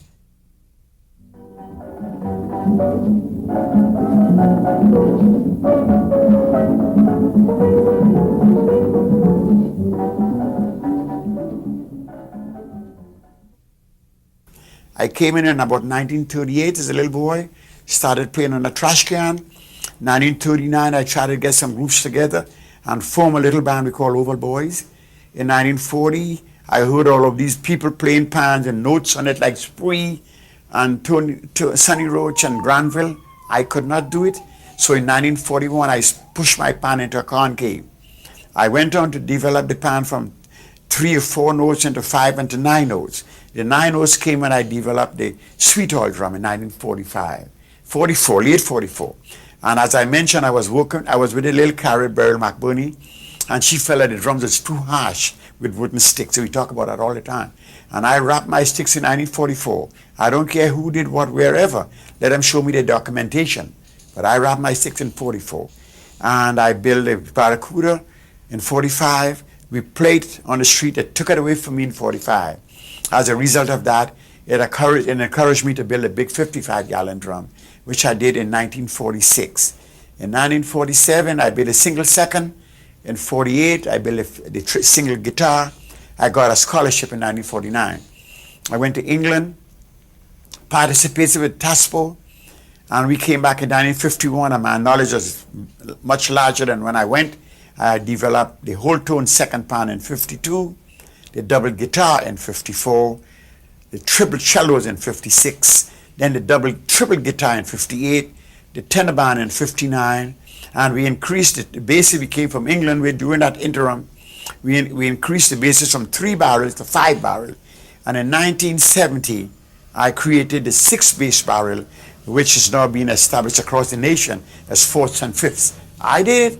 They could say whatever, I did it. And lately, at recent time, I did a new instrument we call the quaduet. As an expansion of the second pan, a double up of the second pan. We play the bass line and we play the soprano and tenor line into one instrument. We play all 4 lines, all 4 parts of music into that one instrument. We play bass, tenor, alto, soprano into the one instrument. And incidentally, that instrument is played with the same stick. And I'm going to bring that instrument and prove it to the nation. When everybody says it can't be done, I'm going to bring it shortly and I'm going to prove it.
this Blue Devil start from the slavery days, where that where the slave masters had the slaves in the cane field, where they was working, and it had a day that they decided to rebel on the slave masters. They went to get the molasses, paste down themselves with it. Who have stick in their hand, who have this in their hand, who have whatever, and they have some of the people beating a rhythm like bam, pam, pam, pam, pam, pam, pam, and they chanting towards the slave masters and from the slaves, the Blue Devils step in. It was not really blue. We used to use the ashes, the coals, and crush the coals with some grease or whatever and make it at a paste and paste ourselves with it and come out on a Carnival Monday, and we will be performing like from about 7 o'clock in the morning. Every house we used to go by, every house. Rhapsody in Blue members, they start with this band from very young, and I as the leader groomed them from that age to put them into where they are today. So as you're seeing Rhapsody in Blue members as big men, I had them from little children into it.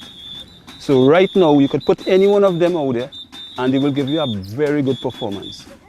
The best thing of the Blue Devils is to see that you could perform to your best, which of course is a culture of Parliament that born in Parliament, and we decided to keep it alive. That is why that is passing it on. So the best thing within the Blue Devils to me is to keep it alive, to have the youths at least getting into it so that it will never die. It will always have a turnover from the older heads to the youths.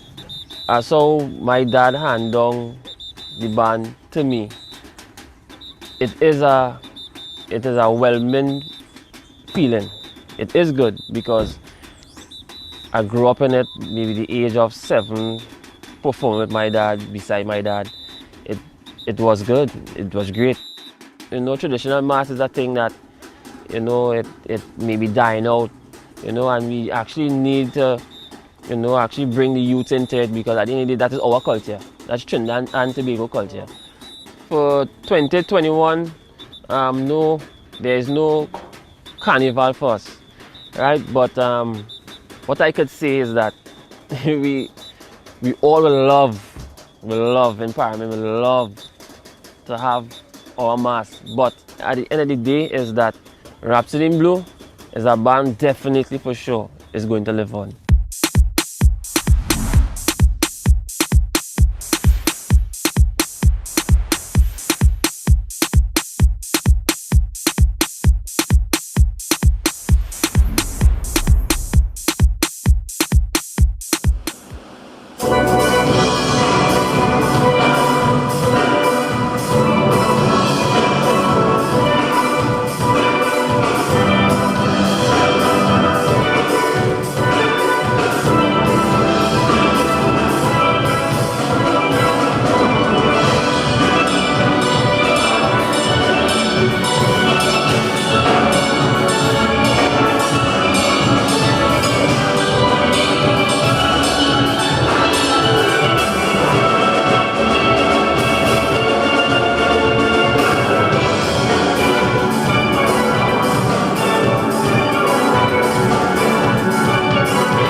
If you hear them all in Jamaica,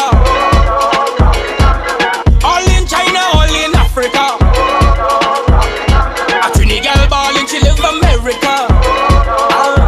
She said, oh la Corona, shell down the canker.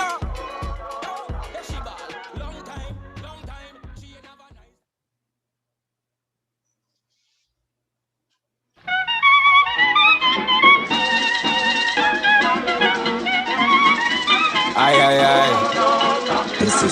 If you hear them all in Jamaica, all in China, all in Africa,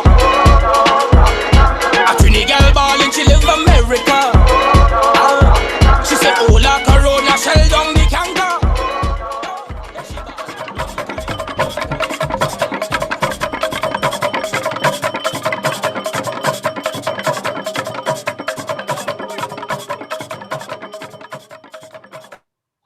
Good afternoon, Trinidad and Tobago. Good afternoon, wider Caribbean. Good afternoon, wherever you are in the Carnival diaspora. I'd like to welcome you back to the second day of our Panchayat, the WWII Reclaiming the People's Festival. And this is as we did yesterday, our morning, we have morning panels. In the afternoon, we have roundtables. This morning, we had panels on Soca, and this afternoon we have two panels which also will deal with music. In a moment, we're going to go to the first of our roundtables, which is about the young kings and the journey from Calypso to Soca. I'd like to say welcome to everybody who are on the panels, and in a moment I'm going to hand you over. We'd like to tell our viewing public, I'm sure you wish to participate in the roundtable through your comments and questions, and you may do so through comments on Facebook, you may do so through comments on Instagram, and of course you may submit, you can search for hashtag the WWII on Twitter and send in your comments for a chance to get, to be a part of the conversation. So I'm going to hand you over now to the moderator of this panel, who is Ayogoro Ome, and we invite him to unmute and stand by. So Ome, over to you. You can unmute whenever you're ready, or if you are presenting. If you're speaking, you're still muted.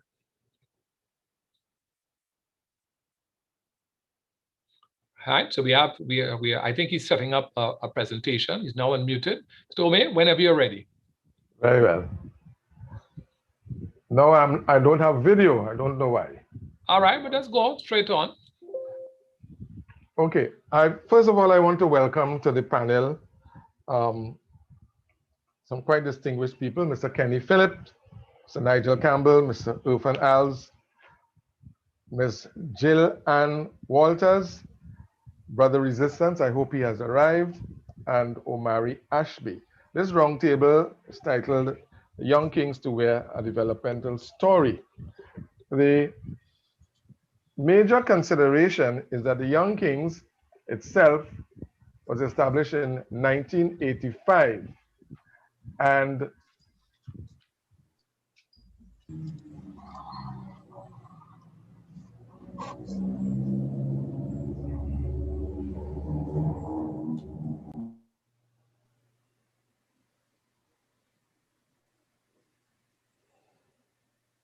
it's like we just lost Mr. Ome.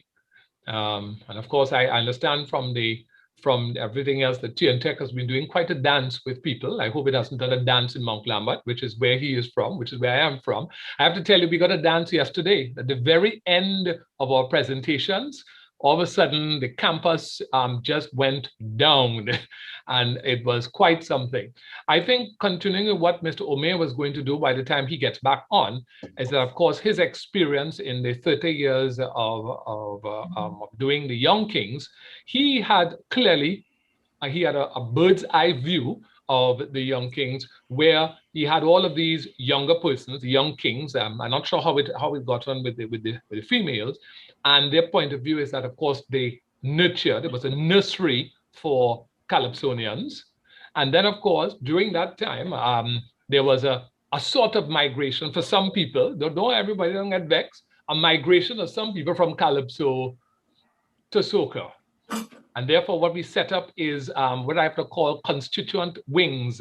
Now, I said this very carefully, as I said, and deputizing for him, is that this morning when we were talking about soca, people said calypso and soca is the same. Thank you. All right. And then another person said, why we have to have labels, whether it's calypso, soca, or within calypso or within soca. And some people said that, yeah, there need to be labels because you have to know what you're buying. You can't just say the one that going tinky tinky ting and the one that going tonky tonky ting tong ting. We have to have certain types of labels if you're going to know what you're buying. Now, some people may disagree, and I could hear, is that Brother Resistance who just said, thank you very much? Yeah, but like I don't know. Let me hear you, Brother Resistance. Come through. Let me hear you. No difference between calypso and soca. I don't know. Why is Mr. Alves called a soca artist? Go ahead. Am I in? Yes, you're hearing. Just boost the Loud volume and a little clear, bit. brother. Loud and clear, brother Resistance. Yes, Speak, go ahead, you go speak. ahead. Talk, you talk. Is there a difference between soca and calypso? Talk to us. Oh, Let's start the round table one time. Soca is the soul of calypso. End of story. Is there any kind of differentiation going forward, or is that it? No, that is it. Soca is the soul of calypso. All right. Okay. Other people have a thing about that? Mr. Alves, if you want, you could open up your mic, you know. Because you are not called a calypso. You used to be called a calypsonian when you started out, yes or no? Well, I would rather be titled an artist or artiste because I still. Boy. Election in Tobago done, you know. You don't want to run for that. Them seats filled, you know. There are no 13 seats here. It's 12. No, I'm still very much involved in calypso. Actually, 2019, I was a finalist at the Calypso Monarch. So I'm still very much involved, not as heavily as before. I feel I was saying when I was a little younger because I'm still very, very young, right? But oh yes, we know this. We could see that. All right, we're not vexed. All right. For me, my personal story when it comes to calypso and soca, as a child, I gravitated towards the soca. I always told my father, who was my guardian and manager at the same time, and still is, that I found way more comfort within soca, and I could have truly expressed myself in a much more comfortable and passionate pattern. I wouldn't say dislike, but in terms of the comfort, it came in the form of soca, the melodies, catchy, shorter verses, the length of the verses would be shorter stanzas, and it was just a little more fun for me. In terms of the calypso, it was a pressure for me to learn the long lines of the verses, and I always had at least like 6 or 7 verses. Sometimes now, the chorus would be a different chorus to come after the verse that the artist would have just presented to the judges. So for me, I found way more comfort and passion within soca. Other artists might tell it different. In terms of the difference, I would say, it's a subgenre, yes, but in time to come, it is a subgenre that created way more subgenres out of it. So I could say, like, musically, to an extent, we can pick out differences and similarities with what we know now as soca, which could be dissected as bouillon, bashment from Barbados, jab jab, dennery from St. Lucia. So it's a very, very tricky topic, and it would be based on the opinion or the perspective of the creative, whether it's an artist or a producer or a stalwart like Brother Resistance, who might be able to tell a different story. But and the audience. Story when it comes to calypso and soca. And the audience, let's be critical, but go ahead, sorry. Let me step back. Mr. Ome, you're back with us? Yes, I'm so sorry. I don't know what I did wrong. That's okay. What has happened is that in your absence, I started a confusion here. So, poor Mr. I put my former student, Mr. Alves, on the spot about the migration from calypso to soca. And he was just saying in calypso, he found in soca, it's simpler to want to get the vibe and also to learn certain types of lyric. Am I correct in saying that? But the calypso was longer. Now, Brother Resistance, when you got booted out and said there's no difference between the two. So I I was just holding on for you. So now you could pick up, now that you know where the people are, because he has just done that. I keep hearing Mr. Ashby chiming in. So it looked like he has something to say about it. I'm going to step back, but I'll be present behind the scenes. Over to you, Mr. Ome. Are you all hearing me now? We are hearing you. All right. Did you hear my introduction at all? No. No. All right. I'll run it through very, very quickly again. Let me welcome everybody. Mr. Kenny Phillip, Mr. Nigel Campbell, Mr. Irfan Alves, Ms. Dylan Walters, Brother Resistance, and Omari Ashby. I was making the point that in 1985, because the name of this particular roundtable is From Young Kings to Where, a Developmental Story. In 1985, Young Kings was started. It was the first national competition to take place after the 1939 inauguration of the Calypso Monarch competition. And Soca itself, which is now the brand that is carrying Calypso forward, Soca being a subgenre of Calypso, we have to look at where are we. This year, 2021, we had a situation where most of our artists, if not all, could not function outside of Trinidad and Tobago. Those who were here had to go virtual. And most of what we heard in the virtual concerts was Soca. The thing about it is that we, through you, need to have an idea of where are we going. And I had asked when I was introducing everyone to have Mr. Ashby speak first, and then I will take each person in turn thereafter, bearing in mind that we only have 1 hour. So if I could hear from Mr. Ashby. Yeah, good afternoon, everyone. In terms of where we're going and the difference between Soca and Calypso, one of the things I often tell people is there are differences. I'm sure musicologists will be able to tell you the musical differences. People like Kenny might be able to tell you in terms of beat and all these different things, right? But at the end of the day, there's an inference that comes with saying Calypso and Soca different, other than the factual differences. There's an inference that there's some kind of battle between them. And I think that is where the issue is, because that there's Calypso and Soca, and we understand that Soca is the child of Calypso.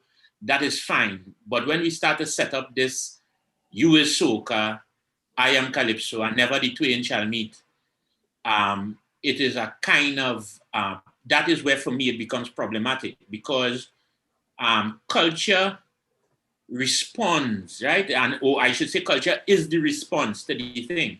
And so whatever we are seeing now is in response to whatever stimulus is happening. So whatever young Irfan and the other young Soca artists are doing, they're not doing that in a vacuum, right? And that does not make what a Calypsonian doing any less relevant. We have to always look at context, and if we were to hold this, then Sparrow with a car come true,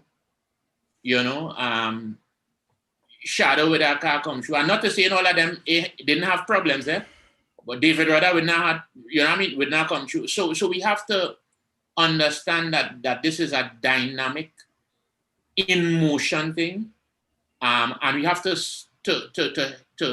refrain from setting up that almost war we like to set up when we say what is the difference, because yes, there are for all intents and differences, but there's an inference that goes with that. Let me jump in here, because one of the things I've noticed that the judges at the National Monarch competition very seldom choose Soca artists for appearance at the National Monarch, the Marche Gras event. I would like to hear a comment from Resistance, because I have word that Tuco says that the Soca artists have their own competition. Yet Tuco hires soca artists to rev up the National Calypso Monarch Calypso semifinals in the after party. So I would like to hear what Resistance has to say about that, because as far as I am concerned, having officiated at all of these Young Kings and so on, we have never seen a difference except in terms of content and rhythm. So I would like to know what. Well, I'm glad because I was going to jump in anyway. Because I don't know where you hear that from. Right, first of all, and I want to say first before we get into it, that what Calypso judges may say is not connected to what Tuco may say. They're two completely different things. I also want to establish that the competition is a different kind of animal that may be one of the factors that causing this this sense of difference or sense of disturbance where the art form is concerned.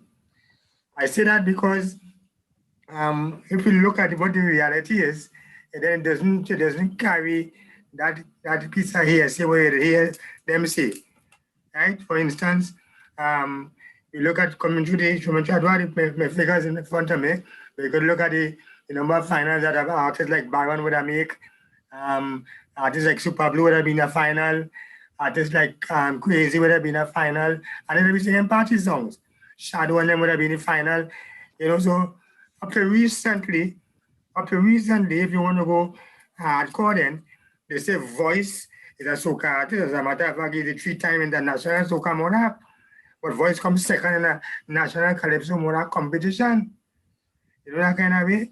Terry Lyons, who's the reigning national calypso monarch, right? Who's the reigning national calypso monarch. Terry Lyons was in the soca arena, the so-called soca arena, singing with bands, singing with tracks, singing whatever. Now she's the national calypso monarch of Trinidad and Tobago.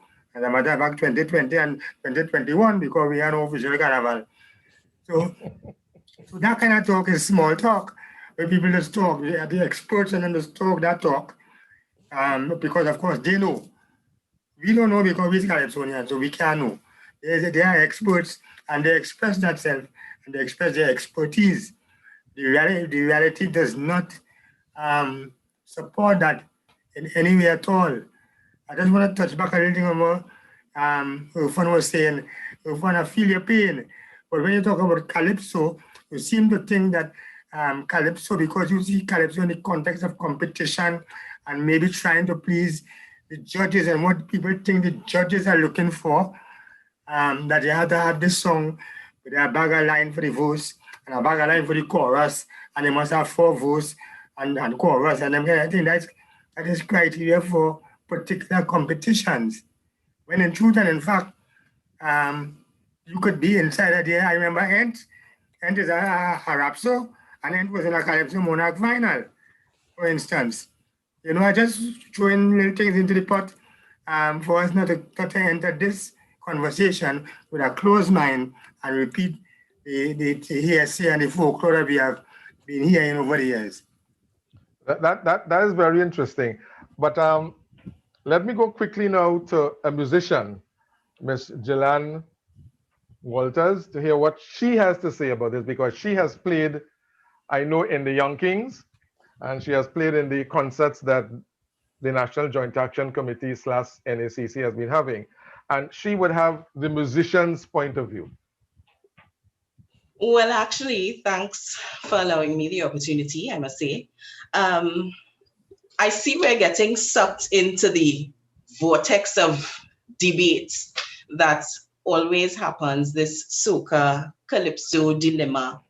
And for me, I'm not sure I would like to pontificate on, the differences and what it remains calypso and such because of where I stand. But as much as I'd like to say is that it's fluid. Culture is fluid. And as Omari said before, culture is a reflection. It's a response to what is happening in the country and around the world. So, trying to really categorize so much. And I'd like to also touch on what Irfan has said, which is very interesting to me. He has mentioned that he considers himself an artist. So many of our soca artists, calypsonians, are saying that I'm just a performer, and they are rejecting this whole notion of genre and style. And I believe that's for a purpose that we haven't yet touched on. Yes, we are talking about calypso and soca and music as a reflection of our identity, our culture, and Caribbean kind of things.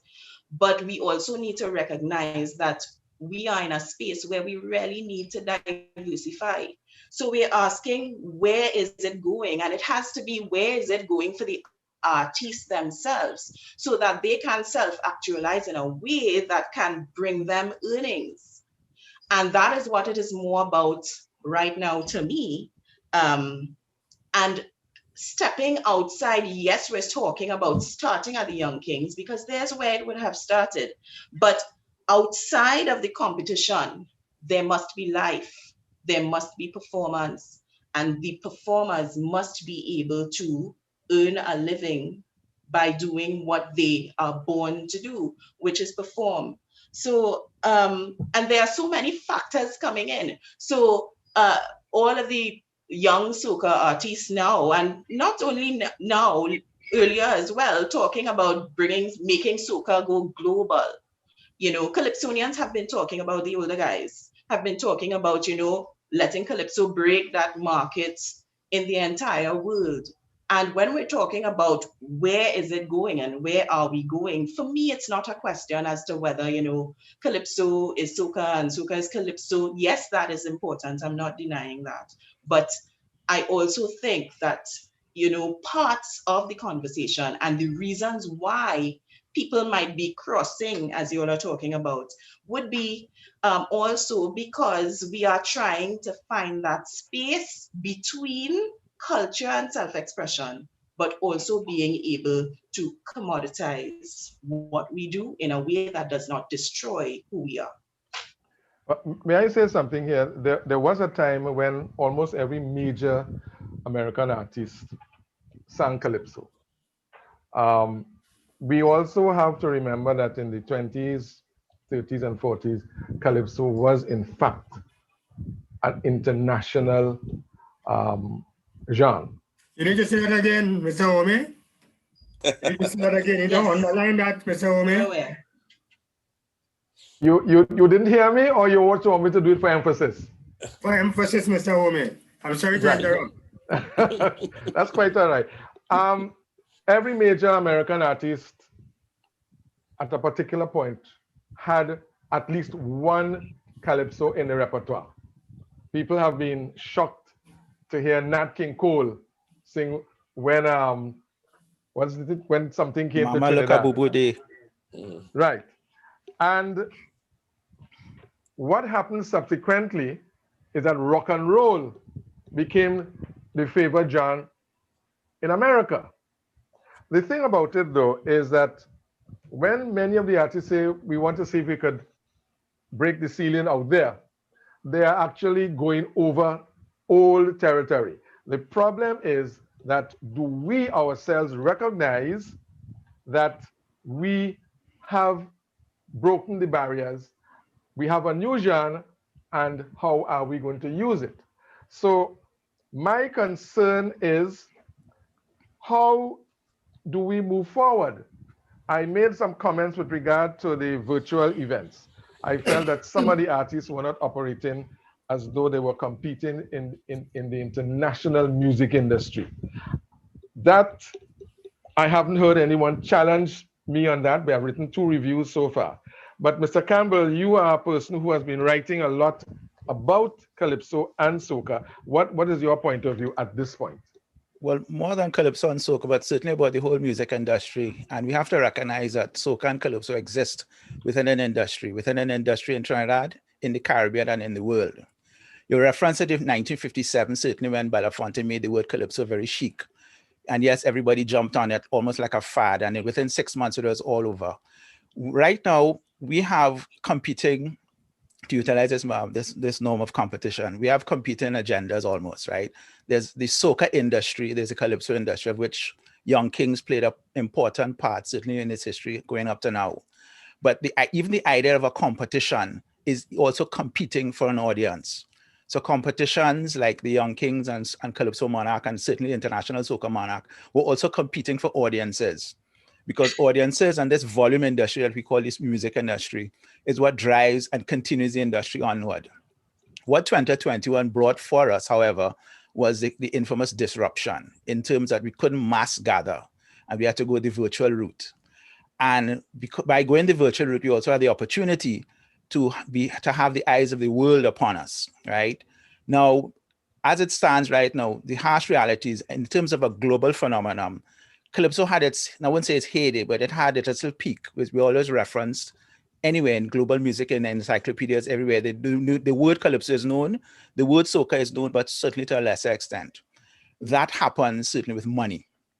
That is one of the things that drives industries: money, investment, and performance. Artists compete for money.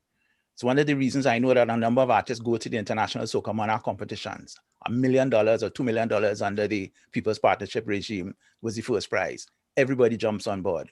We operate within an industry, and that is what has been driving the industry of calypso music, certainly recorded calypso music more than 100 years ago, through the 30s with Decca, and the 50s, of course, when the American labels were here, and certainly the little breakthroughs that have happened to this thing that we call soca. Kevin Little from St. Vincent had a #4 song in the American pop charts.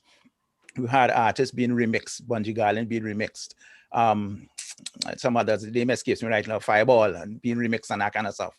So that we have to understand the context in which we operate. We must understand we live in a capitalist world, whether or not we want to subscribe to that regime as it was. That kind of guides what happens certainly in the industry of music. And calypso artists, soca artists, calypsonians, whatever they want to call themselves, they live and thrive within this industry, and they take their cues from where they can get a living. It's unfortunate. It's not unfortunate, sorry, let me rephrase that. It's how we exist. It's unfortunate that may cloud every other decision, more so than the notion of culture, more so than the notion of heritage and that kind of stuff. But we do exist within that. So any conversation about calypso and soca, I always suggest that we make sure that we understand the notion of the marketplace. We understand the notion of the audience, who is the buying audience. And now that we're in this virtual world where the globe is our oyster, as it was, the world is our oyster, that we understand that we now have a potential to speak to artists, to audiences, whether they live in Finland, Samoa, wherever they in the world are. But it is all underbedded by this notion that they have to be marketed. And that's not a cheap thing. It's not an easy thing to do. And that by itself, the whole marketing of music as an industry by itself.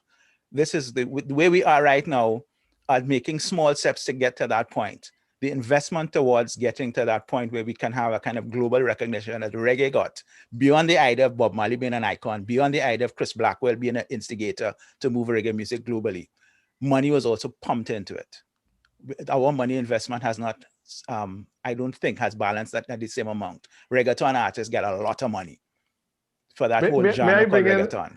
May I bring in Kenny Phillips here, because he has been doing what I consider to be quite phenomenal work. Human service. With his WWII radio station. For this and commercial season alone, service.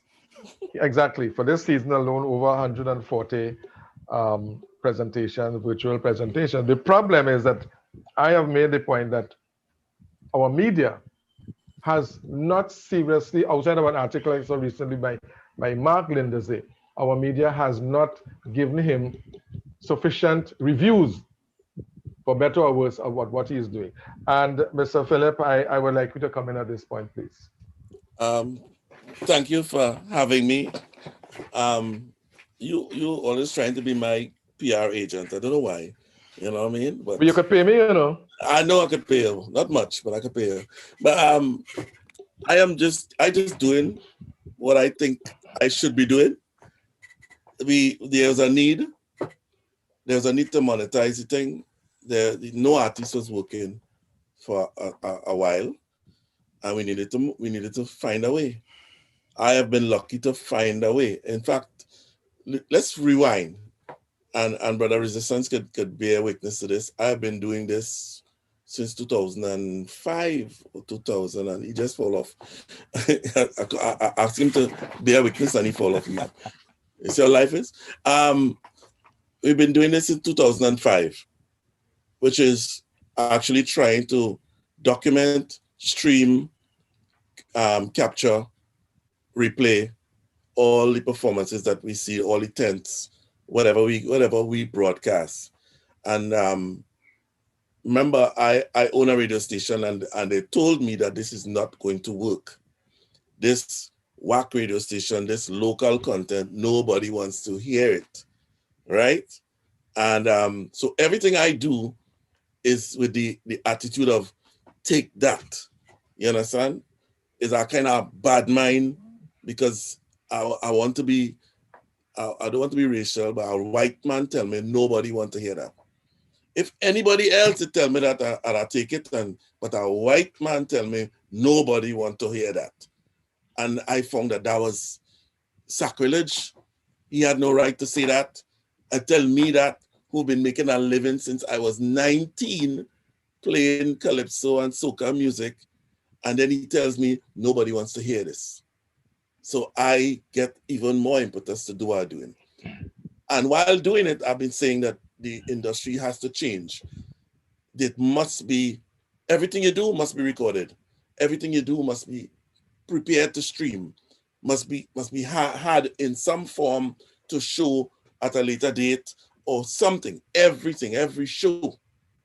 And people didn't understand it. When I was pulling into shows to stream, other media houses would look at me like, and make queer out. What she feel, a little station from Southfield and something. And I take all of that and I say, one day, Kombote. You understand? Times will turn. I didn't plan Corona. You understand? Corona has come.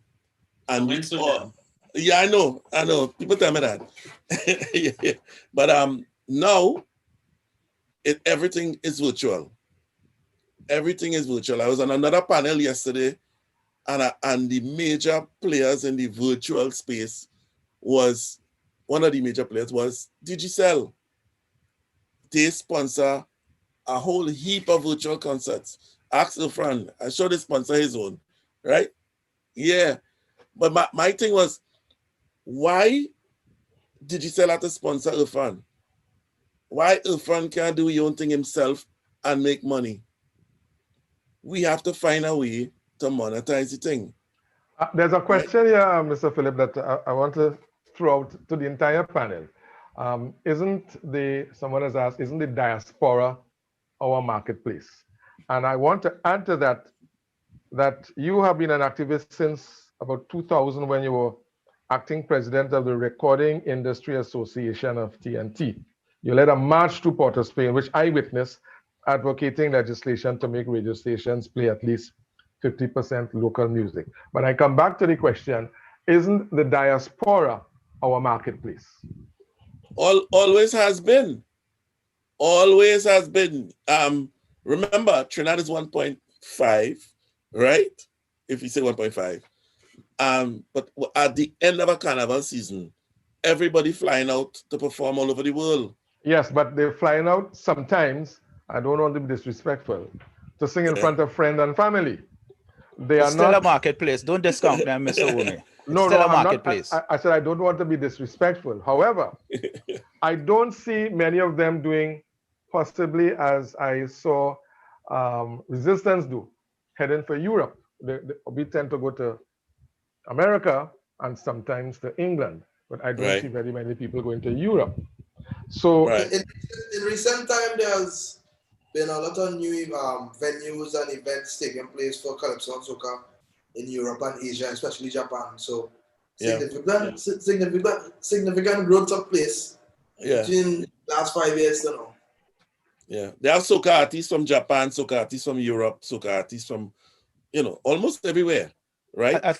If you don't mind me interjecting, I think one of the things that we have to understand is that whole notion of getting into a marketplace, you have to have a kind of interlocutor, as it was, a booking agent, somebody in that marketplace to bring you into the marketplace. We have been developing markets, as of course, the United States, our major diaspora areas, UK, England, Canada, we've developed those and along the East Coast of the US and going inwards, Texas into California.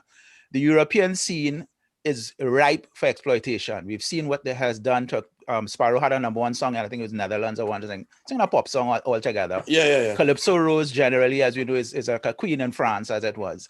And the Europeans have accepted our music, not necessarily as niche music or as festival music or as party music, but as what they kind of call world music, which is a business, which is a genre that they spend money on and for live performances and for recordings.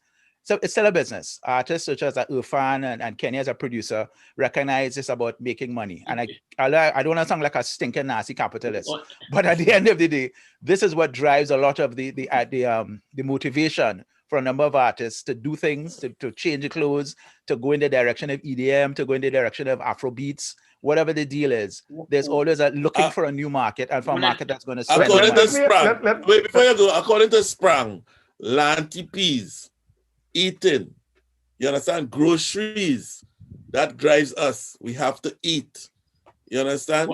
And we have to sell to our audience that wants.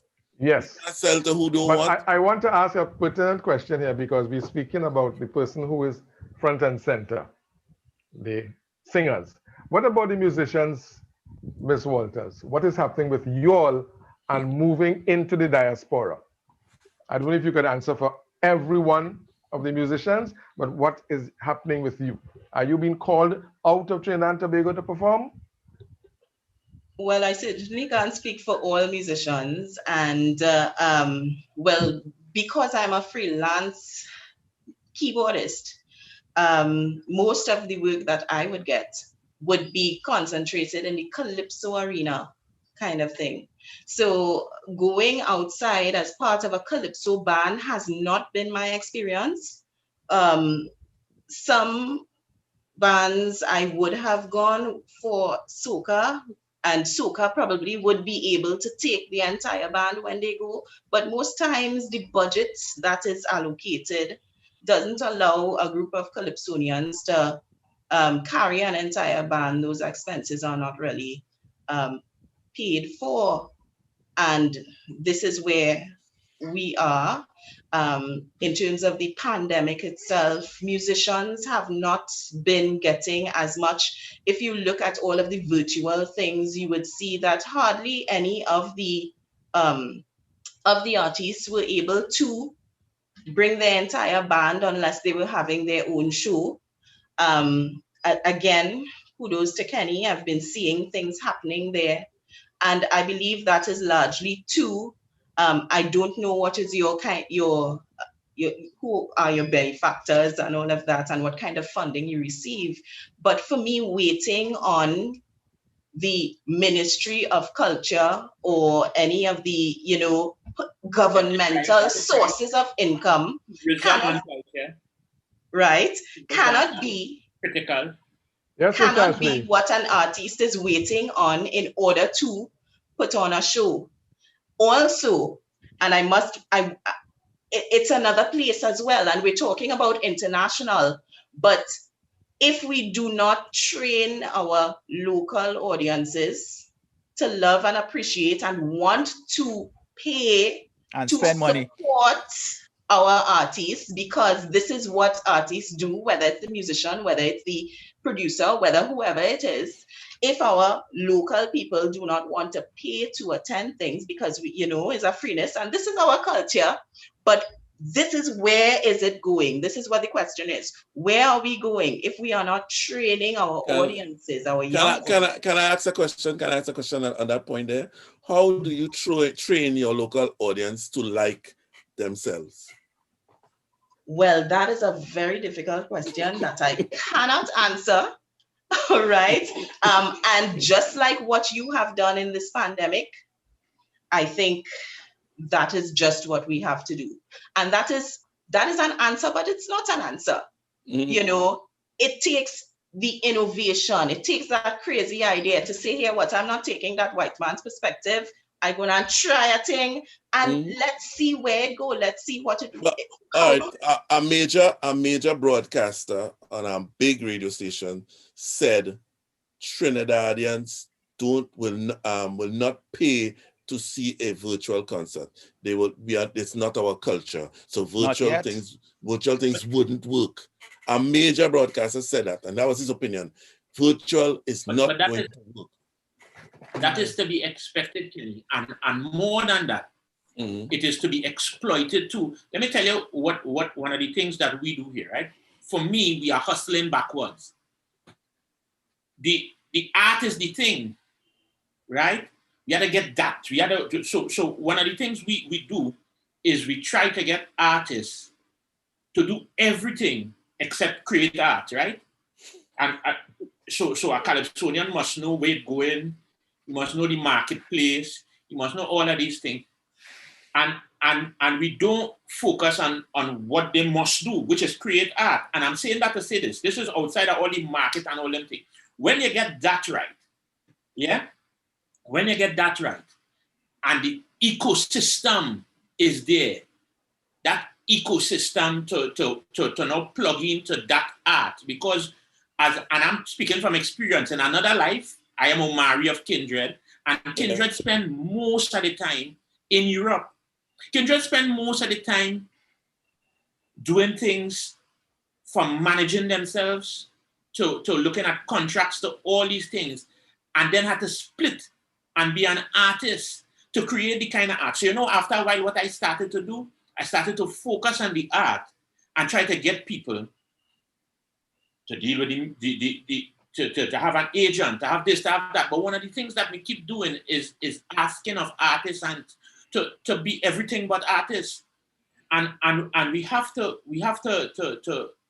understand that one of the reasons I made the correction just now, Ms. Waters, is that when you say that is the Ministry of Tourism and Culture, an immediate message is being sent there in terms of your hierarchy, right? In terms of what they perceive as this money-making thing. And no, I'm not asking the government to do anything other than to create an environment where entrepreneurship is possible in this industry. So no handouts, nothing, but so for instance, my point has always been in this no carnival according to Wendell Manuel, we have an opportunity to get eyes looking at us. The person who is in charge of what is supposed to look after our carnival say, well, it can't have nothing named virtual carnival. We're not doing nothing. Biggest nonsense. But see, Tuesday morning they decide to put out a portal. They launch a website, a virtual website. I am saying that we're looking for a particular thing. There has, and let me leave you with this last example. Point Lisas could not have happened, right? When it was successful, all the government putting down infrastructure so that then entrepreneurs could have come in and take advantage of what was there. When Kindred used to be touring, we found ourselves somewhere up in the Humboldt County in doing something called Reggae on the River or something, right? Of our own volition, we performing Shaggy, boy. You know who was there with us? Alison Hines was there with us. And in the middle of that Square One and Alison Hines performance, she stopped and did a promotion for Barbados, you know? And then I started to dig into it and realize that they weren't there on their own like us.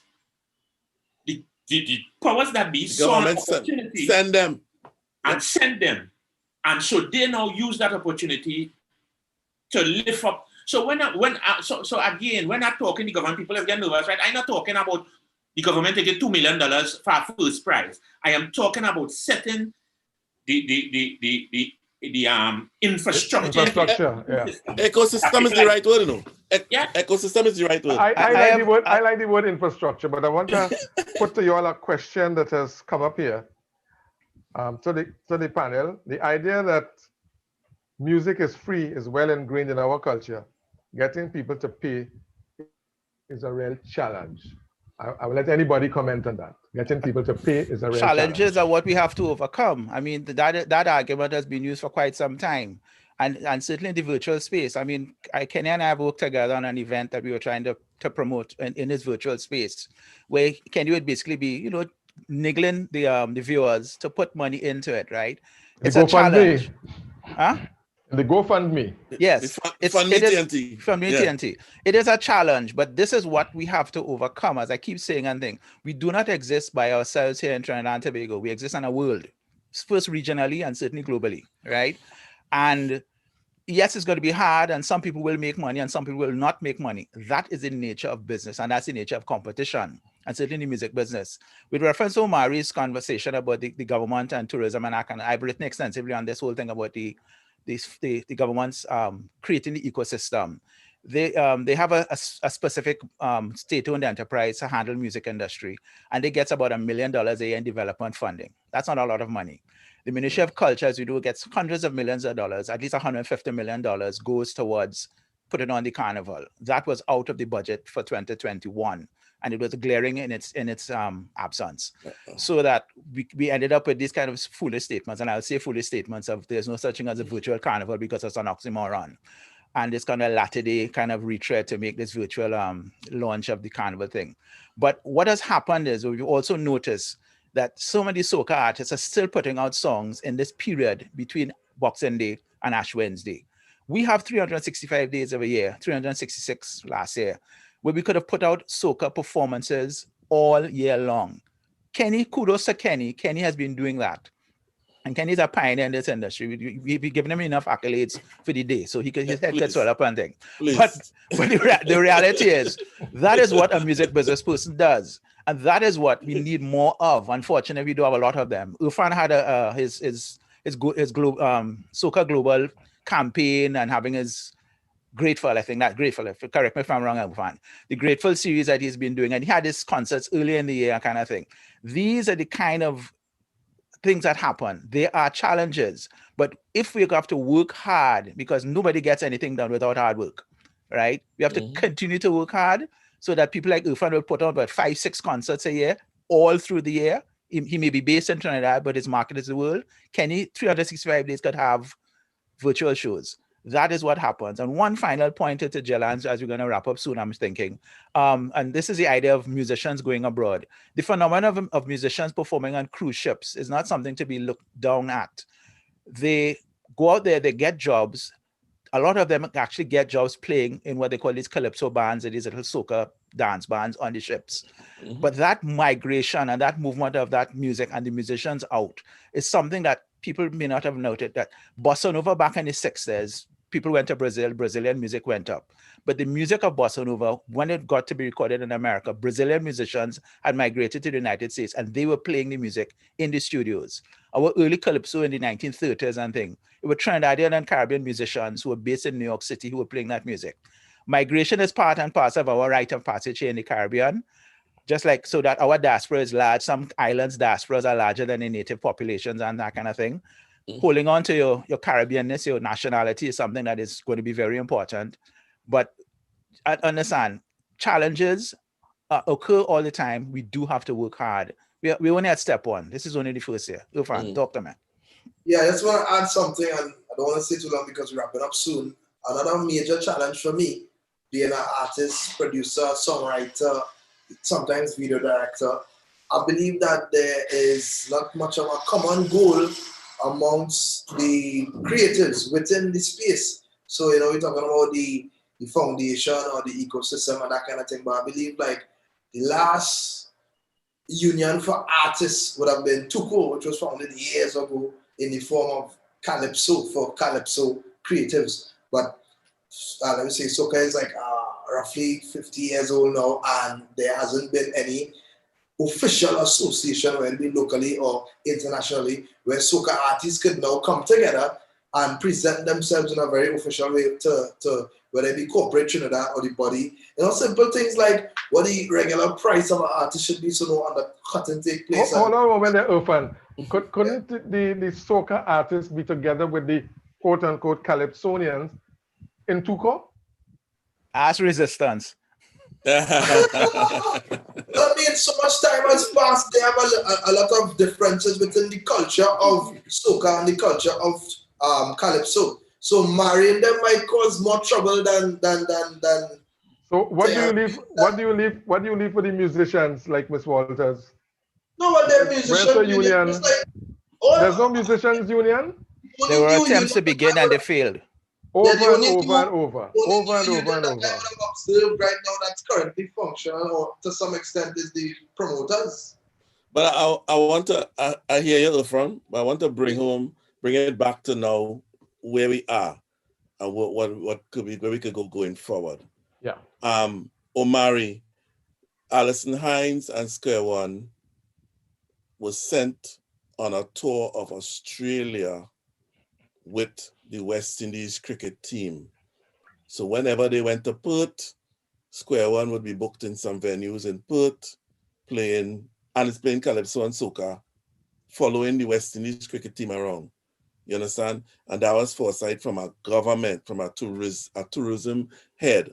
Okay? Tourism-based economy. Right, Barbados was that. So when you see all the people leaving Australia and coming down to Barbados and wonder, where, how come so much people? Because they put fertilizer in the soil, right? So I just wanted to make that point because I was the first person to bring Square One and Crossfire to Trinidad.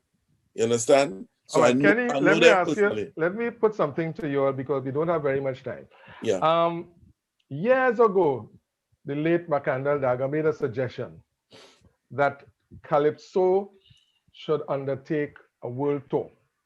He said we should take about 10 artists in the Calypso genre worldwide. One of them will click, and then everybody could go through that door.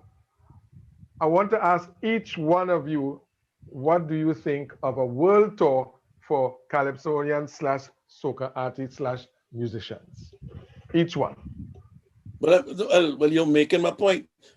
A world tour now under the pandemic rules. No, well, we go dead, but we go dead. Oh, we don't mind dying. Okay, but meaning that you could do this virtually. You do it virtually, right? Good.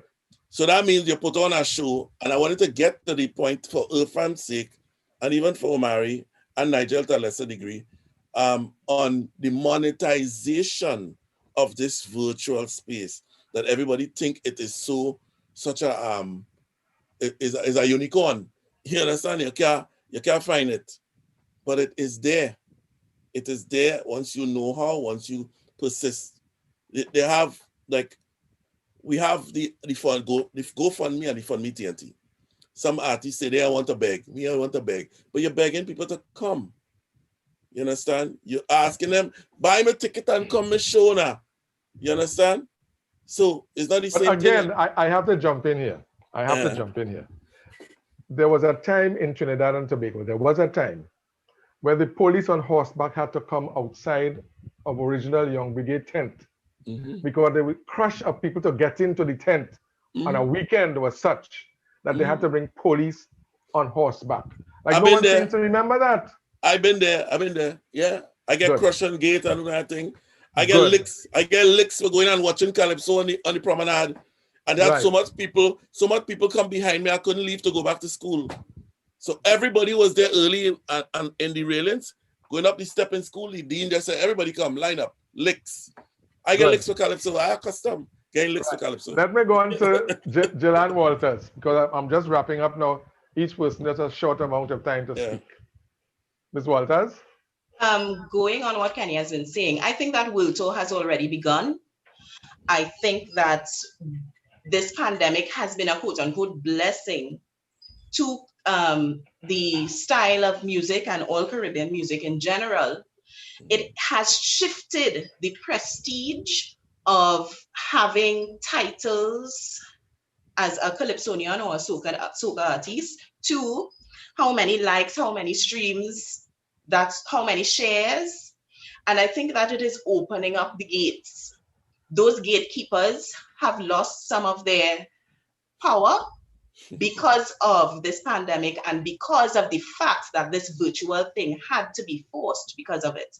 So now that people who would have never gotten airplay ever, they have listenership now outside of those boundaries that were set.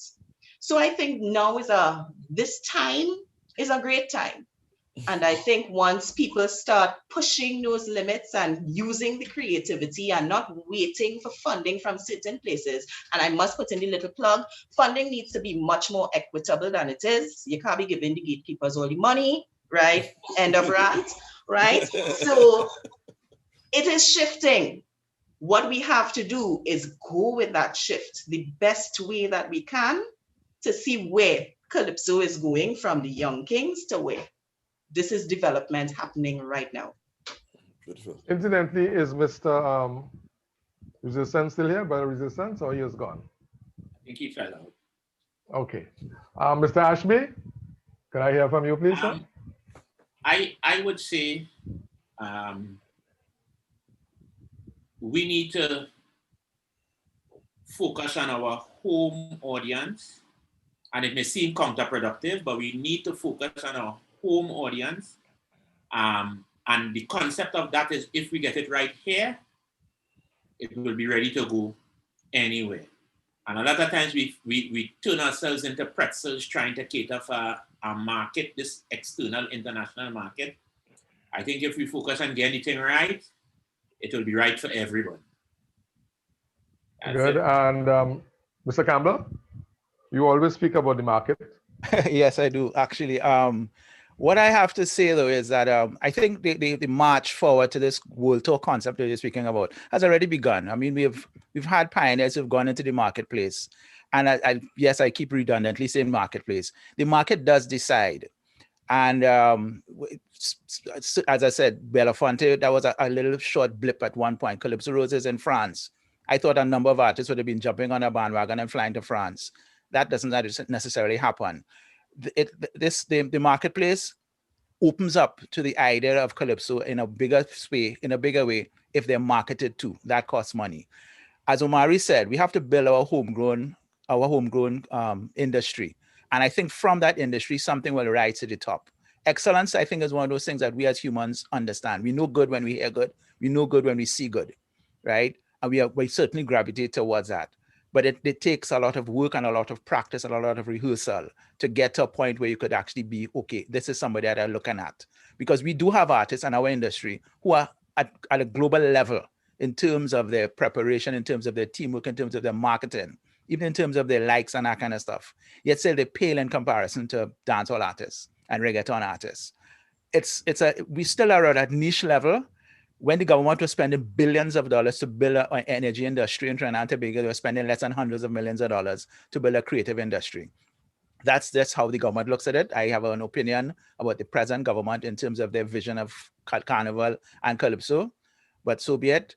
We're are continuing the progress going towards developing a global market. We're just at a point along the curve. It's not that we haven't started or stopped or something like that. This is just a point in 2021 where we are. We already started this march, as Jelan had suggested before, and we're continuing. Mr. Philip, I'm sorry if I'm rushing anyone, but the time is really very limited. I want to hear your concluding comments, but there's a question here. Can Mr. Philip explain what is wrong with Digicel sponsorship? I would feel that that's the way to go, acceptance of the art form. Nothing is wrong with Digicel sponsorship. I'm just saying that if Digicel don't sponsor some people, they do nothing. You understand? How many concerts you had, Irfan? One or two? My personal concert or performance? Well, concert, yours. One?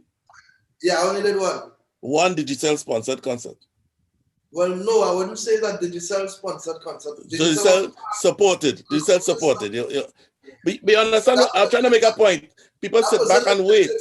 Yeah, that person misinterpreted your point. Yeah.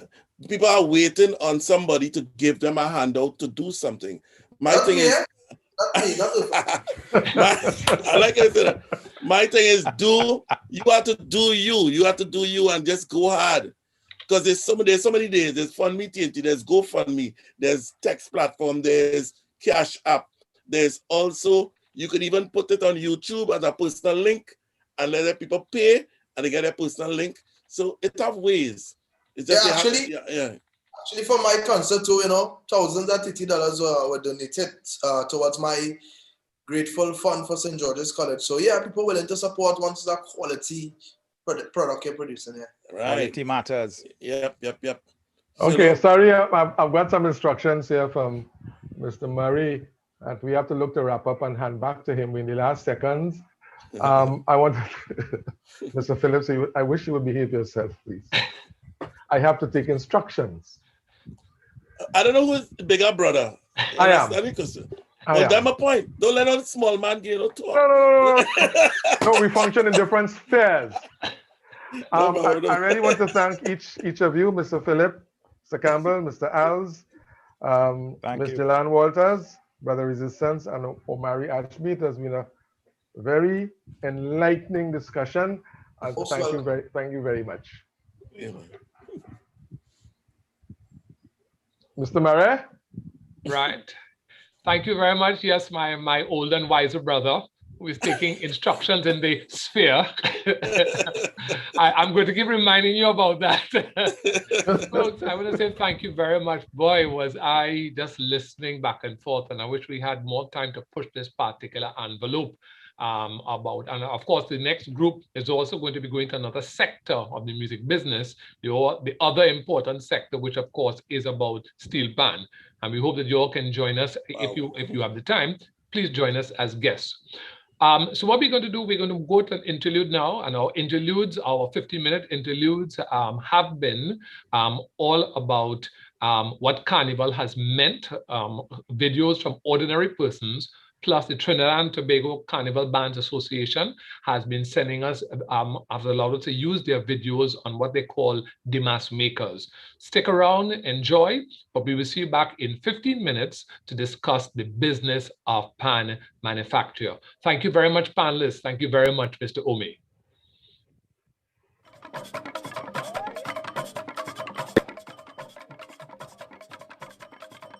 My name is Lamar Pollard, and I am a Carnival professional. For the last 6 or 7 years, I've worked as a consultant with the National Carnival Commission on issues of technical services, stuff such as lights, sound, and audiovisual screens. I live on Jerningham Avenue, Belmont, and Belmont is the heart of Carnival, so it's kind of strange to have this total absence of color and energy. So as it pertains to the future of Carnival, I don't really want to speculate about that too much, but what we do know is that people always find a way to play their mass. As it pertains to the persistence of the virtual Carnival experience, when it continues or not, there will always be people who take to the streets to Palance and escape, even if momentarily, the feeling of being trapped in the machine that is modern civilization. That's what the ritual is.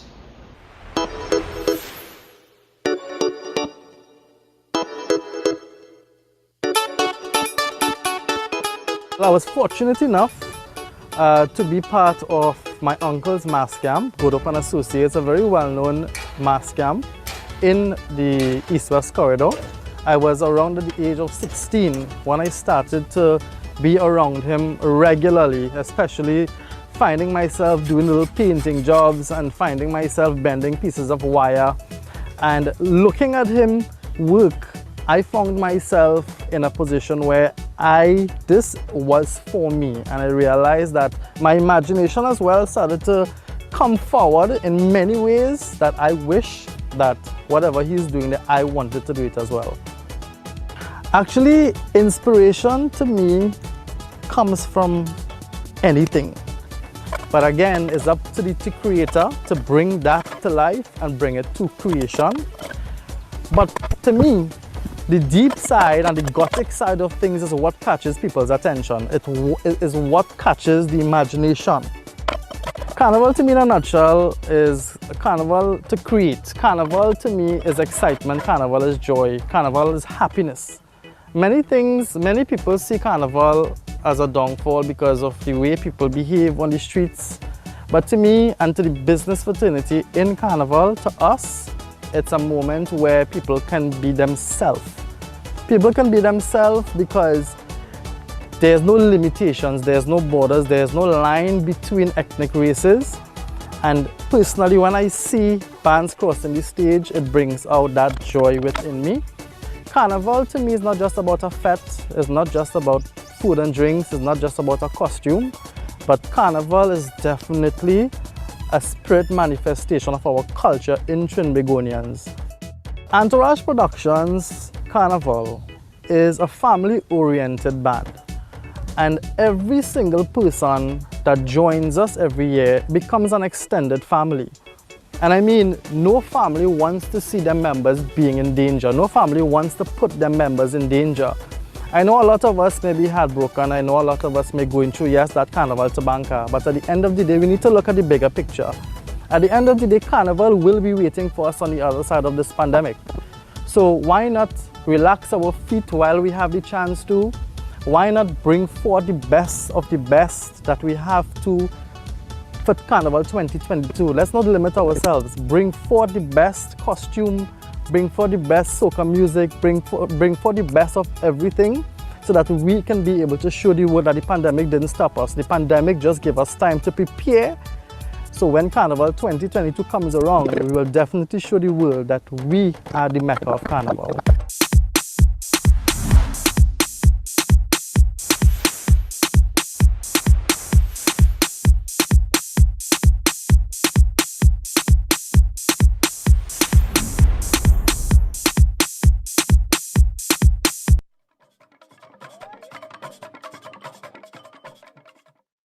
So what does the loss of Carnival mean to me now? I won't have been one to be able to feel the tabanka that many of us are feeling today. Can't say us either.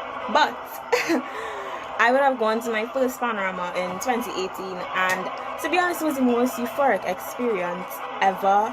I am sorry, I kind of passed by the savannah without thinking about, bands just line up on drags, waiting to go on to cross the stage to perform their 8-minute piece. I mean, with our Carnival this year, we weren't able to hear the creations that arrangers would have brought to the floor. We wouldn't be able to hear the bass ringing and decibels and hear what Xander would have done, added to the rocket pan. We wouldn't have heard whatever storyline Duvon would have had for us this year because there was no panorama. So I hope that, with all the things that occur, and I know we still try to have things and events, but I hope that we are able to have events as we had them.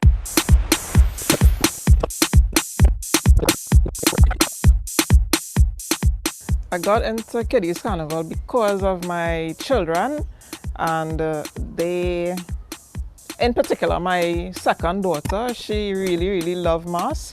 And then one day I decided, you see me, let me try this thing because I really have a passion for Carnival. I love Carnival. There's nothing better in the world for me. That's my relaxation, my love, my joy. Everything is Carnival for me. Let me tell you, the feeling that you get when you see a band on the road is just a feeling of joy, happiness. I actually become relaxed when I see my band on the stage, on the road. Children Mass compared to adult Mass, you have so many ideas that you could work with. Costuming is visible. When you see a kiddies band, you could tell, well, hey, this is the Northern Range, or this is a peacock, compared to an adult where you're just seeing feathers. You have no imagination, it's just colors, and your imagination at the mercy of colors and feathers. Whereas with children, you're actually seeing a proper portrayal. Children Carnival, you're still seeing the innocence in Mass, you're still seeing the relevance of Carnival. With the impact of COVID on Carnival,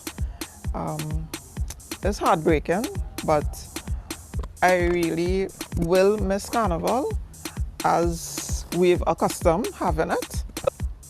And to all my band members, I know they'll miss it because it's their time to relax as well. But, we have to keep safe and really, really push to get rid of COVID from our society. So it's a must that we function like this at this point in time. It's so much to say, so much. Coco Lily Productions will be ready for 2022. They have cancelled Carnival for 2021, but the culture lives on. So 2022, here we come.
If you hear them all in Jamaica, all in China, all in Africa, a Trini girl ballin', she live America.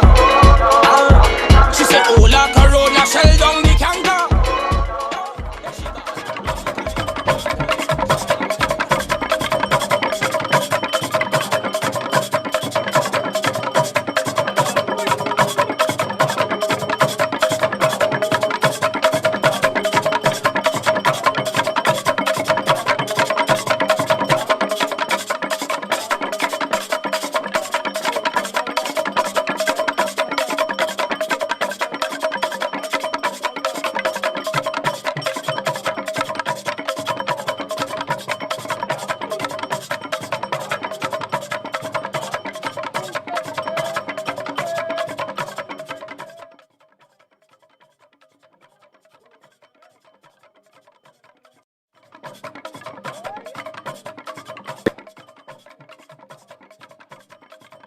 My name is Lamar Pollard, and I am a Carnival professional. For the last 6 or 7 years, I've worked as a consultant with the National Carnival Commission on issues of technical services, stuff such as light, sound, and audiovisual screens. I live on Jerningham Avenue, Belmont, and you know Belmont is the heart of Carnival, so it's kind of strange to have this total absence of color and energy. So as it pertains to the future of Carnival, I don't really want to speculate about that too much, but what we do know is that people always find a way to play their mass. As it pertains to the persistence of the virtual Carnival experience, whether it continues or not, there will always be people who take to the streets to Palance and escape, even if momentarily, the feeling of being trapped in the machine that is modern civilization. That's what the ritual is.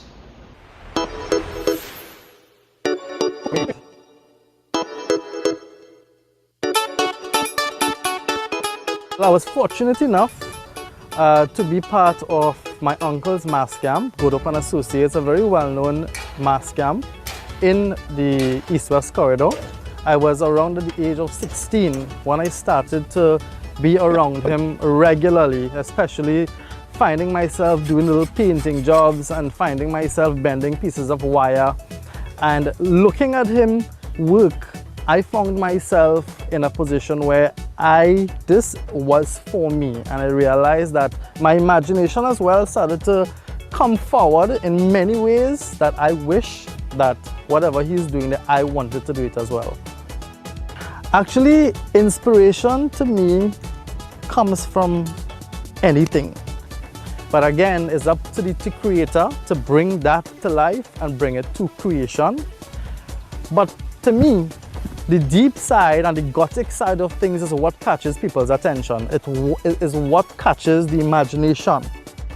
Carnival to me in a nutshell is a carnival to create. Carnival to me is excitement. Carnival is joy. Carnival is happiness. Many people see Carnival as a downfall because of the way people behave on the streets. But to me and to the business fraternity in Carnival, to us, it's a moment where people can be themselves. People can be themselves because there's no limitations, there's no borders, there's no line between ethnic races. And personally, when I see bands crossing the stage, it brings out that joy within me. Carnival to me is not just about a fete, it's not just about food and drinks, it's not just about a costume, but Carnival is definitely a spirit manifestation of our culture in Trinbagonians. Entourage Productions Carnival is a family-oriented band, and every single person that joins us every year becomes an extended family. And I mean, no family wants to see their members being in danger. No family wants to put their members in danger. I know a lot of us may be heartbroken. I know a lot of us may go through, yes, that Carnival to banker. But at the end of the day, we need to look at the bigger picture. At the end of the day, Carnival will be waiting for us on the other side of this pandemic. So why not relax our feet while we have the chance to? Why not bring forth the best of the best that we have to for Carnival 2022? Let's not limit ourselves. Bring forth the best costume, bring forth the best soca music, bring forth the best of everything so that we can be able to show the world that the pandemic didn't stop us. The pandemic just gave us time to prepare. So when Carnival 2022 comes around, we will definitely show the world that we are the Mecca of Carnival.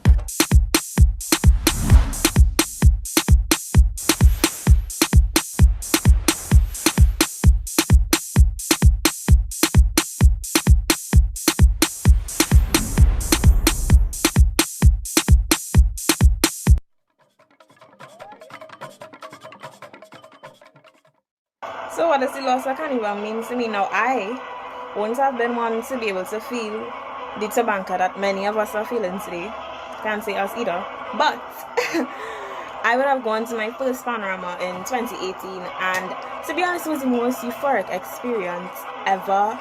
I am sorry, I cannot pass by the savannah without thinking about, bands just line up on drags, waiting to go on to cross the stage to perform their 8-minute piece. I mean, with our Carnival this year, we weren't able to hear the creations that arrangers would have brought to the floor. We wouldn't be able to hear the bass ringing and decibels and hear what Xander would have done, added to the rocket pan. We wouldn't have heard whatever storyline Duvon would have had for us this year because there was no panorama. So I hope that, with all the things that occur, and I know we still try to have things and events, but I hope that we are able to have events as we had them.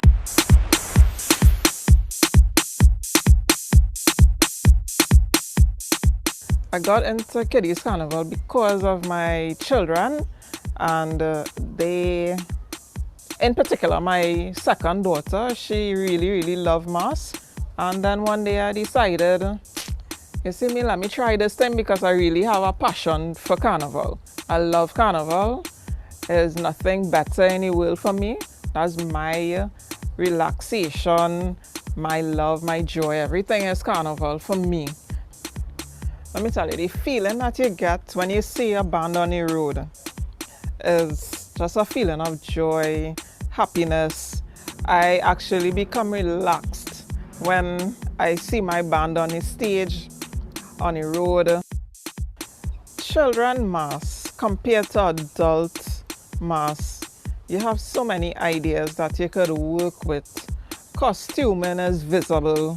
When you see a kiddies band, you could tell, well, hey, this is the Northern Range, or this is a peacock, compared to an adult where you're just seeing feathers. You have no imagination, it's just colors, and your imagination at the mercy of colors and feathers. Whereas with children, you're actually seeing a proper portrayal. Children Carnival, you're still seeing the innocence in Mass, you're still seeing the relevance of Carnival. With the impact of COVID on Carnival, it's heartbreaking, but I really will miss Carnival as we've accustomed having it. And to all my band members I know they'll miss it because it's their time to relax as well. But, you know, we have to keep safe and really, really push to get rid of COVID from our society. So it's a must that we function like this at this point in time. It's so much to say, so much. Coco Lily Productions will be ready for 2022. They've cancelled Carnival for 2021, but the culture lives on. So 2022, here we come.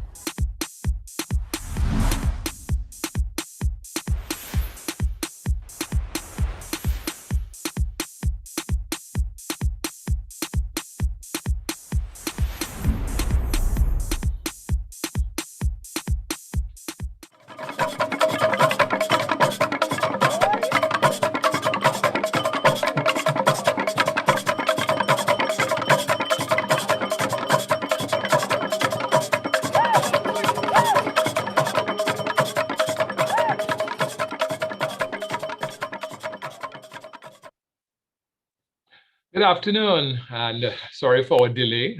As with anything in the virtual mode, we had a little trouble with people getting their connectivity together, but now we are all in and assembled for just moving towards the end of day two, which has been our music and history. We've had two wonderful panels based on history and on soca this morning. We just finished a panel based on the migration of calypso to soca.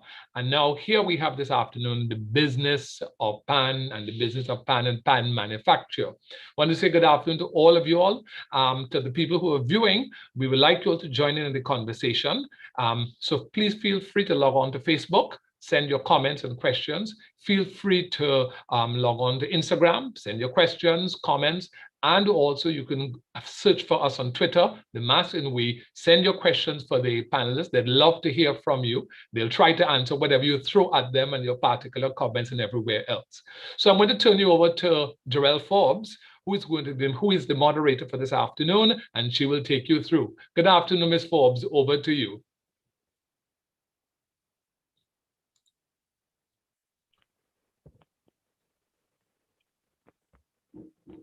Good afternoon, Mr. Murray. Good afternoon. Delighted How to are you, see you. I'm handing over to you and I'm disappearing, but I'll be here. All right.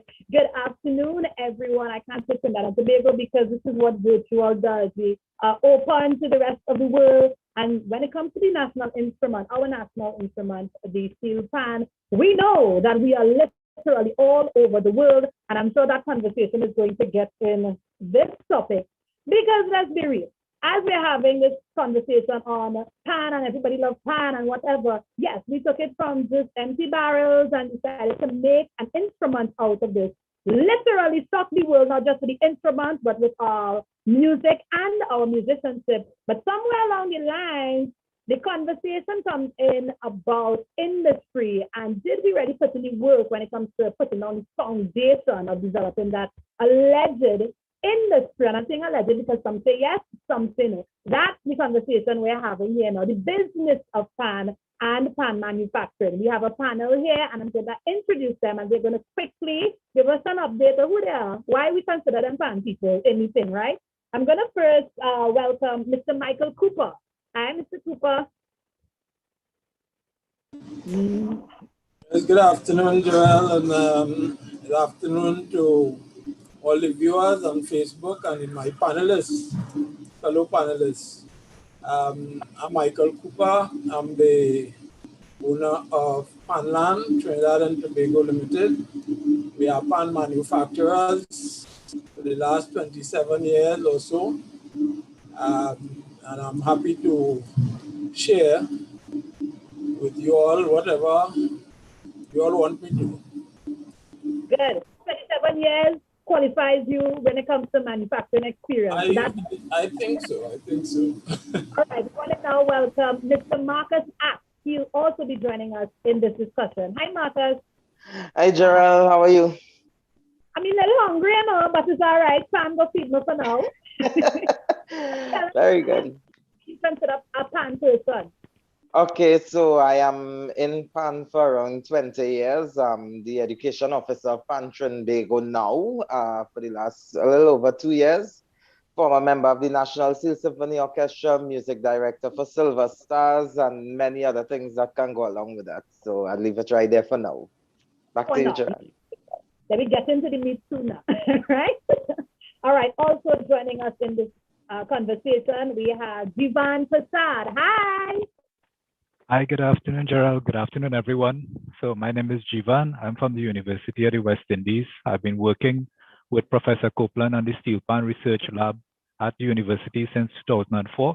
And what we try to do is use technology to make steelpan related products. And one of the more well-known products that we've made is the electronic steelpan, but we also do a lot of research into the steel that is used to make the pans, as well as the manufacturing processes, and as well as software and apps and other tools to help panists create and share music using the digital platforms that now exist. Because in order to commercialize music, you need to now be part of the digital environment. So we do a lot of work in that area, and that's where I come to the table. Great, and absolutely we have to have you in the conversation because we move from bins and the evolution of the instrument being digitized now is important to the manufacturing conversation. So thank you for being here. Up next, we have Mr. Akua Lee. Hi, Akua. Hello, Jarrell. Good afternoon to yourself and to the panel. My name is Akua Lee. I have been involved with the Steelpan fraternity for 26 years as well. Started from 1994 as a player. I would have played, I would have worked in Panland for a few years. I would have served as a musician too in NSSO. I would have served in community bands. I'm now the director of the National Steel Symphony Orchestra and also venturing into manufacturing within my last project. So definitely a love of the instrument and somebody who is excited to contribute to this panel. Definitely. So you are showing us that you've been on all aspects of PAN, from playing to creating to the business of it. Welcome to the panel. And finally, I mean, we're talking pan, but let's be real, it's a pan woman in the thing too, right? Miss Jennifer Moore, welcome. Hi. I saw that you saved the best for last. Of course, girl. Hi, back. Worry. My name is Jennifer Sarah Moore, and I'm the owner of Sarah's Professional Pan Case Center Limited. We manufacture cases for the steel pan, and I've been in the business also for 26 years. This year we'll be celebrating 27 years, and I'm happy to be here today to lend a voice for us to hopefully, come up with some good discussion and some solutions also. Nice. Thank you, Ms. Moore. Now, so our viewing audience, don't feel that because they have 20 plus years in the thing, you're not in the thing too. You're welcome to send your questions or your comments in the comment section. Please do. We have our admin personnel sending me questions so that I can know to ask, right? So we could jump in with the questions and get into the conversation. Speaking of getting in the conversation, let's not waste any more time and jump right in. I'm going to just throw a question out there, and whoever wants to grab at it first, let's grab at it and let's see how best we can get on this. I, of course, as the moderator, will control the scene, as best as possible. Yeah, because we know how pan can go and pan conversations can go. All right. I really want to jump into, everybody always talks in this industry, so the pan industry and pan this and pan mancha this and whatever. Where and when did we go wrong in developing that alleged industry? At what point? Where did we take the left when we should have gone right? What was the thing that we did wrong? Knowing that means we can know what not to do moving forward. Anybody? In developing the industry itself, from manufacturing to even the business mindset of pan musicians, where did we go wrong and at what point? Well, I could open the button here. I don't know if we could say that we went wrong anywhere. Every industry has a journey. Every musical instrument has had a journey. And if you study the journey of all the other established musical instruments of the world, you will find that what has happened with the steel pan is no different. Steelpan is one, if not the youngest of the established instruments. So by that, it means that our industry as a musical instrument is also very young. We are at an early stage of development, and all the things that we are going through now are the growing pains that we have to. I think where people might think about us going wrong or not going at all is where I think opportunity has not been really grasped earlier and developed even greater than we have today. But I know for a fact that this industry, and I want to correct you, Jarrell, there's nothing about an alleged industry.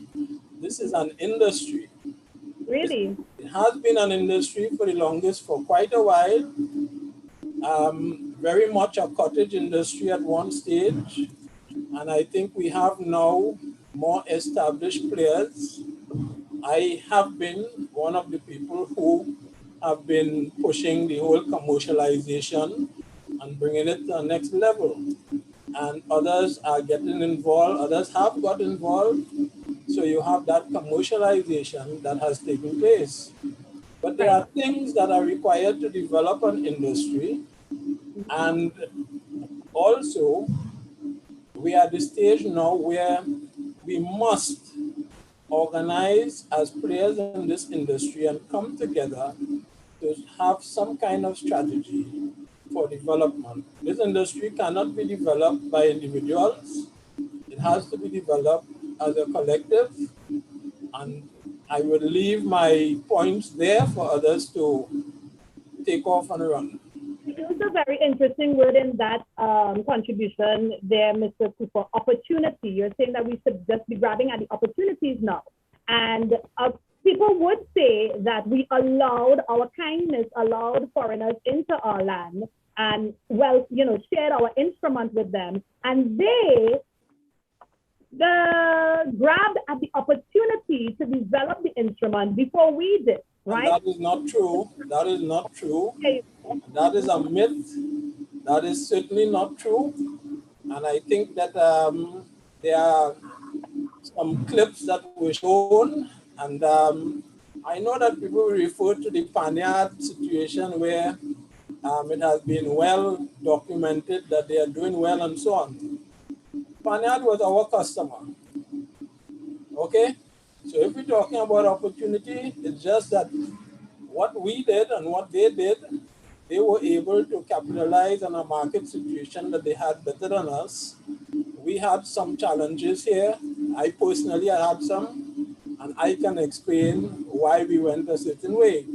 But to say that anyone, any other country has taken this opportunity and run with it, wherever you have a market, our market is the world, okay? And it's very important that people of the world and in the world markets get involved with the Steelpan, playing, manufacturing, servicing, marketing, what have you.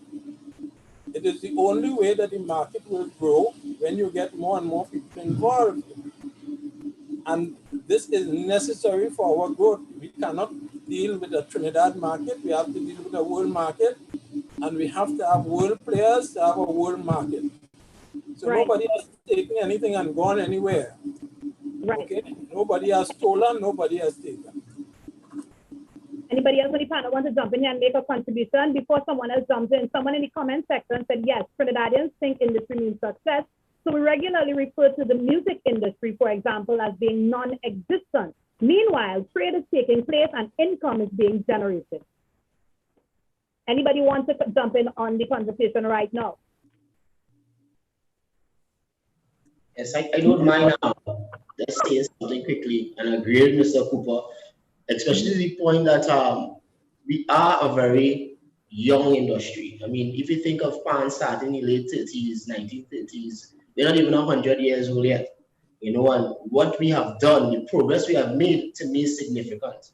I know people tend to consider opportunity loss, but there were also that teaching process where we were finding ourselves. I think we're in a right position now to understand what we have and where that could go. So I think the industry is still in its embryonic stage, and we are now mapping out a way via many players. As Mr. Cooper said, it's not something you can do by yourself. We have to now stimulate from the cases, the stakes, the musicians, the manufacturers. Everybody now has to see themselves as contributors towards the possibilities of this, I can say, developing industry. Now, Akua, as you're here, let me ask you one time too, and anybody else who's jumping after.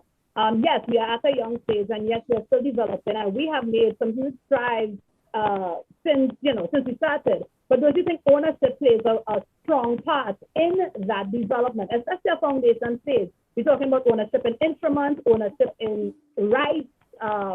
We're talking illegal ownership of not just the instruments, the music. I know we only recently begun having conversations about copywriting arrangements, and that conversation, though delayed, is trying to be rushed so that we can contribute to the economy. The pan world can contribute greater to the economy. So we're talking ownership of from manufacturing to the instruments, the music, to all aspects of it. Right now, we've been creating. Yes, we're young, but do we really own? What are your views on that part? Well, definitely. Well, back in 2007, with the launch of the National State Symphony Orchestras, also alongside the launch of the G-Bands, which would have been patented at that time. It would have been developed by a team led by Mr. Brown Coupon, the principal of this university. So, there were strides towards that. Commercializing the G-Pan never happened. So, I think conversations should continue down that line, where that patent will start making the investment work for itself. So, the traditional instrument, which in the community bands, that didn't have that level of, as I say, ownership. But as Mr. Cooper said too, I think it can be a blessing in disguise, where it has reached the world. We now have a world that is interested in this instrument, a world that takes it and make it become theirs, that we can now, because we have the best manufacturers, let's say tuners, builders, performers, educators, we can now put Trinidad and Tobago as the place to come to help further push that instrument forward. All about supply and demand. We know that we have a very strong product to offer the world. We know that. There's no argument there on that. So the supply and demand is, we're clear on that. The conversation, however, is what are we supplying? Do we, as in the people who actually created this and doing the hard work, do we actually own what is being supplied to meet the demand? Do you understand? Yeah, I think outside of the legal part of it, I think in the world it is acknowledged that Trinidad and Tobago are the developers of the Steelpan. I think that conversation is there. I never heard anything else. So Trinidad and Tobago is looked as the maker of the Steelpan, and the persons who would have developed this instrument, the only one of the few or the only musical instruments developed in the 21st century. So I think even if it's not on a legal point of view, you will still look at us as the persons who were the creator of this instrument. You see that so casual, even though it's not in a legal point of view. That's a big part in ownership, though. Anybody else want to jump in, though? Yes, Jennifer. I want to also agree in terms of the instrument being a young instrument.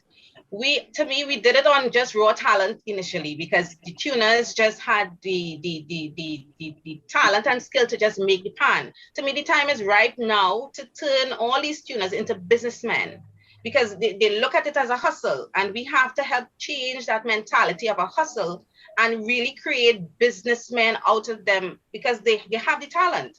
And even with that Panchayat video, they acknowledge that it came from Trinidad. So it's not as though they are trying, they have taken it from us. We now have to regain that #1 position, just in terms of the quality, because right now, the chrome shop burned down, and the finishing of the product will help in us actually selling a quality product to the world. So for me, I just think the time is right now for us to now take it to the other level, because we have the talent. We have the talent. So we just have to create the businessmen now out of these tuners, and I think we would be ready for the world. How do we do that? How do we start developing a business mindset to the pan community, the local pan community, and those who are playing crucial roles in the development, the continued development of this industry? How do we do that? Because it's training. The people know. For me, initially I manufacture cases for the Steelpan. For me, I was just making cases and selling cases without really understanding the business of it. But I went and I learned and understood that it's a business, your branding, marketing, and all of that. So we have to teach them. And it could be taught, it's not impossible, you know? So, and also, I want to just jump off on one other thing Mr. Cooper said. We have to come together. We are in our own silos doing our own thing, but nobody is lobbying for the industry. We have to come together as an industry. We have to see ourselves as the oil industry, have downstream industries, the pan, and there are downstream industries that's associated with the pan.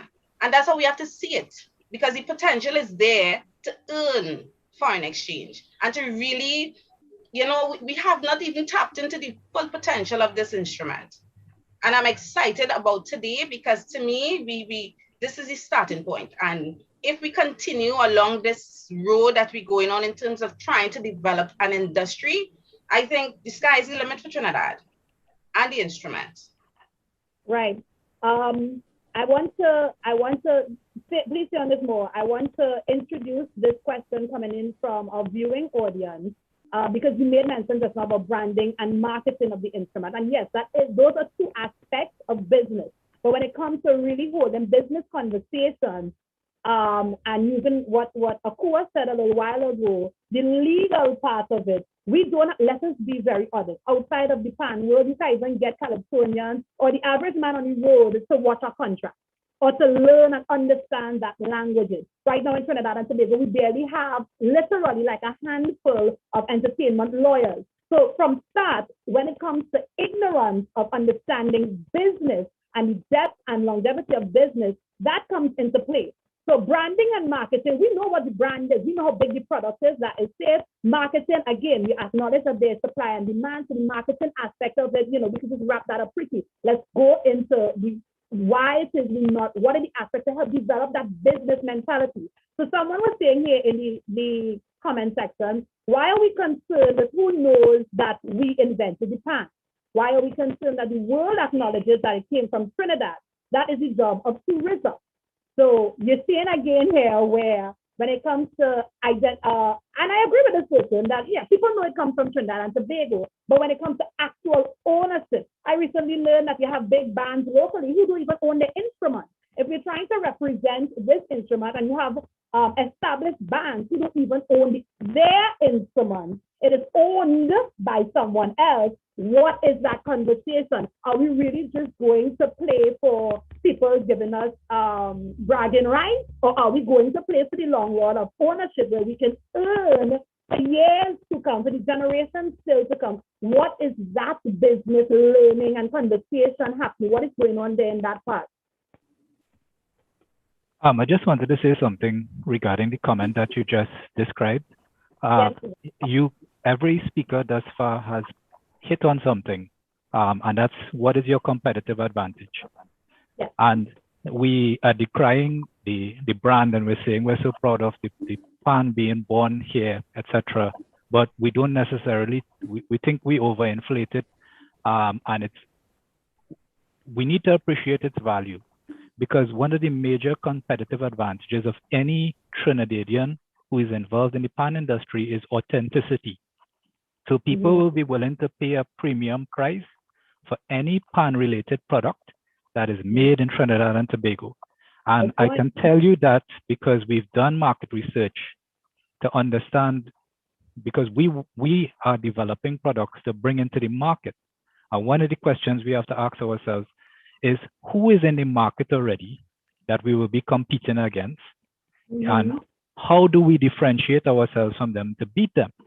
And what we found is that people will pay percentages more for our product once it says it's made in Trinidad, because Trinidad is the home of pan. A pan made in Trinidad will sell for much more than a pan made anywhere else in the world. And what you would see with your competitors anywhere else in the world is they are trying to imitate the authenticity that we have. So when they present their product, when they present their packaging, when they present their website, they're trying to resonate with, oh, this has Caribbean roots, or this is a pan that has soul. So there is monetizable value in that. So while we do recognize that the other aspects have to come from experience, because as Jennifer was alluding to, she went out there, put herself out there, burn and learn and thrived, and now she has strength and power and she can move. So part of it as well is putting yourself out there, getting some licks and succeeding. But another part is recognizing where you're strong and leveraging that. Someone in the comment section actually made a contribution in connection to what you're saying. They said competition is the way to stimulate industrial growth and progress. All right. Sure. And one thing to consider as well, you can't be too nationalistic with respect to your approach, because as Mr. Cooper was saying, your market is the world. If you are trying to go into somebody else's country and sell a product, and everybody is taking a nationalistic approach and they're saying we only buy in local, they wouldn't buy your product because they will see you as a foreign entity. So you have to make sure you know what is the value of your product, why somebody should buy your product, what makes it so great, and then push that message and go to the world and conquer. If you're trying to protect turf, then you wouldn't be able to go in somebody else's turf. You wouldn't be able to compete on equal footing. And the other thing to remember is you need to know how much of the market you need to capture in order to be viable. We don't need to own the whole pan market in order to make a profit and make a living. Just like it have Coca-Cola and it have Pepsi. Somebody just needs a little piece of the soft drink market to have a viable business. You decide how much of your market you need in order to survive and succeed and thrive, and go after that. You said something about understanding the value of your product. I think you have one or two people within the community who definitely understand the weight of the product, the true value of it. But overall, do you think that we understand it? And maybe if you could just guess at you know, where do you think as a community, local community, where do you think we actually are in understanding the value of the product? So the question we need to ask ourselves is, who is our customer? And the approach we are taking at the university is we don't necessarily see the customer as being panist alone. We see the customer as being percussionists. The pan is a percussion instrument with a circular layout. If you introduce that circular layout to the entire world in terms of the playing pattern, because one of the most powerful things that a panist has is his playing style. He plays in a circular pattern, and he can compose music with a different tonality based on that style that nobody can do with a linear layout of notes on a keyboard, etc. So when we look at the world and ask ourselves, who is our market? Our market is every single person who is interested in a percussive instrument. Then it broadens your target, it broadens the potential people you could sell to. So the question you always need to ask yourself is, who is it I'm trying to sell to? Why is it that they want to buy my product? Why would somebody buy the pan? And then you have to get that messaging very clear and win them over. So for us, it's about thinking big. You're going after the percussion market. Anybody who plays any percussion instrument, you're like, hey, try the pan. You will fall in love with it. And then figure out how to make them fall in love with it and make them buy a product, get hooked on your product, and then sell to them all kind of accessories, anything that they need to embellish that product and keep the product in a good working order. So you have products for servicing, you have tuning services, you have so many different things that could spin off of that. But it starts off with understanding who your customer is and then going after that. All right, someone said, Mackenzie Joseph actually said in the comment section, Panchayat Incorporated in Ohio sells pans for 3 times the value of a pan in Trinidad. What do you say to that as you're having the conversation of understanding the instrument's value, the product value rather? So the process of establishing your price that you could sell your product is constantly testing the market. So what they've done is they've been in the market for a period of time and they've been selling their product and shifting the price. And they're looking to see what people are willing to pay. And then they understand, or they could articulate to you what it is about their product that allowing somebody to pay a premium price. That is their business savvy. That is their secret sauce that's allowing them to thrive in the space. You have to figure that out as well. From our market research, as I said before, we've done price comparison. We've asked people what you're willing to pay, and people have indicated they're willing to pay more than what they're paying for a foreign-made pan if it comes from Trinidad, also if it's tuned by a certain person, etc. But the only way you could really pin down how much you could charge somebody for a product, and we're talking about a pan here, but a steel pan is not the only pan-related product that is possible.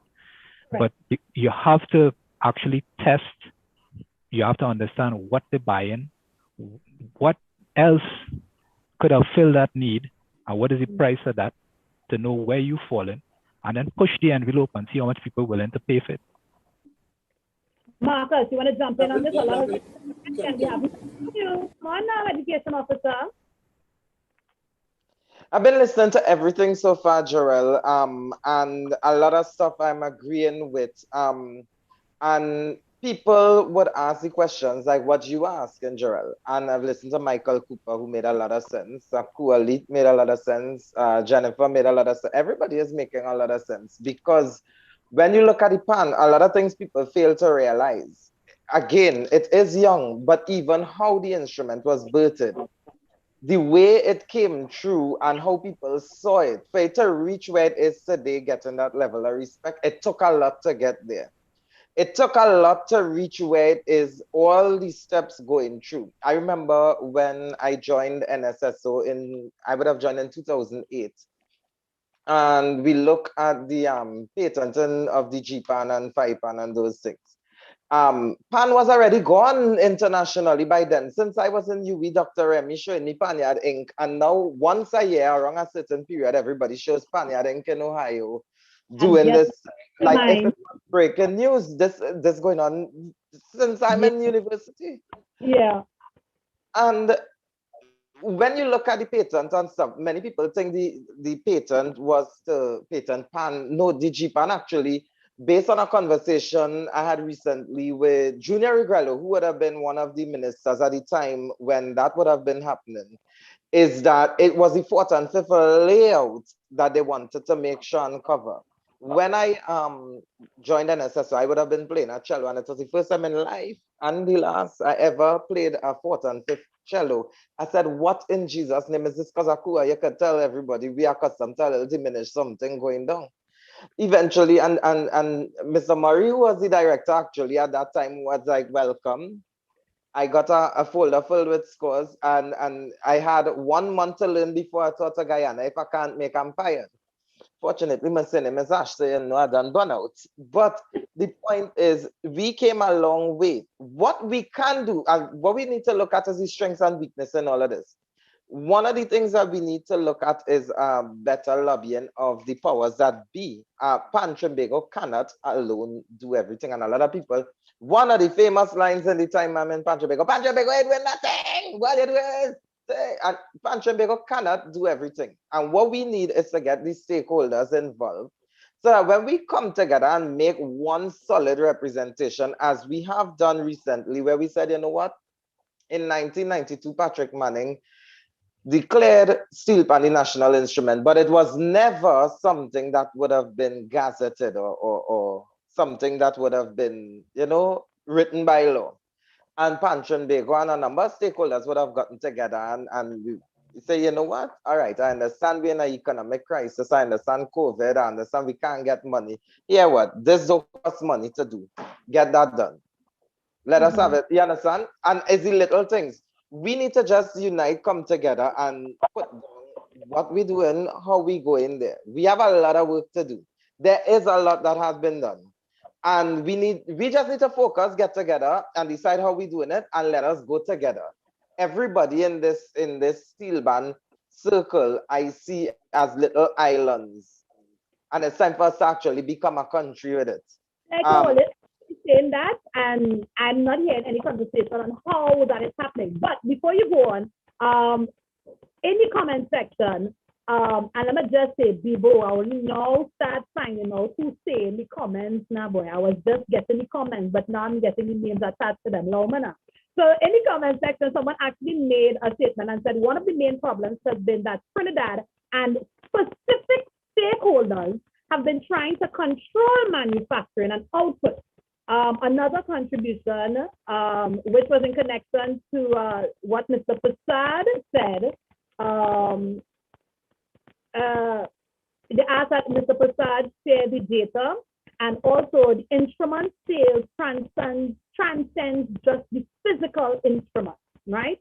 Those are two statements they made by Bibo. Before again we continue in true Pan fashion, and how funny it is that I have to make this, I guess, announcement, saying that all the panelists kind of maybe say was an agreement of this, that the Pan will kind of need to work together.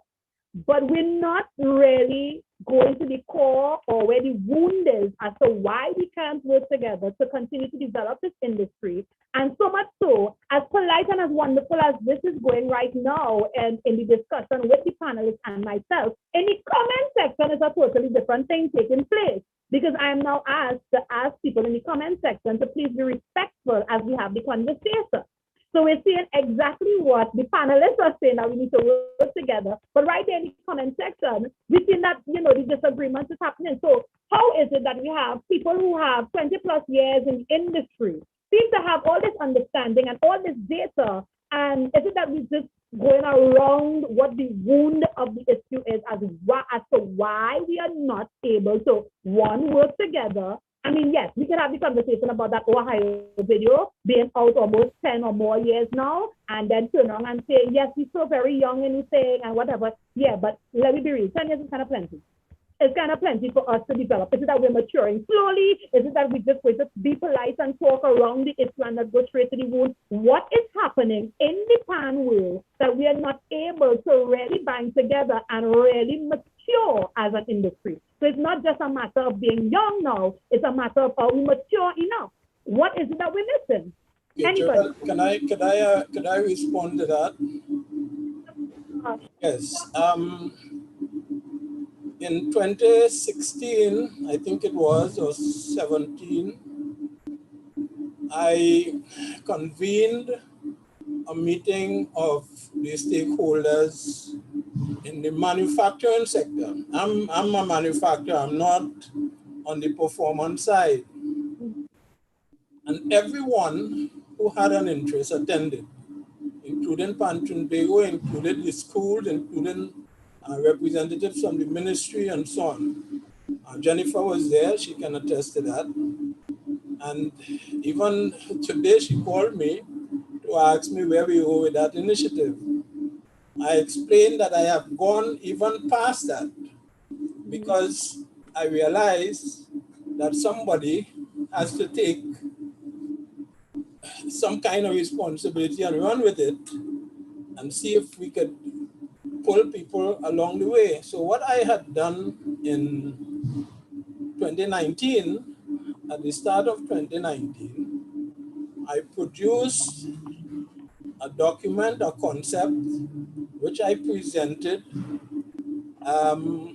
actually the week of Carnival 2019. And I have presented since then.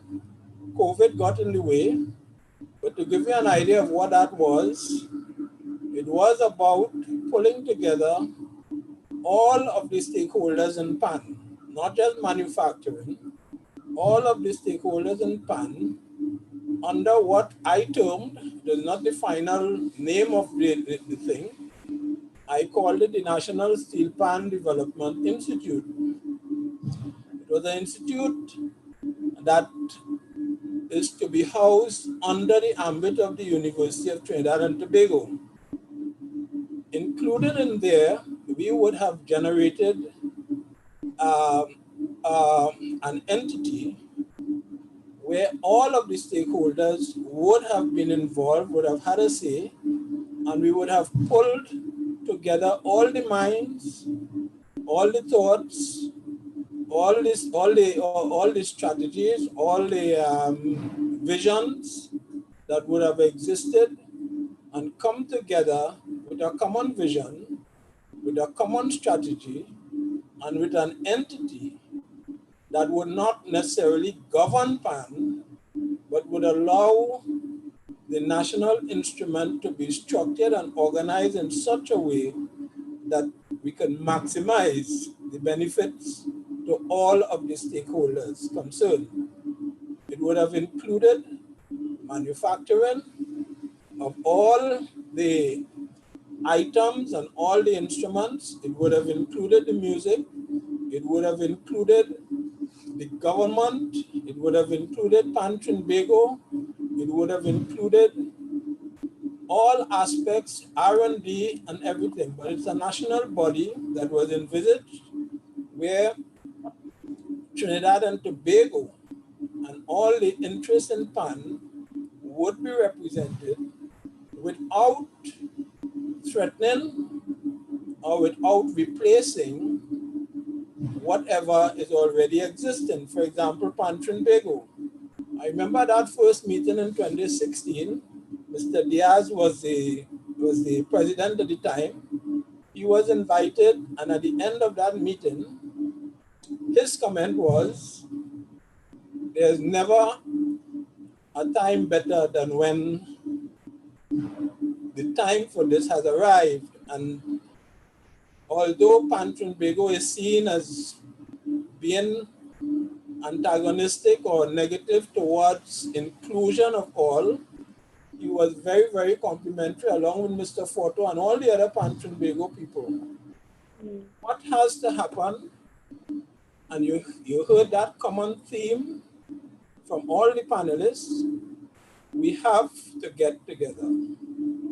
You asked the question, when and how.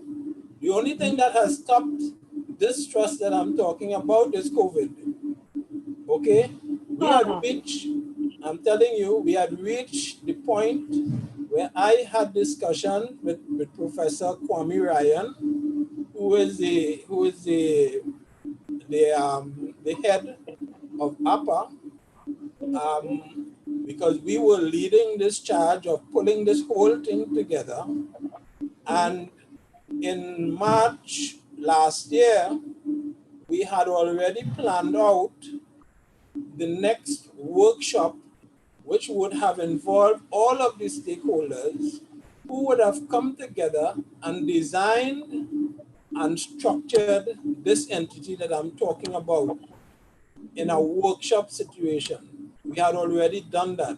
COVID stopped it in its tracks. And right now, as we speak, I am in conversation to reinstitute that so that it can resume. Okay? Mr. Cooper, are you telling me that the reason we cannot progress right now, and if you're saying that there is an offering here as a result, you're really telling me that the only thing that's stopping us from resolving right now is COVID? I'm telling you that we were well on our way, and then COVID mashed up everything. And we are now looking at resuming this. There are all kinds of ways of doing it. We can do it virtually, we can do it whatever. So I'm saying to you that we have just started back the conversation to resume that trust so that we can make it happen. All right, anybody else in the panelists want to make contributions to what Mr. Cooper just said?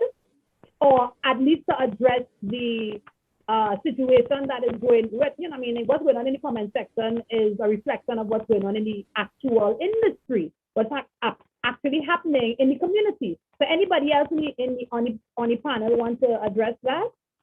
Any of those 2 points? If I may, so one of the other hats I wear is I am a big fan of starting businesses. Nice. And one of the things that we've lamented for years is the availability of venture capital in Trinidad and Tobago and the wider Caribbean region. So we know, for example, in the developed world, they invest a certain amount of their GDP, a large amount of their GDP, into public funds. U.S. Army, U.S. The Department of Education, all of them, they just pump money. The cell phone was built out of the fact that the U.S. government pumped money into research into a cellular device, with no agenda other than give away free money, grants, not loans, grants, so that you could go and play in a whatever in your backyard, in a lab, do what you need to do to figure out something that could probably better society. Now, if we want to catch up with the world because we're behind the curve, then if the rest of the world invests in 10% of their GDP into that kind of development, we probably need to do 30% of our GDP. We need to pump the money and stuff into it. Now, what I'm saying here has been said before. Our conversation about getting consensus is something that we lament all the time. So then the question is, how do you function when the thing that you think needs to be done in order for us to succeed, in your heart of heart, you figure it could never happen. In your heart of heart, you're worried we will never get consensus in the PAN community. In your heart of heart, you figure we will never put real money on the table in terms of developing R&D and stuff in this country. And where you see it, and again, I come back to Ms. Jennifer, look, that is an example of somebody who at the grassroots level said, I'm not letting that stop me, I'm moving. And what I have found working with people who are trying to start businesses, it is hard because we don't have the benefits and the support systems that it have in other countries. And we just lament it. But you know what that does do? Caribbean-born businesses, tougher because we have to make things happen with less. And that gives us a competitive edge once we go outside. So my thing is, it is important with respect to what Mr. Cooper is saying, that somebody keeps advocating for us to have consensus and to get to that utopic state where we actually cooperating. We can't give up. We had to keep working on moving towards it. But in the meantime, find people who have integrity, willing to work with you on a project or an initiative, and form small bands of people to start something, whether it's a product or a concept in the PAN space. Because I have lived it and I have seen where that then blossoms into a success story. And you know what? When you go to an investor or anybody who have money and you show them, look, this little thing I do, I make some money, I have some credibility. They're like, oh, okay, we go give you a chance, we go give you a chance. But you don't necessarily need to wait for the big breakthrough of the utopic, the PAN industry, finally everybody playing nice with each other and we love each other. Do something right now with people you trust at the grassroots level, and that will start to build momentum. I think you just offered a resolve as to how can we begin working together. I think that's exactly what you just said, and showed, how that unity can link back. Trust being a big word, and that's not just in the PAN community, you're also seeing this in the Soca industry, in the Calypso industry, and at different generations too, where especially as we start off a business, something I've observed with the art forms locally, persons who take the risk to start off, yes, you start with a team, but as you go off, that trust gets lost. People start splitting in different directions, and so the split continues over the years. And that's, like I said, that's not just in the PAN world, that's across the board locally. So maybe now having a conversation on a societal thing on how to work together, especially if we want to eat together and all eat, a fair enough portion, you know what I'm saying? Anybody else want to make any contributions? I know we're running out of time. Yes, I could weigh in on the trust issue as well. For me, I can tell you, well, the history of the PAN industry is very secretive. So to trust, so to me, that has been a barrier as well in terms of us coming together, or the tuners coming together, because then I have a secret way to do it, so I don't want you to see, so especially the older heads. Now, I think with the younger heads, that's why I think we're making a little more headway in terms of wanting to come together, because they come with a different history than the older ones. So honestly, as I told Mr. Cooper today, even if it's 6, 7, 8, 10 of us, let's just start. The rest will come along because it's really needed. We need to come together. We have to. Yeah. Lack of transparency is a big part to play in that. As people are doing their work, you're not entirely sure who they're working for, if they really have the intention of the entire community in mind, or just their little team. So you have all those issues that come in the way of, like we said, keeping us, the industry, immature in our development and keeping us back. And so the trust, the lack of respect and taking time to understand, And also duality. We either go one extreme or the next. So for example, I simply ask the comment section to be respectful, and now the whole comment section get quiet. Nobody has nothing to say. I'm sorry, we stand people. I'm saying we've always been bold and when we have to say something, but maybe we need to exercise listening more and being a little more open and more transparent with each other. That might help us come together. The entire panel, you're absolutely right. Everybody have a crucial part to play when it comes to developing and continued development of this industry. But if we're not transparent and if we cannot trust each other, we're not going anywhere. Anybody else on the panel want to make any final statements as we get ready to wrap up? No? Tantrum Bagel, anything in closing? In closing, I just want to say in terms of the trust, and another thing that would help a lot, you see, one thing I learned, and I'm going to lose 2 votes in the next election for saying what I'm about to say, but that's fine. One thing that I learned is that in the Steelpan community, everybody has the answer. Everybody has the answer. Everybody know exactly what's going wrong. But yet still, when it comes to something going right, it will get quiet. And if I'm to be real, I always tell people, let me get together, bring what you have to the table. Let all of we bring to the table. Because if we go in for dinner together, Jennifer might do the chicken, Akua will do the rice, Michael Cooper might do the salad or something. Well, I can't cook, so I can bring the wine. But the point is, bring what you have. Let us really get together. And once you know you're bringing something to the table, it would help a long way. And Jennifer would have really said it right with the secretive stuff. Fortunately, I remember 2004 when I was in UE, I remembered I just say, well, all right, our time are suitable to get in UE. I went into UE. You feel I thought 16 years later, I would have been sitting where I am? No, that's why at 2 o'clock in the morning, I was trying to jump to get in the swimming pool on main campus and nobody watching. Because you were thinking, but now I am there in this position now. And people like Akua Leet, who would have been there in my time at UE, is sitting where he is in NSSO. Mia Gorman, Benjamin, who did music with us, is head of the music department in UTT. You have Kerry and Chandler, head of sound engineering. Keon the last, he's in UE. You have people all over the place who would have been in the same circle back then that is coming down. Fortunately, it gives us the headspace of the little conversations we started back then. Oh gosh, you see how this going? We need to do something about it. Now we're in position and a lot of us are coming in now. So hopefully, my hope is that with the new trend and the conditioning that going on now, that we'll be able to see some improvement, not taken away from what those who went before would have brought. It's just for us to build on it. Now, So Marcus, that's, the trust thing again. Now, it sounds all nice and it sounds like when you break open a fortune cookie, yes, it sounds good.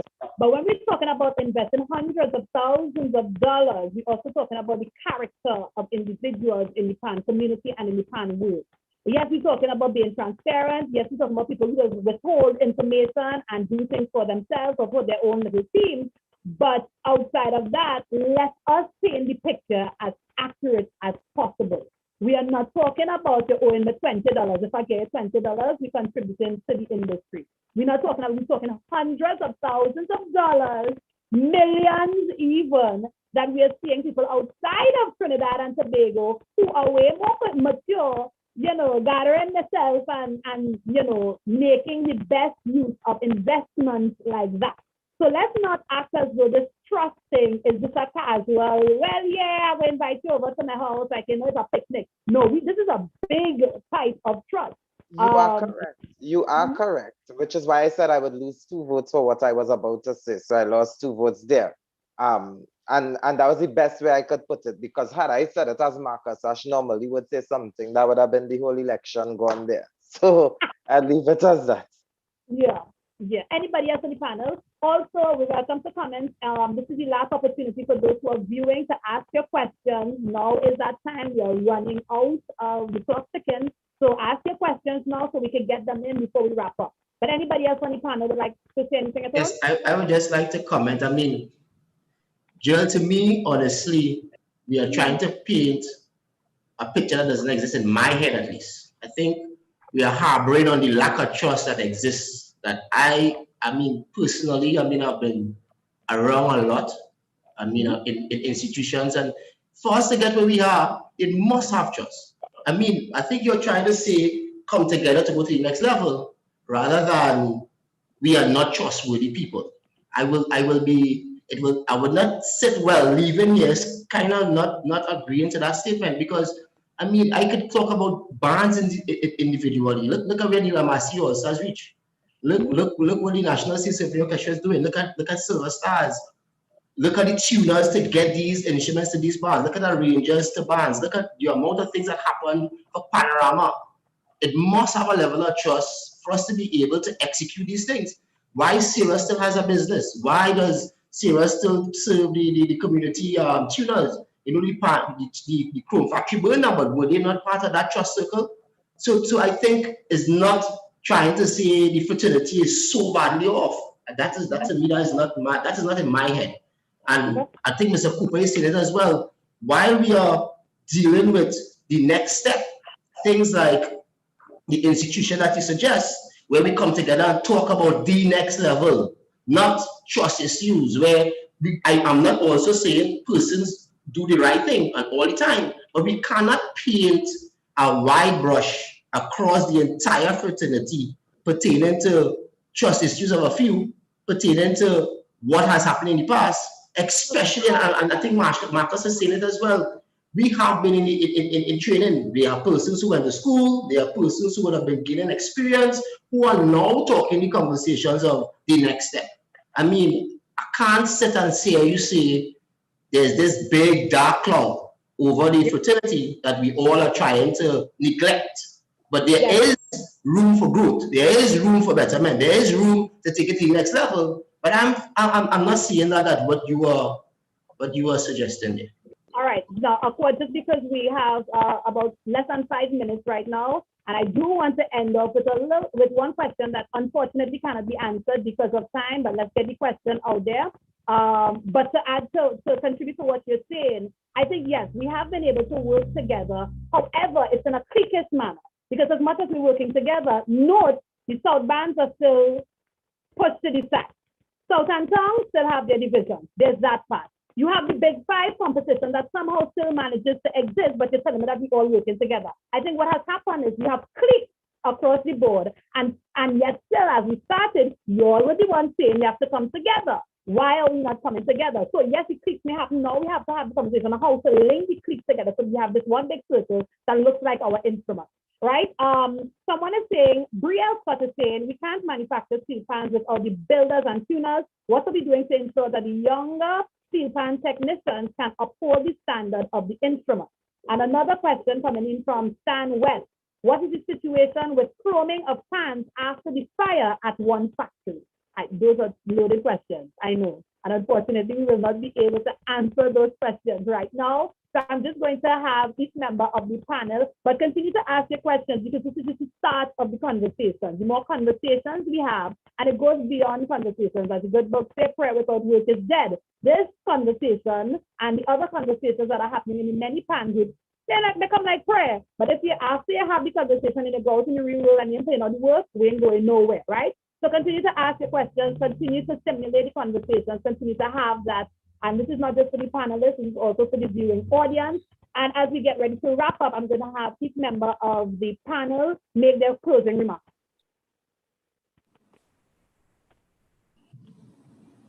I will start. Oh, Dr. Murray, Professor, is on. Go ahead, Mr. Cooper, quickly. Okay.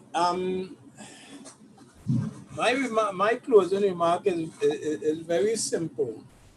I've been in the industry for a while. I am not a steel band person like Aqua and Marcus and they who play pan and are part of the steel bands establishments.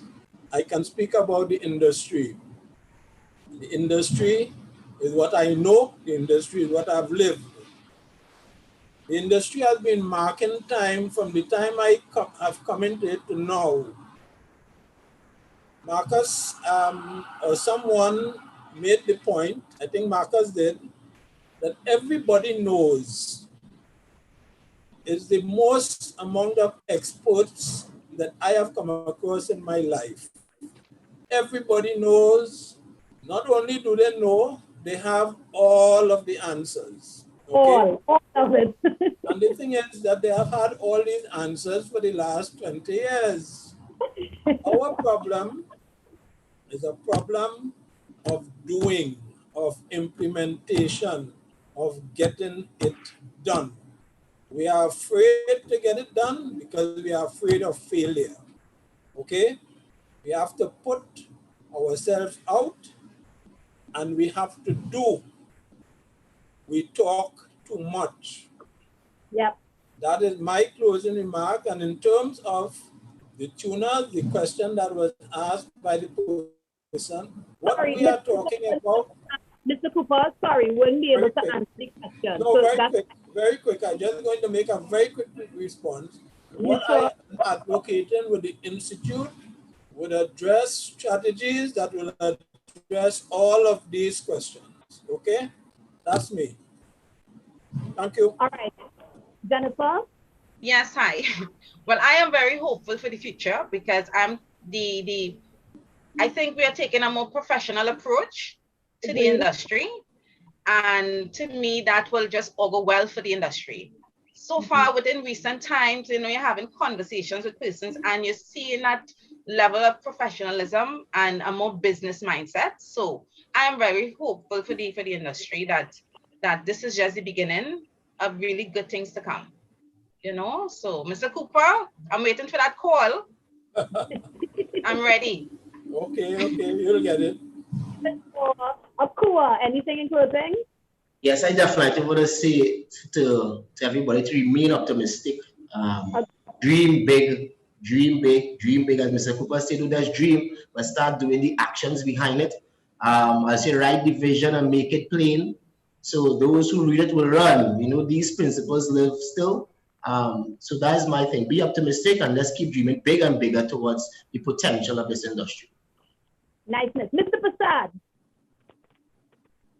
So from the UE perspective, UE will be a healthy, successful organization if Trinidad society is healthy and successful. So we want to see businesses born out of PAN thriving, making money, because then they will employ people, they will pay taxes back into the country and will help the country to thrive. So anything that could support that, UE will support it. And to Mr. Kua's point, you will go through the journey, and UE's experience through the journey has generally been that there are players who are willing to come to the table with integrity. But that doesn't guarantee that you won't get burned. And Professor Copeland, I wish he was here instead of me because he got burned more than anybody. He got brutalized. And he is still passionate about the PAN. He's still enthusiastic about it. He's still pouring his soul into it. So it's not possible for you to go through this journey of transformation without seeing some hardship. But I remain hopeful that the general experience will be a positive one, because even the colleagues here on this panel, everybody here resonating with good vibes. And we have that in the PAN fraternity. Good people, good vibes, and if we keep pushing, good things will happen. Thank you. Marcus Ash. Hi, Jarrell. I'd just like to say on behalf of the president of PAN Trinbago, Mrs. Beverly Ramsey-Man, the executive, thank you for the invitation. Today, we remain committed to open discussion and moving forward. Anybody would like to contact us, at least through me, education@pantrinbago.co.tt, education@pantrinbago.co.tt, and I will respond and we could carry this further at any point. Thank you, Jarrell. That's the PAN Trinbago. Maybe we need to have some business workshops when it comes to understanding the business of PAN. I think we need to educate the grassroots, the man on the ground, the normal, the rest of the community. Yes? Keela Francis also said we also need to talk about why divisions are so entrenched and how to counter pathologists we've allowed to fester. Ladies and gentlemen, let us not forget our carnival, all aspects of our carnival and our art form. It was built from nothing, and we know what it means to fight to develop it into something. None of it, not just the pan, not just the calypso, every single art form that is contributing to the carnival that we know and what makes us unique to the rest of the world is because we fight, we put in the work, we get down and dirty, we take the risk because we see the end goal and the ultimate vision. On behalf of the University of the West Indies, I would like to thank you, the viewing audience, for making your contributions, for viewing, if you didn't say anything, for just being here. Please remember to like and share, engage others in the conversation. This is all part of the journey. We are still growing, we are still learning. Thank you to the university for allowing me, Gerald Forbes, to moderate this conversation. And until the next one, or the be good, do the work, and stay positive. Bye. Thank you. Thank you. Good Lord. Yeah. You know, panel and Mr. Forbes, I have all these chats here from my technicians, our supporting panel say, please let him go on, let him go on, let him go on. Things are, I got just now 5 bonfires saying things on fire. You all were absolutely delightful. And you have indicated the way forward, which is, it reminds me of this morning when they're talking about super tributaries. It sounds like pan tributaries. This is not a pan river. This is pan tributaries. That's what this panel should be called. You were brilliant. I really love. I just know there was a sort of a Freudian slip technology because Mr. Cooper, you became more and more became Cooper. You're really supposed to meet, yes, because the technology say, well, they're supposed to meet. All that happened, you all even realize all that went on. I'm watching like a tennis match going on. Brilliant work. I want to thank you, Ms. Forbes. Brilliant, brilliant. I want to thank you so much, and to everybody for representing your various points of view. This is a conversation. Yes, it has started a long time. It is continuing. Yes, we had to bounce heads, and we had to bounce heads with trust. We had to bounce heads. There's no question. We didn't call you. I didn't ask somebody, said, how you get these people? I said, I didn't call people today to hug up. I called people that have man and big woman talk. Because when we leave here, well, let's still have to continue the big man and the big woman talk, because that's the only way forward. Thank you so much, everybody, for this panel on ending day 2 of our Panchayat, which is our Conva, our village talk, the mass in we reclaiming the People's Festival. Tomorrow, we are back here again at 9 o'clock. And our appropriate theme, especially coming off of this, of this panel, our theme tomorrow is resistance. That's our closing. And if you talk about our carnival, resistance, we have 3 academic panels starting at 9 o'clock. One is at 9, one will be at 10:45, and one is at 1. In between, we have the screening of a film from the Brown Cotton Theatre, plus other things as well. And then we end off appropriately with 2 panels. 2 roundtables like yours. One of them is in the afternoon. It's called the gig economy and the loss of gig economy. And of course, where are we ending? Talk about resistance. We end with the youth in Carnival and the way forward. Join us tomorrow from 9. We go all the way till 4:30. No matter what time you join us, we will have something going on here in our Panchayat. Thank you, everybody. Good afternoon. Take care. Thank you, Doc. Take care, everyone.